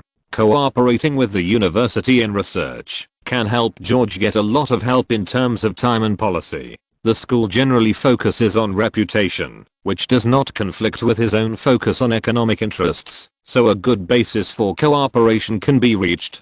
Besides, this research is still in the project application stage, and no one can see the economic benefits of this technology in the future. Therefore, as the actual investor of the laboratory, it is reasonable for George to enjoy all economic rights. 2 days later, in the school conference room, the two parties signed a cooperation agreement. George also signed a confidentiality agreement with Osborn. Only then did George feel relieved. Facing something that could save countless lives in the future, George couldn't help but be serious. In his previous life, in 1928, British bacteriologist Fleming first discovered the world's first antibiotic, penicillin. Alexander Fleming discovered penicillin due to a lucky mistake. In the summer of 1928, when Fleming went on vacation, he forgot that bacteria were growing in the petri dish in the laboratory. 3 weeks later, when he returned to the laboratory, he noticed that a group of green mold had grown in a Staphylococcus aureus petri dish that had accidentally come into contact with the air. Fleming discovered that penicillium could secrete a substance that killed bacteria. He named this substance penicillin, but he failed to purify it for clinical use. In 1929, Fleming published his research results. Unfortunately, this paper has not been taken seriously by the scientific community since its publication. In 1938, German chemist Ernst Chain saw Fleming's paper in a pile of old books and began to do purification experiments. When observing the culture dish under a microscope, Fleming found that the Staphylococcus colonies around the mold had been dissolved. This means that some secretion of the mold can inhibit Staphylococcus.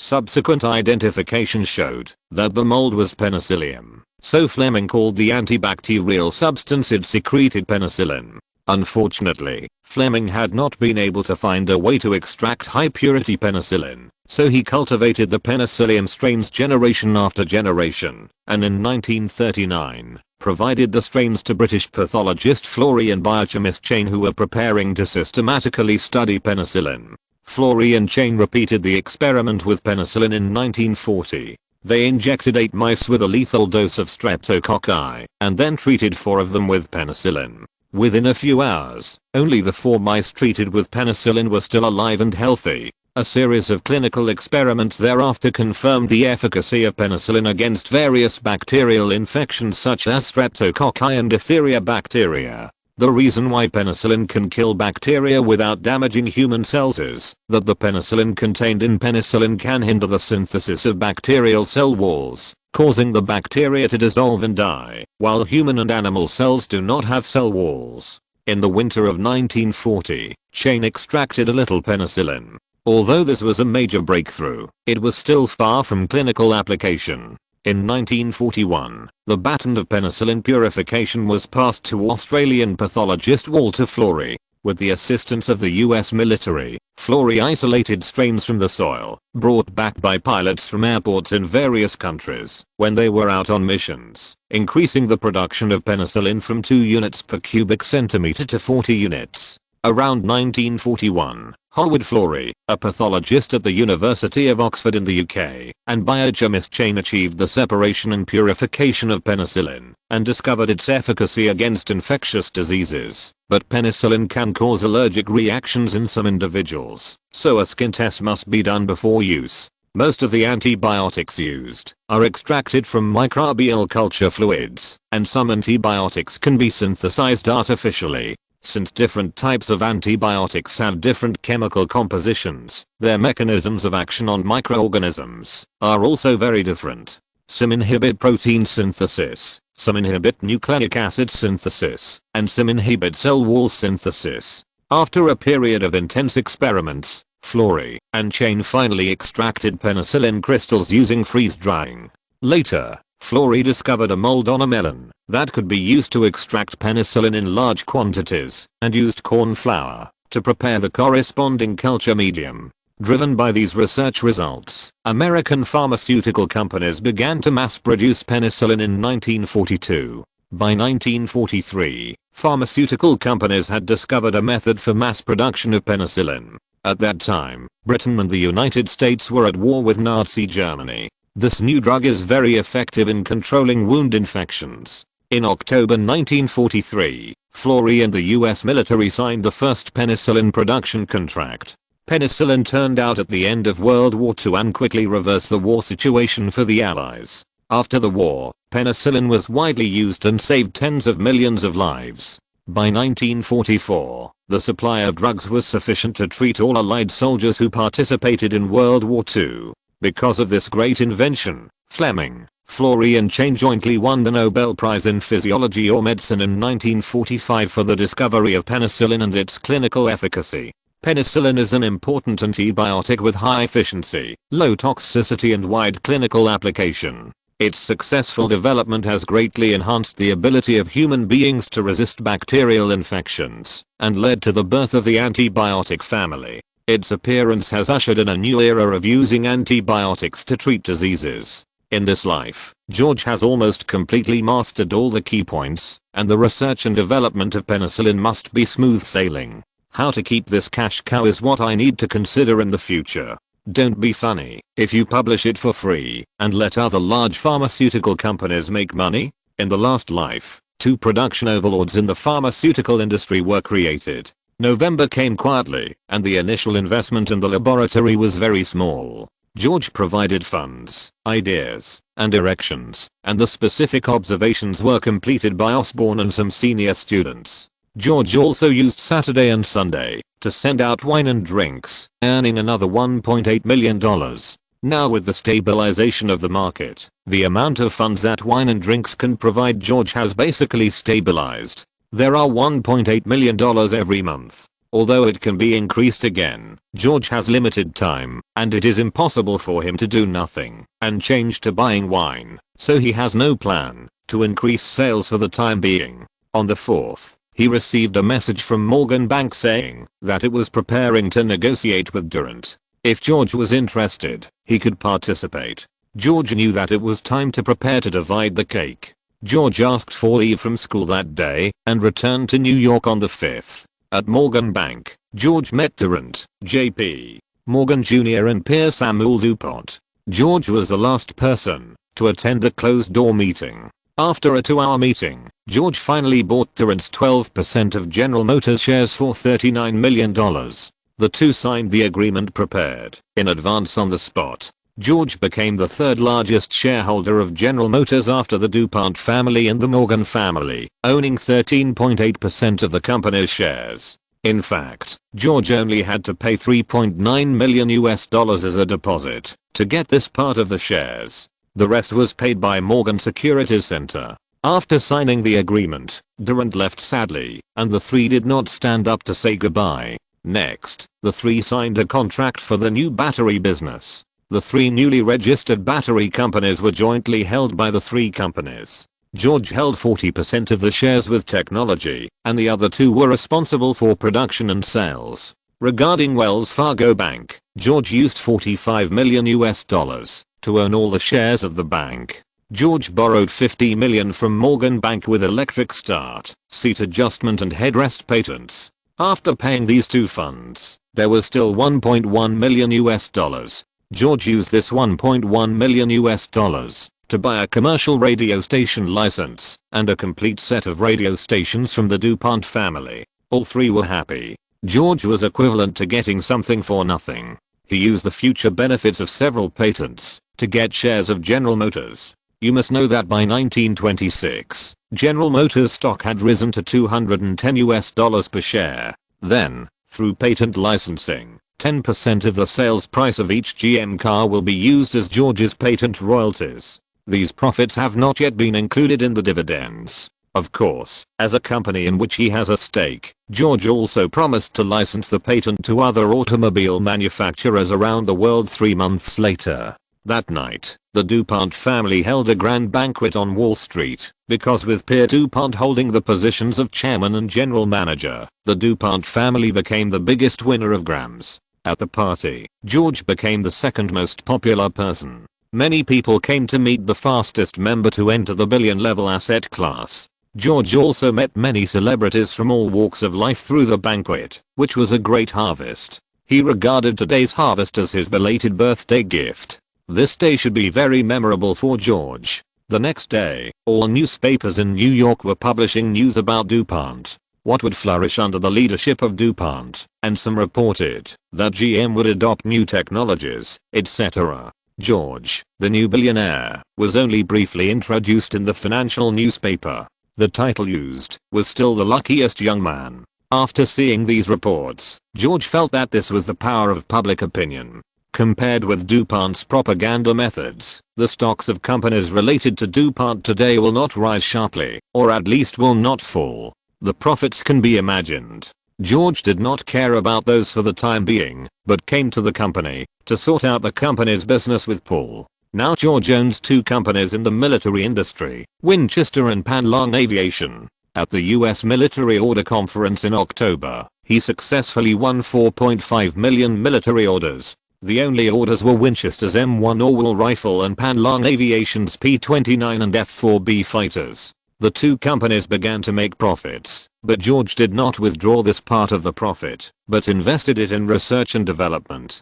2 automobile companies, General Motors and Lincoln. General Motors just got the shares, and George did not participate in management, so he did not need to ask. Lincoln has now preliminarily completed the modification of the production line, and is preparing for production. For the time being, it is still necessary to pay the workers' wages every month, but the workers' wages are very low now, so the tens of thousands of workers' wages every month are not a problem at all. Both cola companies are now profitable, and Pepsi has already completed its delisting. George now uses all the monthly profits to hire celebrities for endorsements and publicity in order to quickly change the perception that Pepsi is a low-end beverage. Now the time is short, and the effect has not yet been seen. George also has 5 small home appliance companies, which are temporarily maintained as they are, and George needs to subsidize part of them every month. However, it is only part of the workers' wages, and the amount is not large.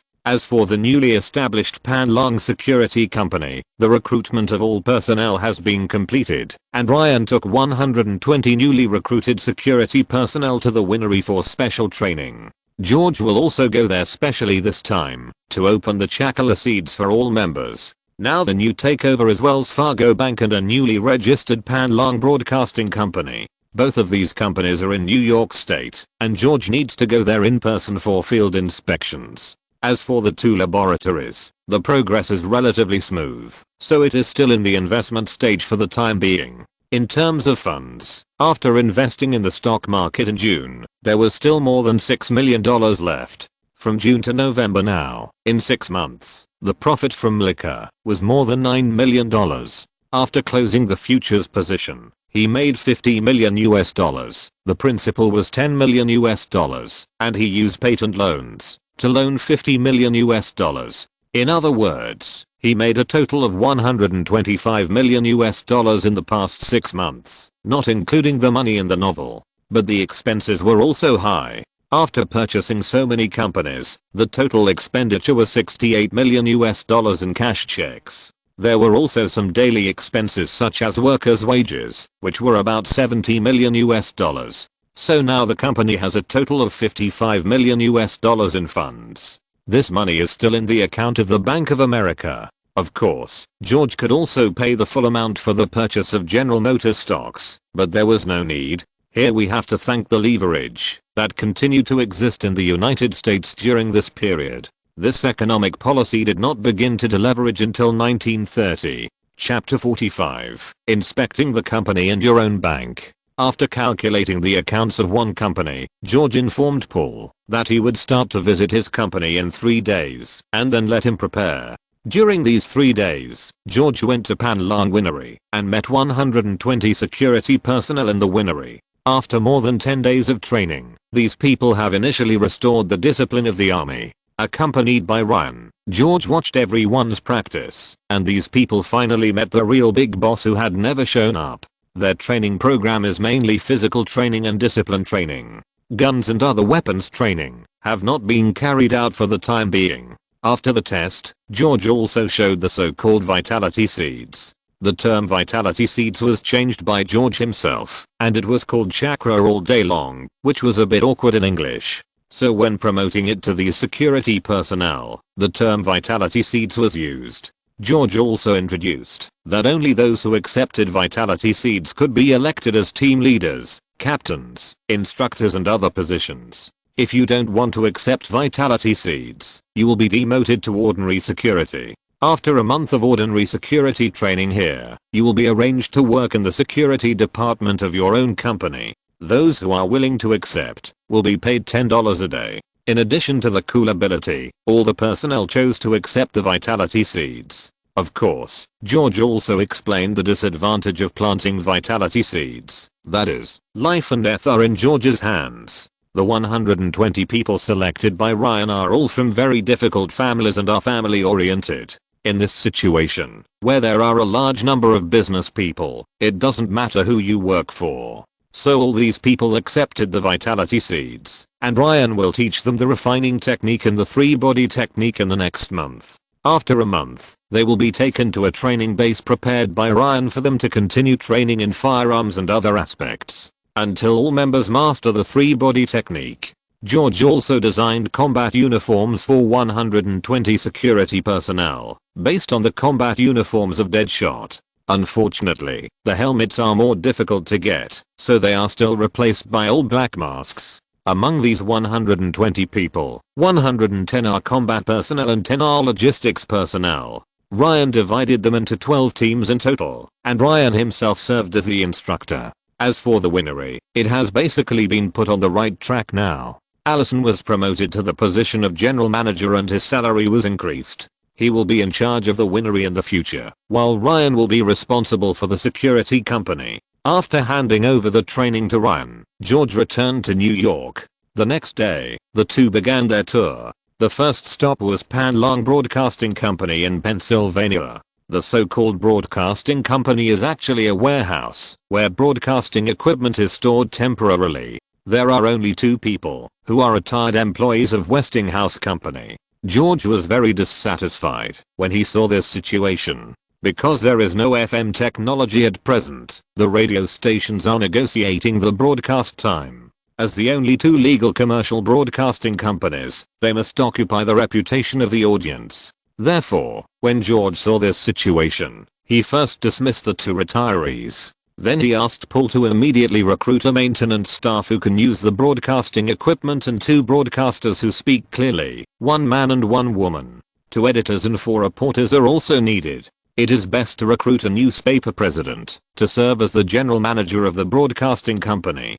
2 days later, all the staff were recruited. George was not free these 2 days, but bought a property directly in the commercial center of the city center. After the staff expired, he first took out the staff planning, clarified everyone's position, responsibilities and salary. George paid everyone a salary of $6 per day. At this time, it was not low. Of course, the station master would get a higher salary. These are only temporary and will be adjusted later. The second is to design a broadcasting studio, based on the experience of later generations. The studio must have mute function.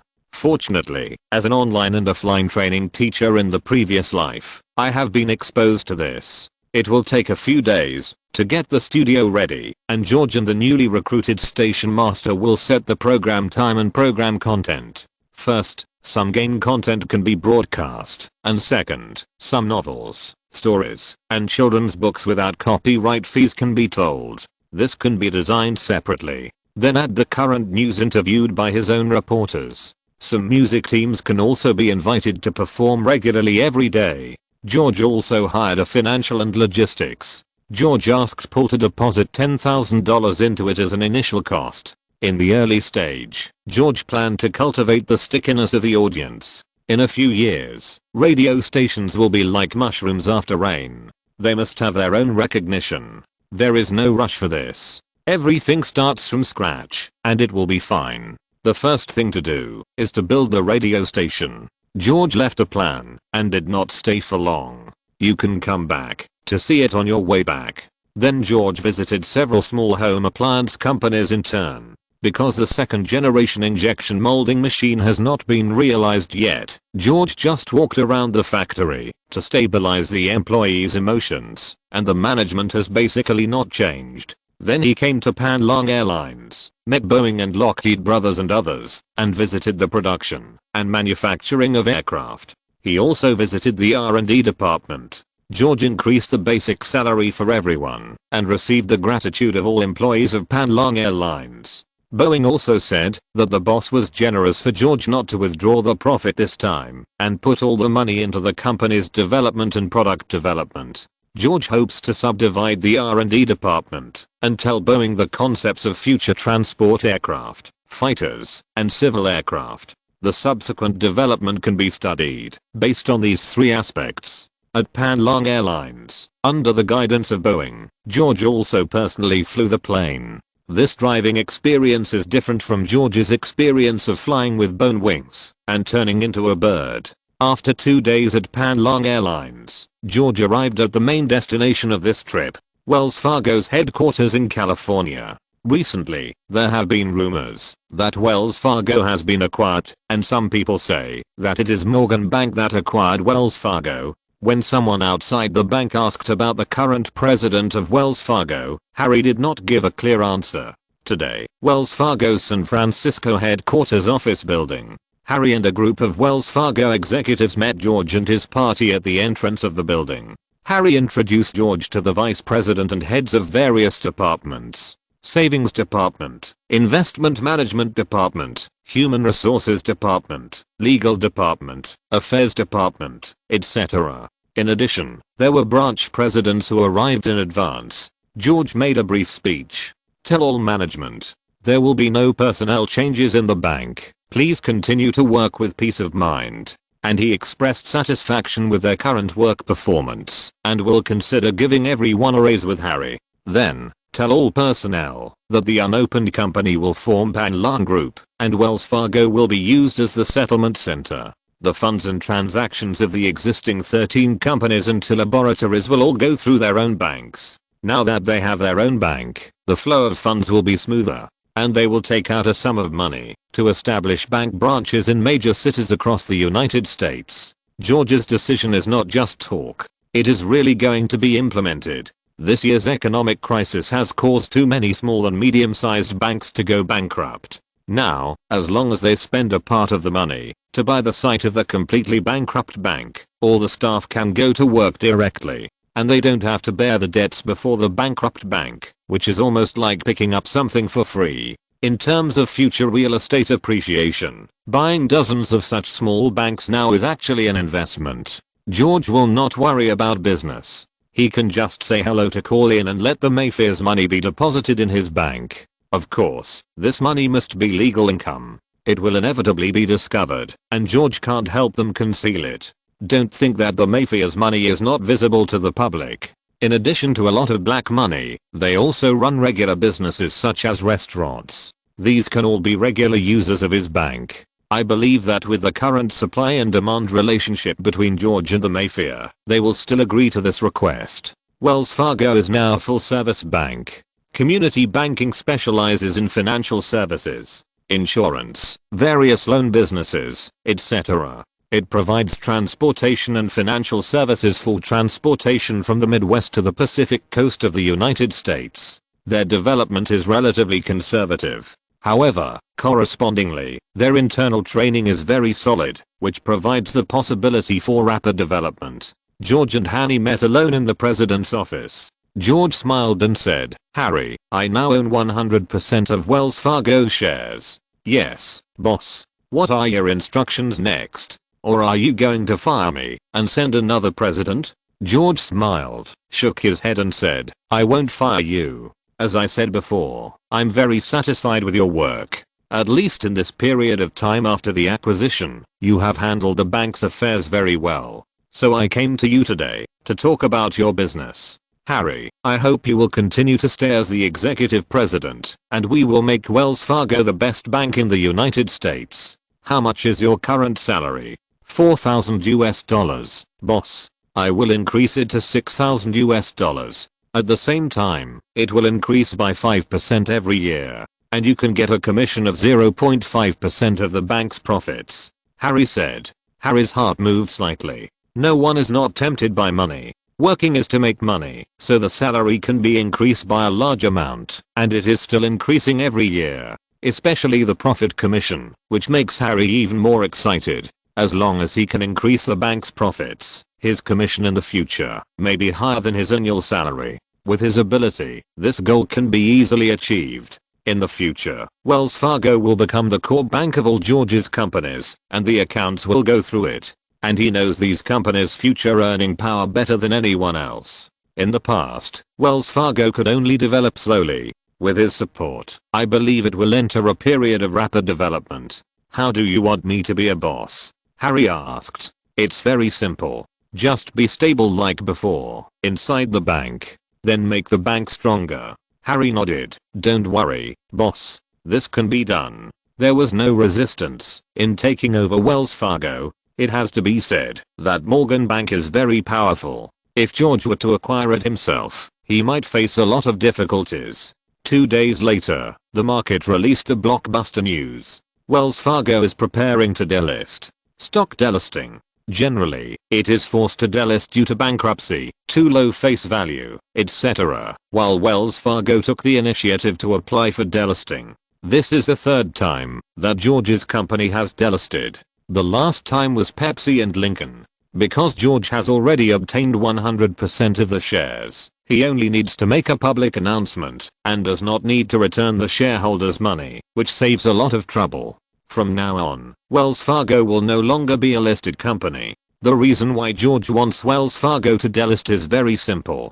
Because he controls 100% of the shares of Wells Fargo, the purpose of listing is to make money. George can use other companies to make money without using banks. Listed companies must publish annual financial reports, but they are no longer required after delisting. In this way, some of his investments will be more concealed in the future. That night, a grand cocktail party was held at a hotel in San Francisco. This cocktail party was specially held for the new students of Wells Fargo. Those who attended the cocktail party were all upper-class people in San Francisco and some major partners of Wells Fargo. At the cocktail party, it was nothing more than introducing oneself and showing one's financial strength. He also introduced all the companies under his name, hoping to have the opportunity to cooperate with everyone. This is to stabilize the role of customers. For banks, users are property. Therefore, expanding users is also the focus of the next work. The next day, I talked to Harry about some banking developments and wanted to set up a branch in the city where my company was located in the shortest possible time.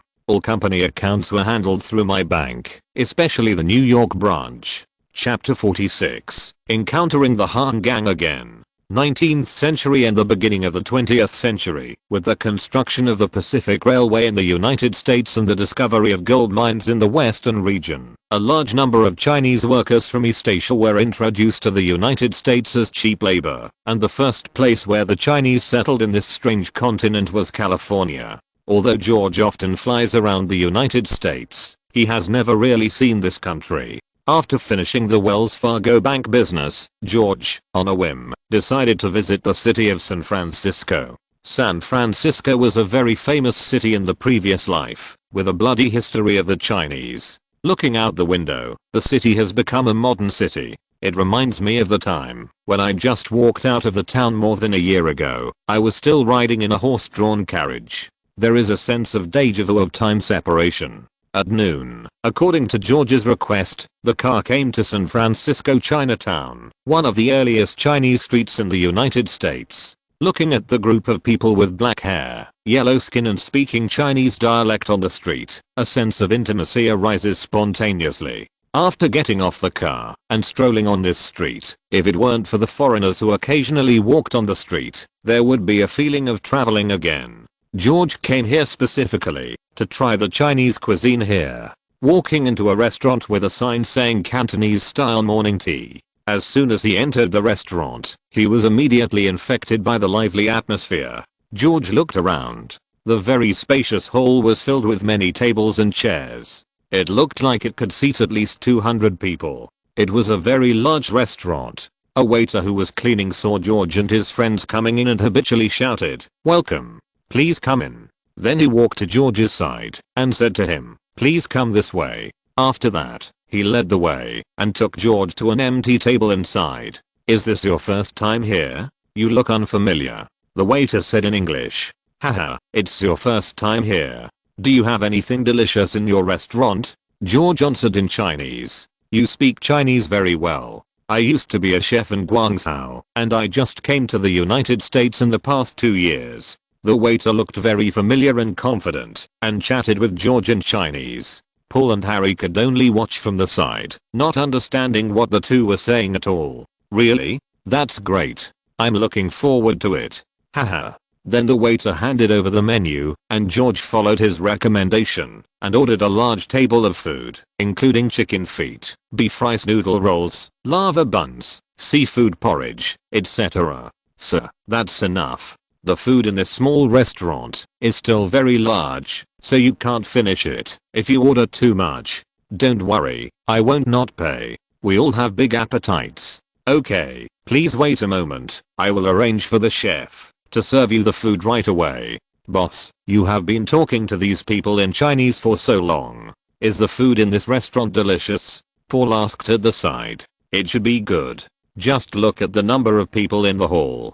Harry, you see, for a bank, customers are resources. There are many Chinese in the United States. We can definitely recruit some Chinese employees and set up a branch at the intersection of Chinatown. With the unity of the Chinese people, we will definitely attract many customers. In addition, we can also contact water, electricity, and gas companies to collect fees on their behalf, which can also increase our number of customers. Okay, boss, I will arrange it as soon as possible, Harry said. Paul, inform all the companies below that all accounts will be settled through your own bank in the future, which will make settlement more convenient. Okay, I'll notify them. While the few people were chatting, the waiter over there had already brought the food up.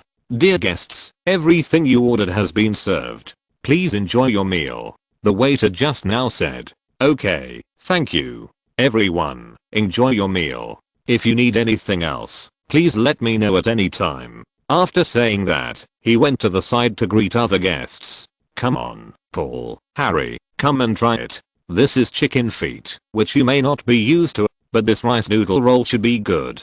As soon as the food came up, George started to invite everyone to eat together. The translucent rice noodle roll looked very chewy. It smelled of rice with eggs and beef. The sauce poured on it also had a fresh and sweet taste. George picked up a fluffy and hot lava bun and took a bite. The hot lava sank into his mouth. The strong salted egg yolk and the aroma of butter made it taste pretty good. Of course, this is still good according to George's own cooking skills. George had thought about opening a chain store to show his cooking skills before, but he thought it would be better to wait. The expansion speed this year has been very fast, and there are other things to do, which can wait. The two people next to him also learned from George and began to enjoy. In fact, except for some special dishes, foreigners are still able to accept Chinese food. As long as they overcome the psychological barriers of the first time, chicken feet and other things are also acceptable. Looking at the future, we know that after a long time in China, foreigners will grow a Chinese stomach. George and his friends were enjoying the food when they heard a voice of benefactor coming from the front. George raised his head because everyone here is from China, and George, who shouted benefactor in English, would subconsciously look at it. This time, he found that he really knew two people in the group not far away. They were Uncle Chin and Fu Chuangsu from the Han Gang, who had gone to Reno City to participate in the annual Texas Hold'em tournament. Seeing George looking up, Fu Chuangsu walked over and said, "Haha, it's really you, benefactor. It's you. Don't call me benefactor, I'm a few years older than you. Just call me brother Zhang. My Chinese name is Zhang Fan." George stood up and said, "Haha, Oklahoma, brother Zhang. Haha, thank you for saving my life, little brother." At this time, the others also came over, and Uncle Chin greeted them. He walked up to him, bowed, and continued, "I left in a hurry last time, and didn't leave any contact information. Later, I went to look for you, but I only knew that you were very lucky and won the championship. But you had already left. Our leader is also very concerned about this matter. I happened to meet you today. Please do us the honor of being a host." Haha, Uncle Chen, you are serious. It's just a small effort. I dare not take credit for it. I dare not let Uncle Chen call me benefactor. Uncle Chen can call me Zhang Fan. I came here this time because of official business. I will visit you next time, if I have the chance. George replied. When he saved the two people, it was just a matter of convenience, because of the blood relationship. He didn't expect any reward. This time he came out for official business. Of course, he didn't want to go to Los Angeles again. Brother Zhang, my father is here too.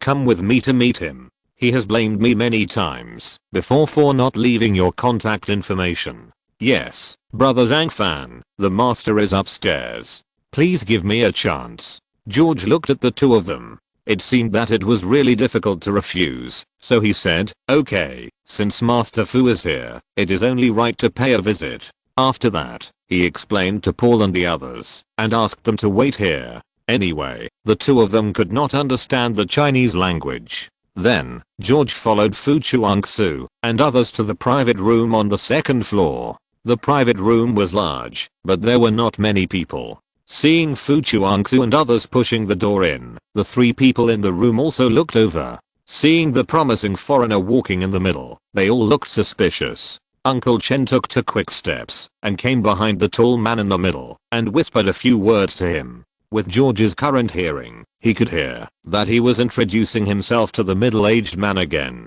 George could also guess that this man should be Fu Heng, the father of Fu Chuangsu. Then Fu Heng immediately stood up, turned around the table, came to George, and bowed down.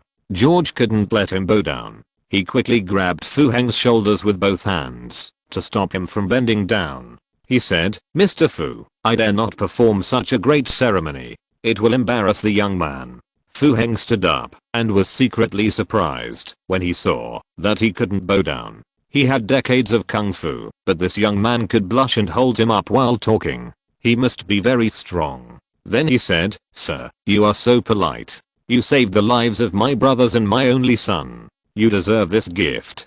Mr. Fu, don't be so polite. It was just a coincidence before. It was just a small favor. If Mr. Fu is so polite again, I will really leave. Okay, Mr. Fu, you can call me George, or my Chinese name Zhang Fan.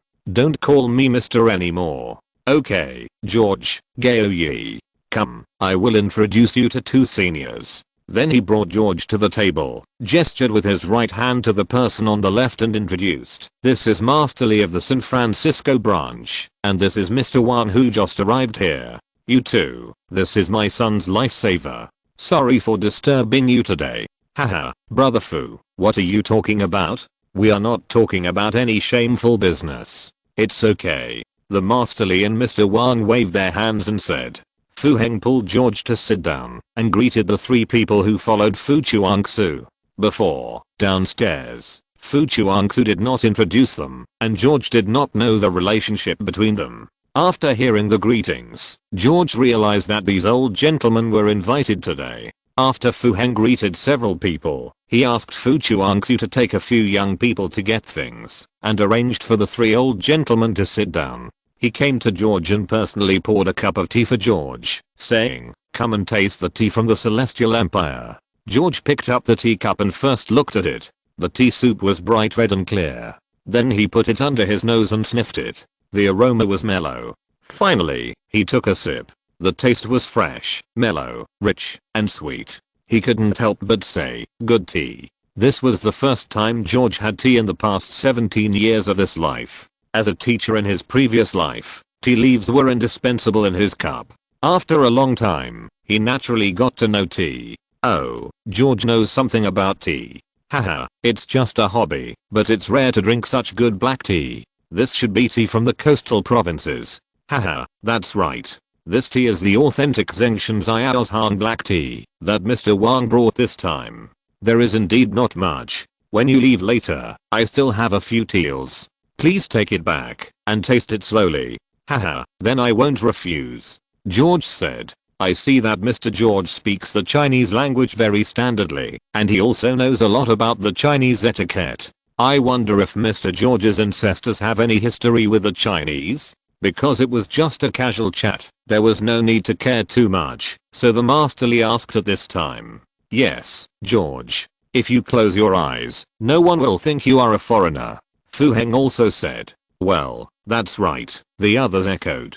Haha, maybe my ancestors had some My parents passed away early and didn't tell me much. It's just that I like Chinese culture very much, so I have read many books on the subject. I even gave myself a Chinese name, Zhang Fan. Alas, it's not easy to learn to your current level through self-study. Now many descendants born here are not interested in the things left by their ancestors. They just like to drink coffee every day. At this time, an old man named Kyan said, Chapter 47 A batch of antiques. Just as the Chinese were sighing, the door was opened again, and Fu Chuangzi led a dozen people to move a bunch of things in. There were calligraphy and paintings, porcelain plates, and earthenware jars. George saw several heavy items. George couldn't help but look at the businessman surnamed Wang on the side. He was wrestling so many things from his ancestors. But as a guest who came halfway, it was really difficult to speak. Then he saw three old gentlemen put on glasses and began to observe carefully one by one. At this time, Fu Heng also introduced to George that Mr. Wang's ancestors used to be high officials. Now that the whole family moved here, they brought all the things from their ancestors that they could bring. It just so happened that they encountered an economic crisis, and a handicraft workshop they opened also went bankrupt. Their children and grandchildren were unfilial and owed gambling money to others. There was no way, so they could only sell these. They were entrusted by someone today, so they bought a few pieces if they liked them, and more importantly, they helped promote them to some friends. George then understood the specific situation.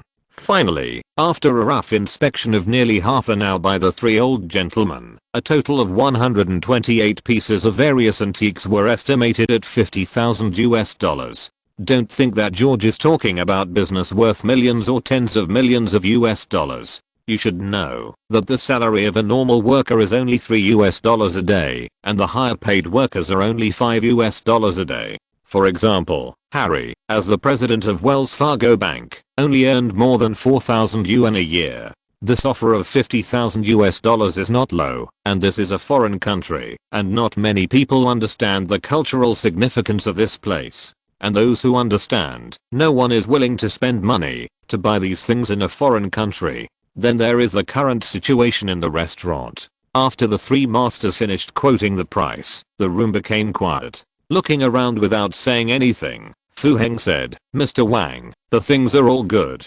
But you know, we can only buy one or two at most. It may take time to sell so many good things quickly. People who can afford them definitely have them. Those who don't have them at home can't afford them. I hope you are prepared.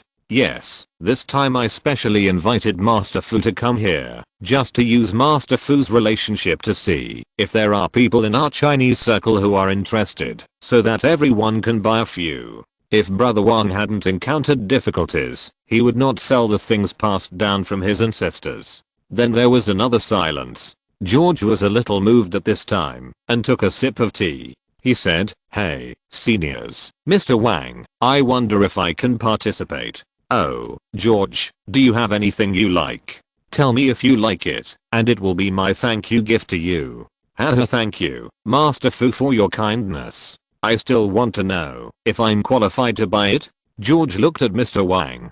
Mr. Wang thought about it and said, Mr. George, of course you can buy anything you like. After all, I took it out to sell it. At this time, the old man surnamed Kyan wanted to say something, but was stopped by the head of the Li Hall next to him. Haha, okay. Then I'll buy them all. George said. Buy them all? Mr. Wang said excitedly. Well, isn't it too much to buy so many at once? It costs a lot of money. Fu Heng next to him advised. This is a bit embarrassing. I was going to deposit money and give one to someone, but I didn't expect that he would buy it all. Li Hall and others also looked at George in surprise. Haha, yes. I don't know if Mr. Wang agrees. Well, if it's cash, of course I agree. Mr. Wang said. This is because he is afraid that he has no money to pay the bill. This is simple. George asked Fu Chuangzi to help call Paul and Harry who were waiting for him downstairs. Then he said to Mr. Wang, Mr. Wang, do you want cash or check? Of course it would be best if it's cash. George did not point out Mr. Wang's little thoughts. Then he said to Harry, Harry, go make a phone call and ask someone to send $50,000 over, and ask a lawyer to bring a purchase contract. Then he said to Mr. Wang, "No problem, I'll arrange for someone to send the money over right away. But I'll have to trouble you to send all the things back for me later."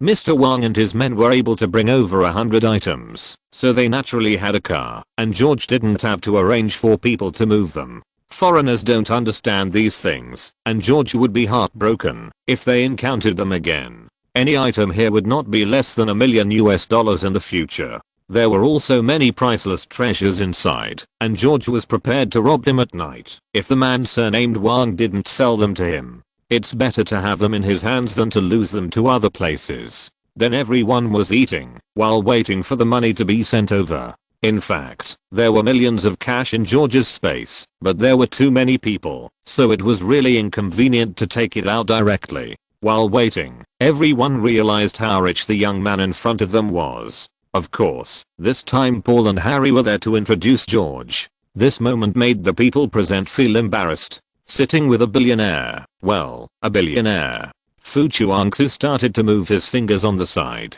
Haha, it's not that exaggerated. Many of my assets are real estate and companies. I don't have that much cash. George wanted to explain. These people definitely don't know what versatiles means. If they knew this word, they would definitely say that George is versatiles. Fortunately, it didn't last too long. The employees and lawyers who sent money came. After signing the purchase contract brought by the lawyer, Harry presented $50,000 in cash. George counted the money in front of Mr. Wang and then took out 3 envelopes from his jacket pocket, each containing $100, and handed them to the 3 masters. The 3 refused to take anything. 3 masters, I'm sorry to bother you today. This is a courtesy and a little thought from me. Don't waste it. George handed over the 3 envelopes and said. Seeing the 3 old gentlemen, George was still embarrassed, and then he said, "3 old gentlemen please, I would like to ask you to take a look at me. If there is a chance in the future, or if you know someone who wants to sell antiques, you can introduce them to me. If I'm not here, you can directly find Harry." After saying that, he gave everyone Harry's contact information. Finally, under George's persuasion, the 3 of them handed over the gift money. The cultural relics were also moved back to the car by Fu Chuangsu and his men. George bowed to everyone and said, "I'm very sorry to disturb your gathering today. I have to go back to deal with these antiques and need to store them well. I will take my leave first." No. Master Li and others also hurriedly bowed in return. "I should have treated you today, and I want to thank you. You really have something to do here, and you know our contact information. I will definitely thank you next time I have the chance." Haha, Master Fu, you are too polite. There will be a chance in the future. I came out this time to handle company affairs. I'm still in school, so I really don't have time. Otherwise, I will definitely go to Chinatown. I will bother you again next time I have the chance. Haha, I will. After the 2 finished talking, George waved goodbye to the others, got into the car, and left Chinatown. Thinking of so many antiques, it seems that I should find a place to store them properly, but I need to go to New York first. Back to the bank, George gave $100 and asked the truck to park in the parking garage under the bank. Let them pick up the car tomorrow. The delivery driver and the mover did not ask much. The old man gave the money, and they were not worried that he would seize their car. They left after putting the car down. George told Harry and the others that he would arrange for someone to drive the car away later, and they didn't need to worry about it, so they didn't ask much. Why ask so many questions about the boss's affairs? So that night, George put all the things into the space. It is safest to put them in the space. After preparing the storage place, take them out. The next day, George explained it, and the matter was over. The next day, George and his party left San Francisco and went directly to Dearborn, Michigan, the current headquarters of Lincoln. It is worth mentioning that Ford Motors headquarters is also here. This is also the city of steel, and many steel plants are set up here. After George came here, accompanied by Leland, he visited the company's R&D department, advertising department, finance department, and newly modified production workshops. He also gave a brief speech. "Hello everyone, I'm your new boss. Maybe you are unfamiliar with me, but it doesn't matter. You just need to know who pays you. I'm very relieved that Mr. Leland is in charge of the company's management. I hope you can continue to support Mr. Leland. In addition, I will change the company's salary system. At this time, the workers under the podium began to whisper, thinking that the new boss would reduce wages again. The lower class people are the most affected by social changes, seeing so many closed factories and unemployed people. No one wants to be one of them. So, although disappointed, no one protested loudly. Then George announced the decision he had agreed with Leland. All employees will receive a $1 increase in daily wages. In the case of overtime, the hourly wage is 1.5 times the normal wage. The workers below were silent for a moment, and then burst into great cheers. Yes, what can make people happier than getting a salary? No, only when workers get better treatment than before, and then compared with the unemployed people. Only then can the existing workers cherish their current jobs more. Looking at the cheering crowd in front of him, George also showed a happy smile. Because Lincoln has repeatedly exposed negative news in the past period of time, workers' wages have also been delayed, causing many workers to be unenthusiastic. So after Leland made up the wages, George announced the news of the salary increase again, just to stabilize people's hearts. After returning to the office, George discussed with Lincoln again. In order to suppress General Motors stocks, it has been widely publicized in newspapers for a while. Now it is the end of November, and it is ready to exhibit new models and new configurations in more than 20 major cities across the United States. The advertising campaign started 3 days before Christmas, so that everyone would know the news. In addition, a trial car was prepared in each city. During the 3 days of the news, it was started and stopped continuously, in crowded places in the city. Some people could also be invited to experience the car, so as to highlight the difference from other cars. More importantly, only 30 cars were advertised in each city. If there were more, they would need to make an appointment to buy. All car buyers had to verify their identity information, and only the first 200 people in that city would be issued VIP cards. Only those with VIP cards could buy new cars. Therefore, all cars had to be numbered and detailed with vehicle information, so that car buyers could feel different. Each car could also change the interior accessories, car seat color, etc. according to the customer's preferences. This was not available in this era. Therefore, at least 3 mechanics were assigned to each city. Every time a customer needed to pick up a car, a short ceremony could be held, a camera could be prepared, a cloth could be used to cover the car, and a ribbon could be cut. The experience was immediately different. George arranged all the hunger marketing of 4S stores in the future, such as paying extra to pick up the car, and cutting the ribbon. As for the idea of 4S stores, we have to wait for a while. But simple ones can still be equipped. I talked to Leland about many car sales techniques in the future, including starting a car insurance business with his own bank, etc. Installment loans do not exist. Only full payment is required to buy their cars, which is worthy of such a high-end car. Chapter 48 New Year. George stayed at Lincoln for 3 days, and during that time he also took a tour of Detroit, the city of steel, and found that some steel companies had stopped operating. It was normal to think about it. Since January this year, American steel workers have held the largest national strike in history. The main purpose is to establish an 8-hour workday and a 6-day workweek, and to demand an increase in wages and the abolition of company unions. On the one hand, the US government dispatched a large number of troops to suppress the workers' strike and killed 22 workers. On the other hand, it intervened in the Capitol, forcing the Capitol to agree to cancel the 12-hour workday, but did not meet the workers' demand to organize their own unions. Of course, the final result was the outflow of American industry, and a large number of factories were transferred out of the United States. It was actually a good choice to open a steel mill at this time. However, during this period, the United Steel Company already existed, which controlled 65% of the United States steel production. This company was the first billion-level company in the United States, led by the Morgan family. As their own automobile manufacturing companies and aircraft manufacturing companies grow larger and larger, the demand for steel will certainly increase. So it is not impossible to consider opening a steel mill. However, most of the large iron, or mines in the United States have been explored.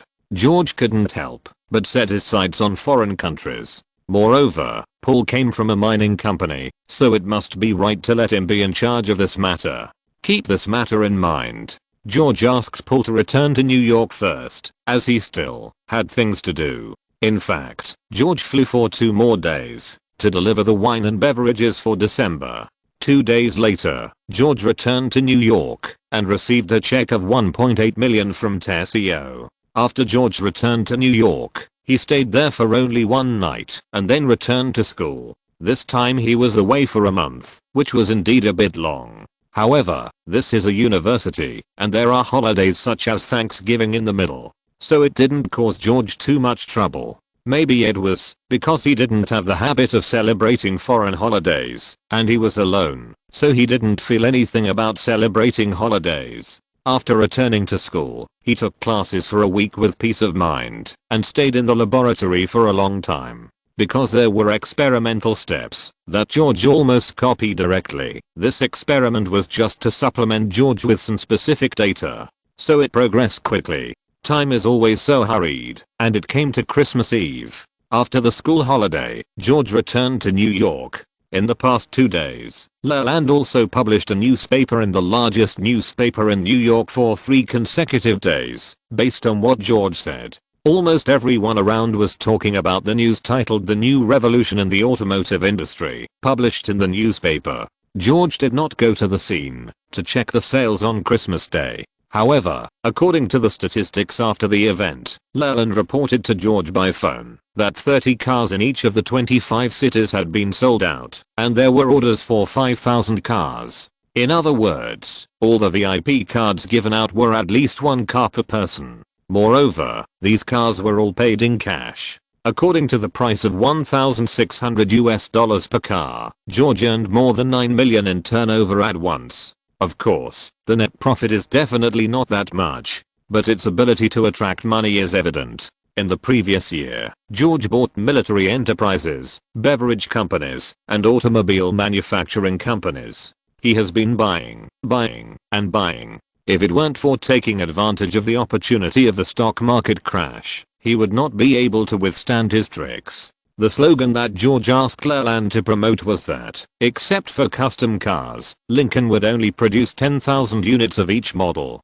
Moreover, only those with VIP cards could have them. So how could one get a VIP card? It was very simple. In addition to having spent money at Lincoln, one must also have a certain status, and then be recommended by 2 card holders, before you could get a temporary card. All the cards issued on the market now are temporary cards.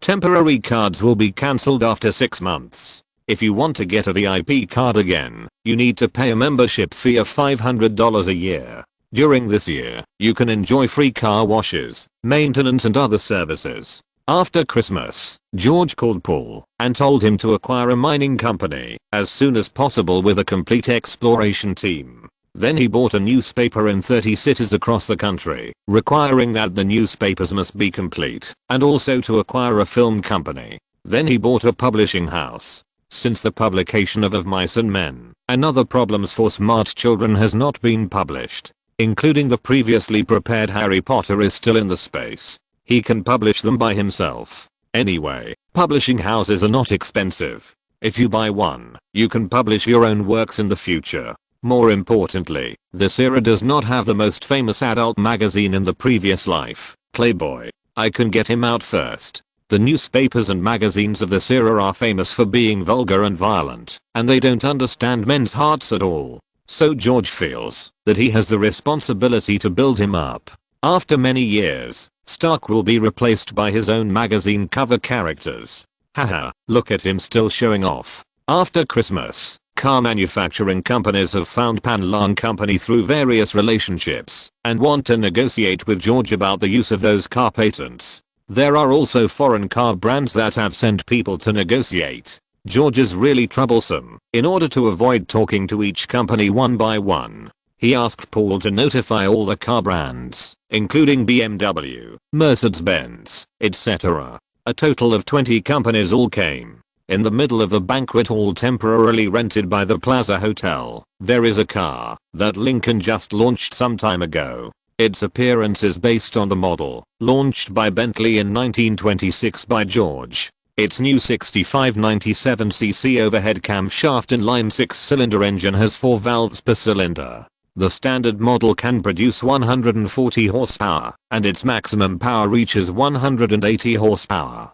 The appearance is absolutely luxurious and beautiful, making everyone who sees it love it. This time, Paul was the narrator and introduced the new technology used in the whole car and invited people to experience it. Although it cannot be driven, there are no problems with the car starting and seat adjustment among these automobile company representatives, except for General Motors, which has obtained the patent right at 10% of the price of each car as a half-owned company. Other companies are today's target customers. After leaving all these to Paul to discuss, George was pulled aside by Morgan Jr. and DuPont. George did not expect that the two would appear on the scene together today, but other automobile companies also need battery technology, so their arrival was a natural thing. Just think about the profit. George's patent royalties from General Motors are 10%, which can be known by a little comparison. General Motors also has multiple brands such as Chevrolet and Fisher. In 1918, Ford Motor, which was the benchmark, produced a Model T car every 10 seconds. Based on an 8-hour working time, 2,880 Model T cars rolled off the assembly line every day. Each car cost $350, which is $1,080,000, and 1/10 of it is $100,000. Simply put, Ford Motor had to pay George $25 million in patent royalties every year for the Model T alone. Another set of data shows that the number of cars sold in the United States in 1930 was 2.33 million. This is just 4 cars, and the number of military cars is not counted, so who wouldn't be jealous of such a company that lays golden eggs? But is $100 million in patent fees a lot every year? It seems a lot in this era, but in later generations, Qualcomm charges China $30 billion in patent fees for a single technology every year. So George had no sympathy for the people who were negotiating with Paul over there and wondered if he was too kind. However, for such an income that has been transparent, there is really no way to get others to accept your investment. George, this time you can directly surpass the accumulation of our DuPont family for 100 years. Haha, Mr. Peer, you are too kind. This income will only be collected for 20 years. How can the DuPont family, as a century-old family, be interested in this little thing? What's more, the battery business that can really make money is still a cooperation between the three of us. Haha, win-win cooperation. Thank you very much for giving us this opportunity for the battery matter. Little Morgan said. I have always believed that only when we work together can we make the business bigger. George said with a smile. It is really rare that you can have this understanding at such a young age. Many people do business until they are old and cannot understand this truth. Only when we unite can we make more money.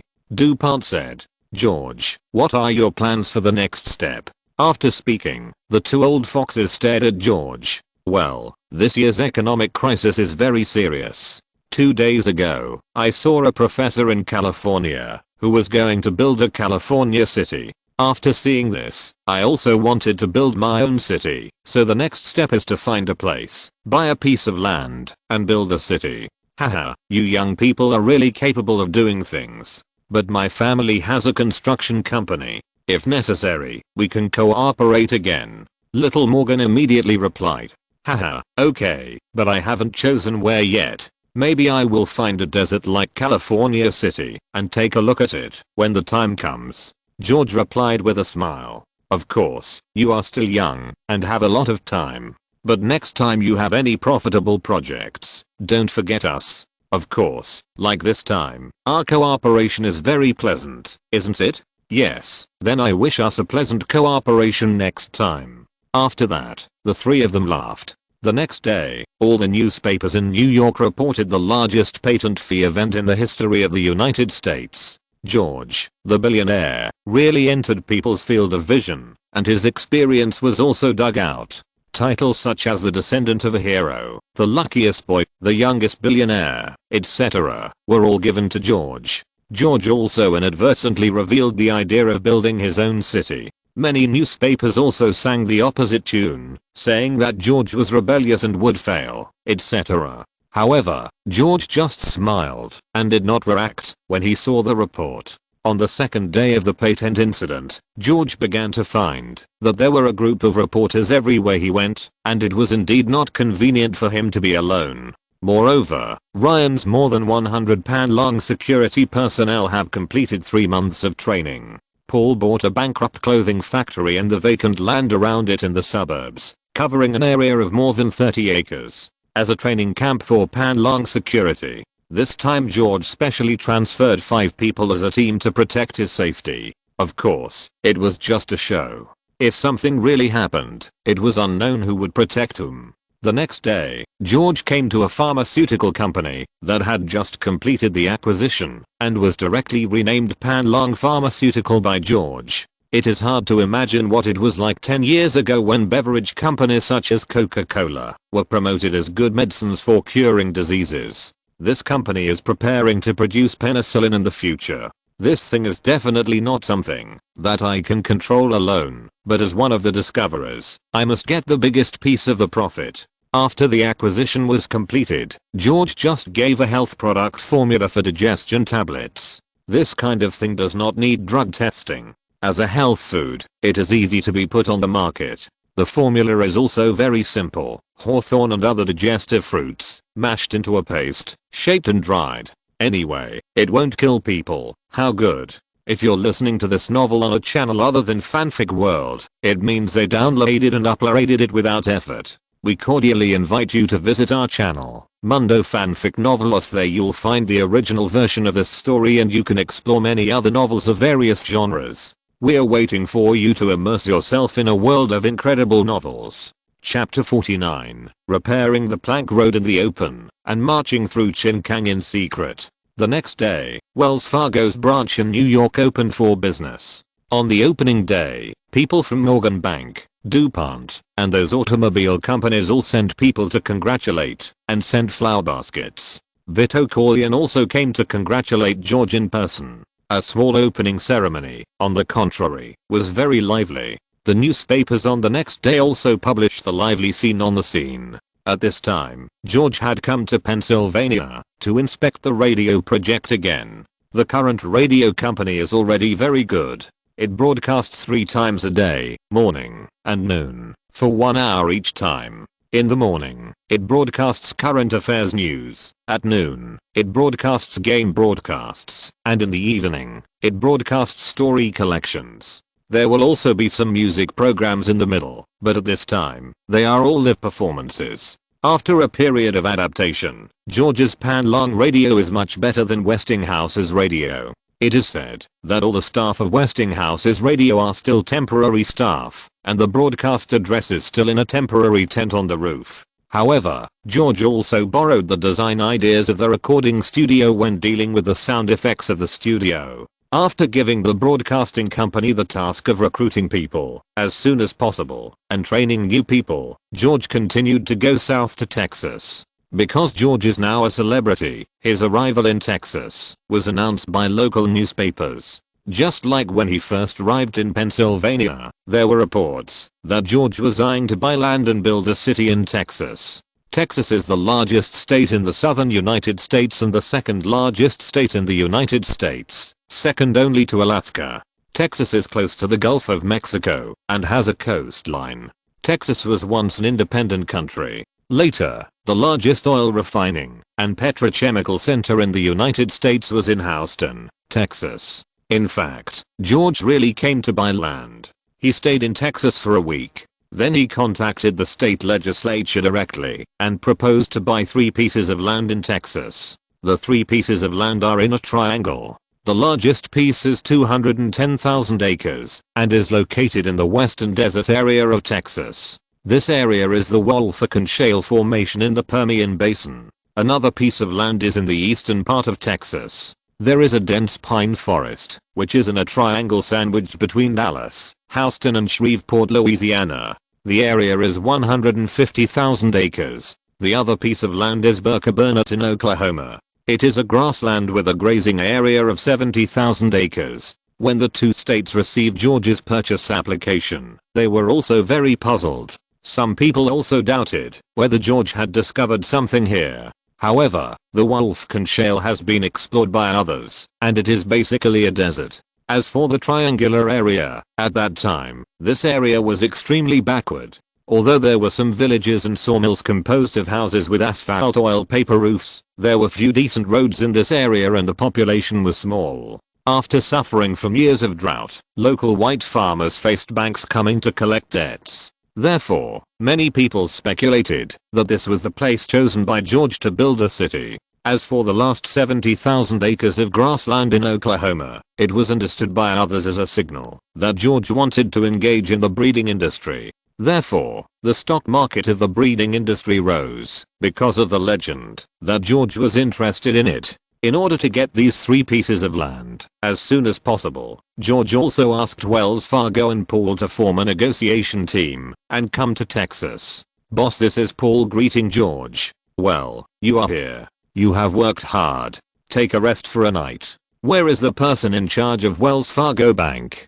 George asked. I'm here, boss. My name is Charlie. The man named Charlie answered. Well, very good, Charlie. In the negotiation, you are responsible for all financial matters, including the appraisal report. I don't ask for the lowest price, but I ask that I must get these three plots of land. Understood, boss. The two answered at the same time. Okay, go back and rest. It's been very hard to get here by train. Okay, thank you, boss. Charlie answered. After that, he took the lead to walk out.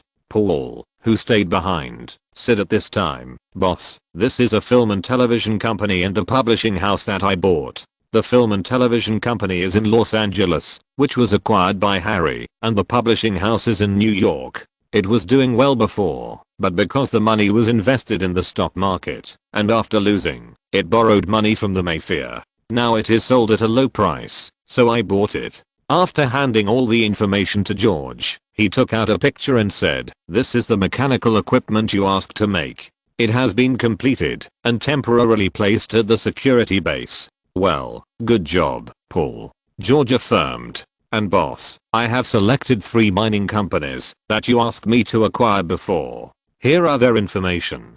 Please take a look. Okay, put it here. We'll talk about it later. The current task is to acquire these 3 plots of land. And we'll continue to acquire newspapers. I want to have one of our newspapers in every state. I understand, boss. After saying that, he also went out to rest. The arrival of Paul and his group certainly attracted the attention of reporters. The next day, many reporters blocked the door of the hotel. When George went out, he saw the reporters surrounding him and then whispered to the security captain, and then the security personnel formed the first wall to block the reporters outside. Paul and his team immediately stood in front of George. George then raised his hand, gestured, smiled and said, "Dear journalist friends, please don't crowd. If you are all blocked here, it will affect the normal operation of the hotel.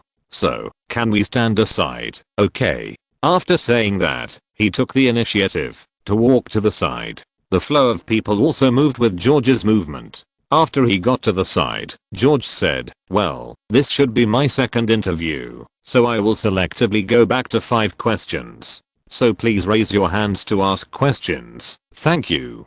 Then the camera flashes kept popping. Reporters also raised their hands to ask questions. George picked one at random, and the other party asked, "Hello, sir, I'm a reporter from the New York Times. I would like to ask you, did you really come to Texas to buy land and build a city?" "Yes, I have seen a report before that a professor named Ned in California has bought a piece of desert to build a city, so I also want to try it. What kind of feeling is it to build my own city with my own hands?" "Mr. Orwell, why did you buy so much land at one time, and one of them is a Gobi Desert?" "Well, although it is 2 questions, I still choose to answer. I bought 3 pieces of land at one time, just because the first piece of land is larger. I'm learning from Professor Ned, haha. And these 3 pieces of land form a triangle, which can complement each other in the future. I plan to build a factory in the Gobi Desert, a city in the forest, and a supply base for vegetables and meat in the last piece. In this way, a three-dimensional city can be built. Also, this is just one of my choices. I will continue to go to California and choose 2 pieces of land. As for where it will be in the end, it depends on the decision of the state legislature. Mr. Orwell, do you have a budget for building this city? No, because I haven't bought the land yet, so I can't make a budget. But the value of these lands needs to be assessed by appraisers, and then we can talk slowly. Mr. Orwell, some people call you a lucky boy. What do you think of this title? Well, actually I also think I'm quite lucky, but people who like to laugh will have good luck, right? Haha, there is one last question. Think about it before asking. George replied. Choose me, choose me. Many reporters raised their hands as high as possible. Okay, the last question is for this beautiful lady. George pointed to the female reporter who was squeezed out of the crowd. Oh, you are so lucky. A reporter said. Thank you, Mr. Orwell. I would like to ask you, as a billionaire, what are your criteria for choosing a spouse? Do you have a girlfriend? The female reporter asked with a blushing face. Haha. There was a booing at the scene. Haha, well, this is the first time someone has asked me this question in public. First of all, I don't have a girlfriend yet. And what are my criteria for choosing a spouse? I haven't considered it. Because I've been busy all the time. I have to write in my spare time. But I pay more attention to chemistry. So I can only say that I haven't met anyone yet. Well, I have something else to do. Next, the purchase of land will be handled by Paul, the president of our company. After all, I still have to go to school. Thank you everyone. After saying that, George prepared to move forward. The car that came to pick up George also arrived at the bottom of the steps. There were also reporters who wanted to ask him questions, but they were stopped by security personnel.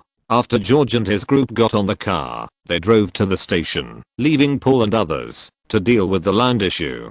2 days later, in Los Angeles, after George got off the train, he went directly to the hotel to rest. It was not until the next day that he began to appear in various places in California, accompanied by security personnel, showing a serious inspection attitude. George's itinerary was reported in detail every day by the reporters following him. In order to appear more realistic, George also took a fancy to a piece of land of about 5,000 acres in Fairmont in Mariposa, California. There is also a piece of land in Calaveras County, northwest of Capello Town in Northern California. George also asked Wells Fargo to hire an appraisal company to appraise the 2 pieces of land. Because the area is relatively small and even privately owned, the procedures are very simple, so George bought it directly at a very low price. George's actions also contributed to the advancement of Texas. On the 3rd day after George returned to Los Angeles, Paul sent a message saying that he was preparing for the meeting.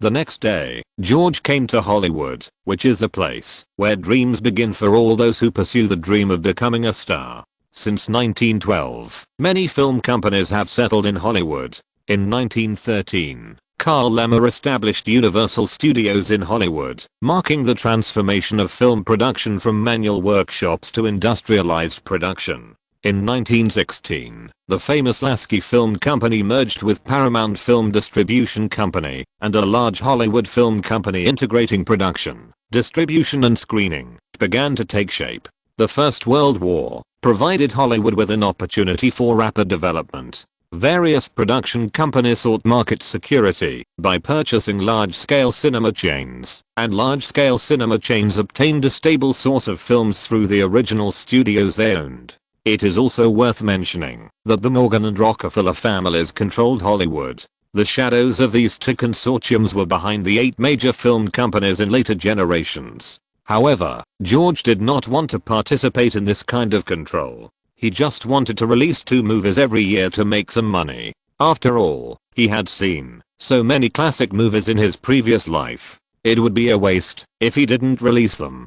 Getting off the car in front of this 5-story building, George looked at the company called Pan Pictures. Of course, it will now be renamed Pan Long Pictures. This company is the film company that Paul bought for himself. Chapter 50 Playboy. Led by the general manager Jack Daniel, George visited the company, film production department, performing arts department, business department, finance department, administration department, legal department. Everything is available. It has its own signed actors, contracted directors and editing teams. It has all kinds of equipment and is fully capable of independently producing a movie and also has the right to distribute. Judging from these conditions, this company is definitely better than most film and television companies and is already very powerful. After calling a meeting of the management, Jack introduced George, the new boss, to everyone. George just encouraged these people and let everyone go. But the head of the editorial department and the head of the performing arts department stayed alone. The editorial department is responsible for editing the film story and reviewing the submitted scripts. The performing arts department is mainly responsible for signing artists, training, arranging performances, selecting actors for the film, etc. Are there any new stories in the editorial department recently? George asked. I'm thinking about a story about an unlucky farmer recently. The outline of the story has basically been written. The head of the editorial department replied. Okay, you can polish it slowly. After writing it, make a plan and invest $20,000 to shoot it. George said. Before coming here, George also learned about the current market. The movies of this period were mainly short films. In addition, all the equipment and facilities were owned by his own company, so an investment of $20,000 was completely enough. George did not expect them to achieve results at all, and it would be good if they could not lose money. It's like this. I have a script here. You can take a look. George took out a stack of manuscripts full of text from the documents he brought. The title was Safety at Last. George remembered that this month, a movie by the comedy master Chaplin would be released. This movie is called The Kid, and the story describes a poor London woman who abandoned her illegitimate child in a car at the door of a rich man's house. However, the car was stolen, and the baby was thrown next to a trash can. The glassmaker Charlotte passed by and picked up the baby and took him home to raise him.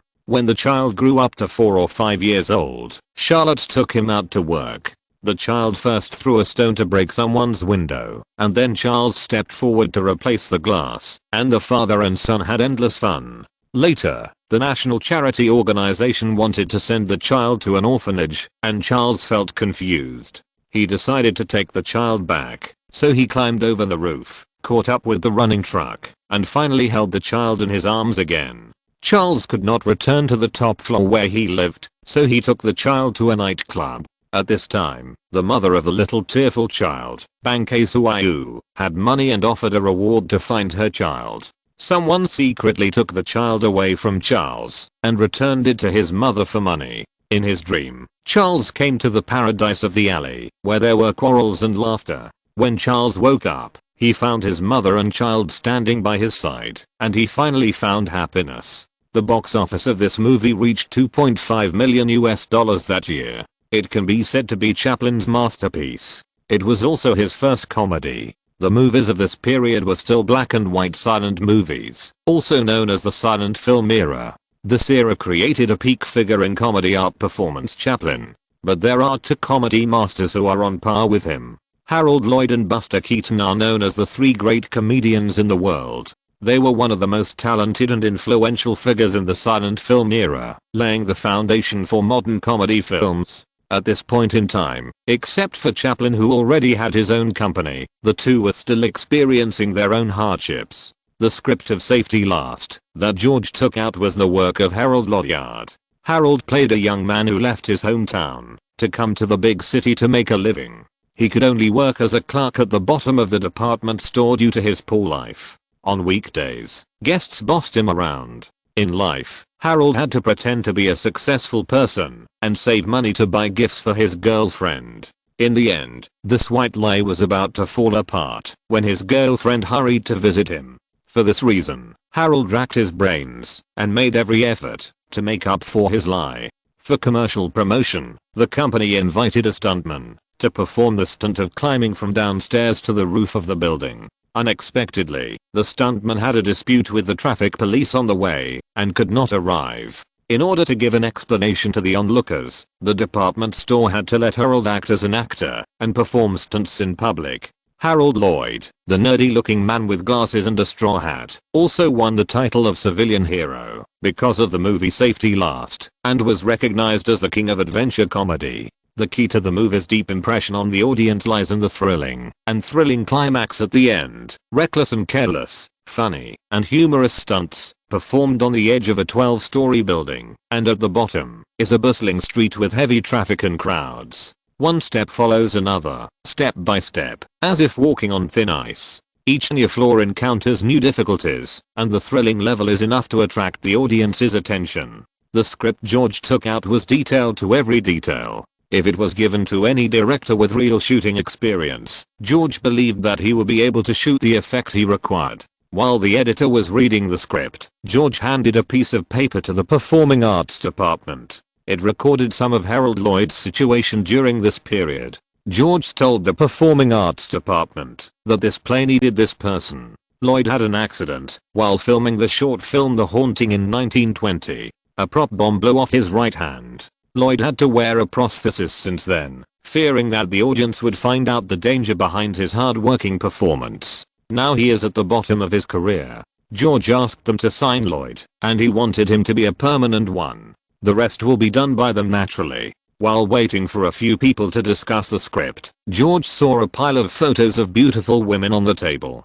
These girls all had the dream of becoming stars, and they took some photos and sent them to various film companies, hoping to be selected. Seeing this reminded George of his previous idea of filming Playboy. He interrupted the discussion between the editor, Jack, and the performing arts department. Okay, gentlemen, you can discuss the script slowly next. It's like this, Dell. How many actors do you have in the performing arts department now? 2. Now we will contact familiar people after we have the script, or the director will find someone who has a deep impression of the actor to participate. Dell, the director of the performing arts department, replied. Well, then, the next step is for the performing arts department to set up an independent company. It will be responsible for the discovery, training, work arrangement and other matters of actors and artists. There are 4 types of contracts that can be given. For newcomers, the most basic contract is for handsome men and beautiful women who are promising. They can be given a certain salary, some training and performance opportunities. The contract can be longer. After a long talk, George also felt a little dry in the mouth. In fact, it is just the system of the later brokerage companies in advance. However, George wants to win over talents, so in terms of salary, even the initial newcomer contract is 20% to 80%, and food and accommodation are provided. Compared with the later generations, the artists have to pay for their own food and accommodation, and the brokerage companies only know how to suck blood. It is already much more merciful. Moreover, George also specifically reminded that all the actors under his company are not allowed to have such unspoken rules. Of course, George has no right to interfere with love affairs. George is not a saint, but he knows that only in this way can he find gold nuggets in a piece of mud. With the comparison of other companies, George's agency must be the first choice for all newcomers. Other brokerage companies can only let him pick the leftovers. Then he said to the lawyer who was following him, "Help me buy a publication company. The sooner the better." At this time, magazines and newspapers were similar in format and were easily confused. There was no word magazine to distinguish them from newspapers, and they were not hardcover like in later times. He talked to a few people about scripts and agency companies. Then he returned to the hotel. The acquisition of the publication company was relatively simple. On the 3rd day, the boss of the publication company agreed to the sale request, but asked to continue working at the magazine company. George agreed, mainly because there was no better replacement. Okay, Jelf, let's talk about the future of the publication company. What are your plans? George asked after signing the contract. Boss, since you want to buy a publication company that is about to go bankrupt, you must have an idea? Jelf replied. Haha, I have indeed thought about this issue. So what do you think about publishing a magazine specifically for men? George asked. Men's magazine, is it the kind of pornographic publication? Jelf looked at George with that kind of eyes. George did not discuss with him whether it was pornographic or not. Instead, he said directly, the name of the magazine is Playboy. The logo is a rabbit with a bow tie. The cover of the magazine must feature the most beautiful and sexiest girl. And she must be as revealing and sexy as possible within the scope permitted by American law. Also, I have a film and television company. You can contact Dell later and sign the cover girl if she is suitable. However, each beauty can only appear in one issue of Playboy magazine. Also, the magazine can also have a large number of exquisite color photos. People will become excited when they see the name Playboy. It should be made into a paradise for men with beautiful women. The photos in Playboy are advertised as high taste and joyful but not lewd. It takes a high-end, middle-class entertainment consumption route. It allows male readers to understand the good life and makes it a life guide for urban men. Playboy is published monthly. In addition to nude photos of women, it also contains articles introducing fashion, food, sports, consumption, etc.